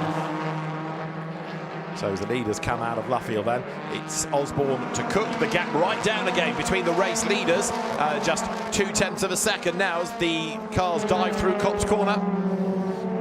Now Osborne's feeling the pressure. Now he's got Josh Cook right up behind him. Yeah, the rear of the car moving about as Osborne sends it into Copse. They both lock up a little bit going into Beckett's. This is going to be a chance for Cook to have a go, I think, on the inside. And he comes almost level with the Ford as they hit the Wellington straight. But Sam Osborne, using the boost, tries to stay ahead. Josh Cook's just done an absolute best within the first sector. He's about to send it up the inside line, coming into Brooklands. Goes from one side of the road to the other. This is going to be a real test of Sam Osborne. And so far, he's acquitting himself very well by defending. He's leading the race. He's never led for this long before. And Josh Cook, there behind him, has not, on that lap, been able to find a way by. So a good defensive lap by Osborne. In the meantime, Ash Sutton still third, dropping away as he doesn't touch the boost. Well, I'm sure Sam Osborne's brother Jamie, who wasn't able to race here in the minis this weekend because of ill health, will be watching this on the edge of his seat, willing his brother to get this across the line. And Sam, you've got to do everything in your power to keep him behind. This is on board with Ingram, trying to get past Rowbottom. Remember, Rowbottom's almost out of boost. Ingram's got plenty, all right across the inside there, and then cutting back, and Rowbottom's gonna lose that position. And Rowbottom is out of boost. He's used all of it now, so he's got nothing left by way of retaliation. And that's going to help Ingram, of course. So he's now gained a place back. And look, Rowbottom is a sitting duck for Adam Morgan, who's going to go round the outside. So with no extra boost, there's nothing really that Rowbottom can do. And he's also being given a penalty, Dan Rowbottom, of 10 seconds for track limit offences. So all of a sudden, everything's going wrong. He's run out of boost, he's losing places, and he's going to lose more with a 10-second penalty applied. That's going to put him behind a teammate, Dan Camish, who, of course, is his rival for third place, along with Hill. Yeah, and they're both behind Hill as it stands anyway. Osborne to Cook as they went across the line. 0.8 of a second. That was another lap of boost used by Osborne. Yeah, so Cook now has 1 lap more than Osborne. So on 1 lap at least, Osborne's really going to have to fend. You can see the effectiveness. Look at the gap he's pulled out by using that boost on a lap that Cookie wasn't. And now Josh Cook using the boost to try to get back onto terms then. So down they come towards Brooklands. Still third is Ash Sutton, but Ingram up to 6th. So, OK, Ash will outscore. That's going to help. He'd like more cars between him and Ingram, of course. There's another penalty heading, and it's to Max Buxton. 10 seconds for track limits. Here is the race leader then. Sam Osborne comes up towards the line. We've had one first-time winner this season in Dan Lloyd winning race 1, although he's won in previous years. But Sam Osborne has never won at all. So could he be a race winner? Well, he's going to have to make that car very wide. 4 laps to go, and so far it's been a brilliant drive. It really has been a brilliant drive. I'm just holding my breath for him because, as you know, I love to see a first-time winner in the BTCC. It just absolutely is why every driver steps in this car dreams of winning a race. We're not there yet, and I don't want to preempt it because Cookie is such a savvy operator, such a great driver. But certainly this is his best chance for Sam Osborne to pull it off. Now they're back on equal boost. They're back on 4 laps as it stands, 4 laps each. We'll see whether either of them have used it at the end of this next lap, as there you can see another big battle going on between Dan Rowbottom in the Napa Ford. Tom Chilton gets ahead of him. Rowbottom gives the back of the car a little tickle, and that unsettles Chilton going up towards Luffield, and Robo goes back through. Well, that's what Rowbottom was talking about earlier, that he felt Ingram had done to him, wasn't it? Just giving him a little nudge and gone through on the inside. So he's obviously doing the same thing back. We've got 3 laps to go. We've got Sam Osborne in the lead. He's never had a win. He could be our 12th different winner of the season. Right there behind him is Josh Cook. But Sam Osborne so far is doing everything that he should be doing. Daryl De Leon moves to one side to get out of the way after being in late, after getting his stop-go penalty. He's just after mileage here. So Sam Osborne goes through, and he's just done a personal best within the first sector that might suggest a little bit of boost use. And look, he's pulled away slightly from Josh Cook. But now we have got 3 laps to go, and they started this with 3 laps of boost, so they can run the boost to the end. Cook makes a mistake, and that may well be the get-out-of-jail-free card that Osborne needs. That was what Osborne was looking in his mirror, as you do when you come out of Luffield, to judge the gap. Will be absolutely elated to hear, or to see, sorry, because he knows seen that gap extend. He has boost available for each of the remaining laps, as does Cook, but that gap's extended. So over the line, it was just over a second. 2 laps to go now. Sam Osborne comes up towards Beckett's. He's a lap and a half away from a first ever British Touring Car Championship win. It would be an amazing result for Sam, who's become a great character season after season after season. He's got better and better and better. And finally, it looks as though he's going to get his first proper podium. His one inherited podium was after somebody was excluded, and he may well be doing it on the top step. Down they come into Brooklands then. Yeah. So Osborne will come to Luffield and then start the last lap. And of course, it's Pete Osborne, his father, who took over this team that was formerly Motorbase and brought on board Napa. So for the family, it will be absolutely huge. I should imagine Pete Osborne has got everything crossed in the pit lane. That's Jake Hill in replay, getting ahead of Aidan Moffat after a mistake, and Tom Ingram closing to try to get through as well. We're on the last lap, and the gap is 1.3 seconds. Josh Cook all of a sudden seems to have a car that's a little bit evil-handling. He didn't look all that compliant going into Cops, and he's not being able to fight back. They are on equal boost. Right, Ollie Collins, team manager, looks nervous. Everybody in the garage looks nervous. Dad can't focus at all. He's gone. Pete Osborne's had to walk away and have a lie down. A time penalty to Gordon Shedden, a time penalty to Senna Proctor for track limits. Sam Osborne, couple of corners to go. fantastic. And I mean, Cookie's struggling to get to the end. He's locked up at Beckett's virtually every lap. But this man is going to win his first ever BTCC race. Everybody in the paddock will be delighted for him. He's a lovely young man, he is, and he's driven under the greatest of pressure. Sam Osborne comes out of left field. He's never been on the podium. He's going to be on the top step because it's his first ever British Touring Car Championship win. Sam Osborne makes history, a first ever win in the championship for him. Sam Osborne wins race 3 at Silverstone, and he does so by 1.6 seconds from Josh Cook. Ash Sutton takes 3rd. 4th goes to Jake Hill. Tom Ingram is going to be through for 5th ahead of Aidan Moffat, and then 7th is Adam Morgan ahead of Chilton. Camish will get 9th and Doble 10th with penalties being applied. Ash Sutton outscores Tom Ingram only by a couple of places, but every little helps. But Sam Osborne wins the race, and what a drive. He is over the moon in a Sam Osborne sort of way, because he's not the most demonstrative of characters, but he did not put a wheel out of line. That's just brilliant. Absolutely fantastic. That was his dad, Pete, celebrating Steve Richardson from Napa as well. It's a feel-good. And Ash Sutton comes up to congratulate him. They're such a close-knit team, all of them together. They'll all be absolutely delighted for him. I'm trying to remember whether Sam was a race winner in his earlier days of racing, but it's been a tough period in touring car racing, and of course in one of the plum drives judged against some of the best in the business, and Sam has just quietly got on with the job and learnt and got faster, and it's all come together. A first ever win in the championship for Sam Osborne rounds out round 27 from Josh Cook and Ash Sutton in 3rd place. So the drivers then making their way up through left field to the pit lane. Round 27 of the championship falls to Sam Osborne with Josh Cook 2nd and Ash Sutton in 3rd. Jake Hill 4th ahead of the championship leader Tom Ingram. 6th Aidan Moffat, then Adam Morgan in 7th ahead of Tom Chilton. Dan Camish 9th, good drive from him, and Mikey Doble in 10th place. Aaron Taylor-Smith taking 11th ahead of Charles Rainford. Senna Proctor 13th. Dan Rowbottom and Dexter Patterson round out the point scorers ahead of Gordon Shedden. The recovering Dan Lloyd ahead of his teammate Chris Smiley. Max Buxton 19th and 3 laps down after his pit stops and penalties. Darrell de Leon. We also lost Nick Halstead early on in the race. So then it's been a day more about Tom Ingram than Ash Sutton, perhaps, in terms of the race results. But for the championship, we go to Brands Hatch with 33 points between them. It's going to be tough for Ash, but it's not an insurmountable deficit. Dan Camish is 3rd ahead of Jake Hill. Dan Rowbottom 5th ahead of Tom Chilton. Adam Morgan is 7th ahead of Charles Rainford, with Aidan Moffat and Gordon Shedden rounding out that top 10 in the championship.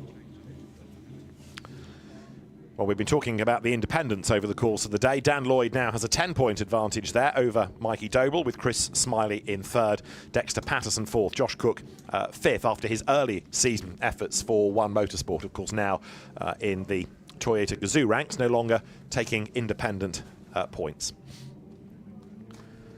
But as far as the Sam Osborne story is concerned, there's just one final bit to it, and that is to get safely through the post-race technical checks. And those are now done. He can make his way down towards the winners area in Parc Fermé, where there will be a great reception as well. He is a good character, is Sam, and his father is at the front of the queue, ready to give him an enormous cheer, and quite right too, because that was without doubt the best we've ever seen Sam drive.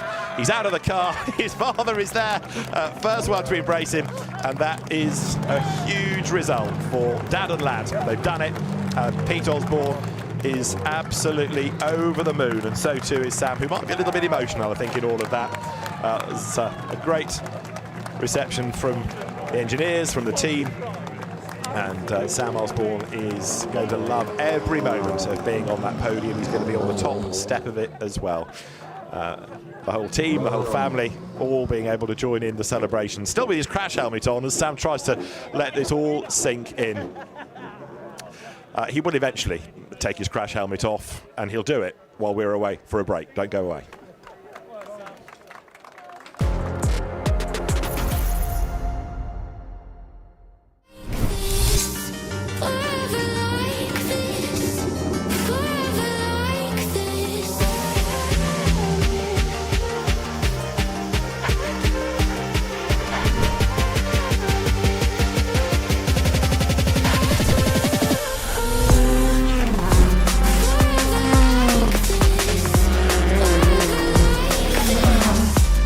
30 races, maximum attack. It's either BTCC or nothing, so I'm going all out this year. Whenever I'm in a championship, I'm here to win.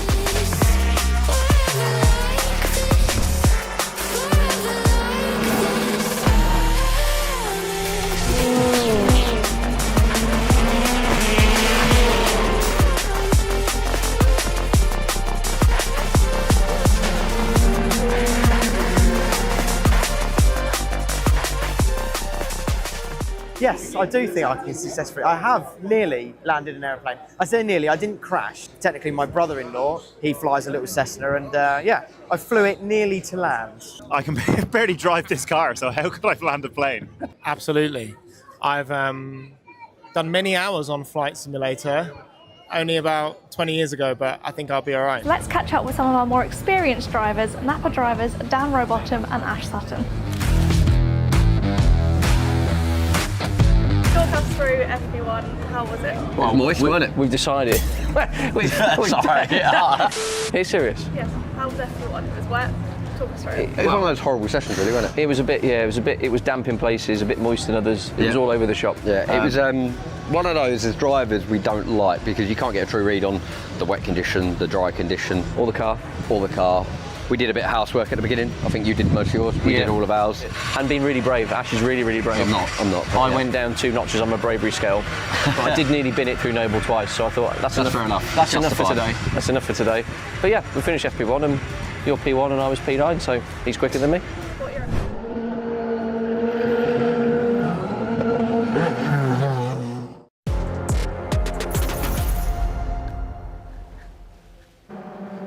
In the reverse grid race, Sam Osborne started on pole on the softs, but could he hold off the racing pack for 22 laps to take his first ever touring car win? Dan Lloyd went off after contact with Taylor Smith, who dropped down the order, but it was a stunning drive from Osborne. He maximised everything, making history, taking his first ever victory. A very special day for him and Napa Racing.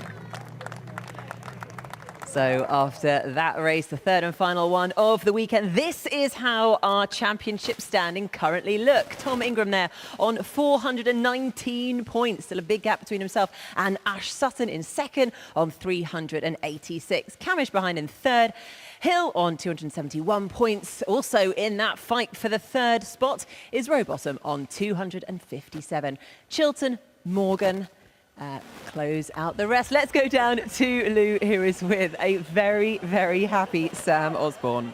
An extremely happy Sam Osborne. And do you know what's been lovely is what you're seeing now is so many people coming up to congratulate Sam and his dad as well. I think half of the grid has been down here to say well done and take it from me as well. I mean, fantastic result for you. But what's more, a fantastic drive. That was one to be really proud of.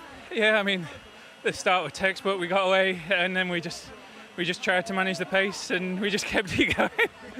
I mean, honestly, I can't thank the team enough. I mean, these guys, the guys from Green Group, Napa Alliance, the guys at Hospital, everyone, they've just been so patient with us throughout the years. They've always been there. They've always got stuck in and grafted. And do you know what? Packing down Hospital tonight is going to be absolutely awesome. So, yeah. But you soaked up the pressure there, didn't you? I mean, Josh could, was giving you some, but you absolutely managed. Look at that little hand shaking. Yeah, Josh really kept us honest there. And at one point I thought, oh, he's honest. It's like probably 3 or 4 times he were on my bumper. I was like, just keep it cool, keep it calm. Did you see that moment? I think it was about 2-3 laps to go. The rear got away from Josh a bit. What were you thinking then? Were you thinking I've got a little bit of breathing space here? Yeah, literally I'd kept hold of the boost all the way through, and literally coming through Luffield, and I saw him lose the rear, and I was like, oh, this is my chance. Boost to the end. Oh, brilliant, absolutely mega. Amazing result. And I know your brother's been at home watching that one. He's going to enjoy that. Bragging rights come back your way now because he gives you grief, doesn't he? Oh, always. But, he's not been well this weekend, and it's gutting to see him. He's going to have his work cut out at Brands, but he's on the mend. That's the main thing, and his health comes before racing. So, yeah, this one's for you, baby bro. He will have enjoyed that one. Well done. Congratulations. More people to say well done. It's a lovely moment, isn't it? It's lovely to stand here and watch it. I'll tell you what, I threw everything at that. You did. You know, I tried mixing up the boost strategy. But let's be honest, he did an incredible job and he fully deserves it. You know, the team put in so much hard work, so huge well done to him. That was a perfect race. But you know, I'm real grateful for the IAA Toyota Speedworks guys. It's great to have that up here. It's been a long day. It's been tough, but you know, the pace we had on the medium tyre there was really good. So yeah, chuffed. And that's a relevant point. You were on the medium tyre as well, and it seemed like it, but the car was just getting a little bit loose in the last couple of laps. I was trying really hard. You know, it's a normal thing that you get flat spots from turn 2 here, and I think I lent on it a little bit too much, and it just gave up a few times. But you know, I wasn't going to let him have it easy, so I wanted to push hard and do the car crew, you know, really proud because they've worked so hard all weekend. But yeah, pleased with that. It's a good way to finish off Silverstone, and yeah, see how we head into the final round. Well done. Congratulations, and let's go and grab a word with our third place finisher, Ash. I mean, the smile on your face sort of says it all, because that was not just a good result for you, but a fantastic result for the team as well. Yeah, smile's not from our result, it's for the Osborne family. It's phenomenal. They live and breathe this sport. I just said off camera, Sam's here on a Wednesday setting things up for the team, getting things ready. Pete and the family, they live and breathe this sport. They're at a circuit every other weekend supporting other championships. So it's fantastic to see Sam get the reward he deserves, and obviously the same for the Osborne family. It's mega. But yeah, our own result, I'm pleased with that. P3. I would have loved to have a sniff at the front, but we just didn't have the pace to keep with the guys. The deployment offset we had was just a little bit too much for us. So yeah, we were the same pace as them off deployment, but on deployment they just had that little bit more. So Brands Hatch coming up next, the finale, head-to-head. What are your thoughts looking ahead to that one? What's your approach going to be to that one? I need a few more aces up my sleeve, unfortunately, for that one. But look, we go there, we're going to give it our best shot. We need a bit of lady luck. I seem to remember that it being very much flipped back in 2023 or whatever year it was, and I'm now in that hunting game, but we've got a tough task ahead, but for sure not one I'm giving up on. But in some ways, that's a nice position to be in, because it's just shackles off, caution to the wind, isn't it? Yeah, exactly. We just got to go and give it absolutely everything. A bit like we have this weekend. Okay, some results haven't shown it, but yeah, to go into Brands, we're still with a shout, is phenomenal. It's a great achievement for myself, Napa Racing UK, when we've not been the strongest car on the track. So let's see if we can do anything about it. Good stuff. We will see you there. Back to you, Nikki. Plenty to talk about after that one. Lovely stuff. Thank you so much, guys. Where to start with that? I mean, first of all, it has to be a career first win. I mean, do you remember your first win, Tim? I do. It was a very long time ago. I won't say what uniform you were in like John Watson. Yeah, it's a long time ago. But I absolutely love to see a new touring car winner. You know, we saw Charles Rainford, Darryl de Leon earlier this year. And to see a guy like Sam Osborne, who's put his heart and soul into his racing, he's worked hard, he's been overshadowed by his teammates, but this was his moment to shine, and he did not put a foot wrong. I was thinking early on, how long can he hold on? But he absorbed the pressure from a fabulous driver like Josh Cook and did everything perfectly. I'm so pleased for him. He really did. And I think that's exactly it, isn't it? You know, when a driver puts in so much work and so much effort, it suddenly pays off. It's all worth it, isn't it, Dade? Yeah, I've raced Sam in Clios, and also when I was in touring cars, we always found each other sort of at the same sort of bit of tarmac. And you know, there's no secret that I would obviously be willing Josh on to win that race, but I cannot fault Sam. And towards the end, I thought, do you know what? He absolutely deserves this win because he didn't put a foot wrong. And yes, he was on the soft tyre, but you've still got to drive the car you've got. And he was under pressure. He had, the driver, Josh caught him, then he used his boost properly. It was a proper touring car win, and yeah, super proud of him, and for his dad as well. They're cheering at us across behind the camera there. Pete Osborne, what a legend. There are going to be some serious celebrations tonight, aren't there? Yeah, when they're packing down Hospo. Sam's still got a job to do, mate. You've got to drive the truck home, I think. That just shows what it's about. You know, you will never meet a lovelier family than the Osbornes, and I'm so happy to see. And Sam is as straight as the day's long. It's just great. It reminds me of when I got my first win. His emotion was brilliant, and he'll only go upwards from this. It's brilliant. Yeah, it is definitely going to be a day that he remembers for the rest of his life, and we were here to witness it, which is all very lovely as well. But we've got to turn our attention to Tom Ingram and Ash Sutton. I mean, Ash did pretty much everything he could in the hand that he was dealt, you know, starting from down in P11, P12, the two of them together, to finish on the podium was a good result. Do you think he'll reflect positively? He knew this was going to be a tough weekend. The car is not the best in a straight line here. It's a straight line circuit. It was always going to be difficult for him. I think Brands actually is a very 50-50 circuit. He's got a good chance there. The driver can make a difference, the car can make a difference, but it was always but he's done damage limitation. The game is still on when we go to Brands, and that's all that matters. That's exactly what was sort of asked of him. You know, we came into this weekend, the points gap was 32. It's now 33. So really, damage limitation, he's done the best he possibly could, really. He's what you'd say he's kept it alive, you know, he's taken it into the final round, and he knew this weekend was going to be tough for him. He said that at the early parts of the weekend, he knew it was going to be tough, but I think Ash really suits Brands GP. That's the kind of circuit he thrives at. Tom's going to be strong. He's been strong everywhere this season, but Ash is going to come out, elbows out, fighting, and I also think his teammates are now really putting in the part to help him as much as they can as well. Well, speaking of Tom Ingram, let's go down to Louise and catch up with both of them. Well, Tom, one more race weekend to go. Yes. 33 points in the lead as we head to Brands. Nice place to be. Yeah, a lovely place to be.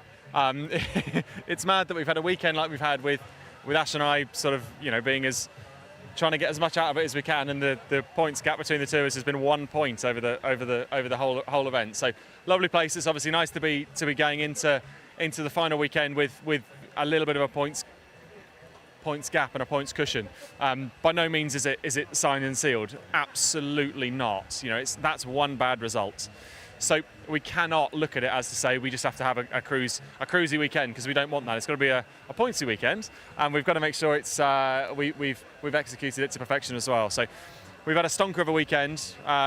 Given we knew that we were going to be on the back foot coming into it this weekend with our qualifying TCB, we've done kind of everything we needed to do and a little bit more. I think the race 2 win and getting fastest lap and everything was crucial. So very, very pleased. It's a nice place to be. See you in a couple of weeks. Thank you. Wow, so what happens 2 weeks to go before the big grand finale? What is Tom Ingram going to be doing? I mean, it's kind of nerve-wracking. I bet he just wants to get to that race weekend and get it over and done with. That's the usual thing for them, you know, they just want to get there and get out on track. And yeah, I've got to say, just to go back on your point about Ash, I think Ash has done absolutely amazing this weekend. To only have that change to 1 point is brilliant, because like Tim said in comms, this place does not suit that car. At Brands, it's going to be Battle Royale, and I'm really looking forward to it. It's really not a lot of points to go between them. It's going to but he will still need a slice of luck, no question. Absolutely, yeah, sure. Absolutely. Yeah, I mean, looking at Brands, it is such a racer's track, isn't it? It does favour the brave, but looking at those two, they are both the bravest out there. Yeah, I think Tom summed it up there, is that although he's got 33-point lead, it's by no means done. He knows, and we've all seen it, how the final weekend goes with weather conditions, and you know, if you qualify bad in your mid-pack, it takes one bad result to switch this whole thing round and suddenly becomes game on for Ash. So I'm super excited. Not only does Ingram want to get there quickly, so do I. Me too. And then we can get out of this wind and cold as well. Yeah, I better bring my rain jacket for Brands. Oh dear. Right, well, before we do get into all of that, let's take a look at what is coming up on ITV. So 7 days of live snooker from the British Open, full coverage of both tables.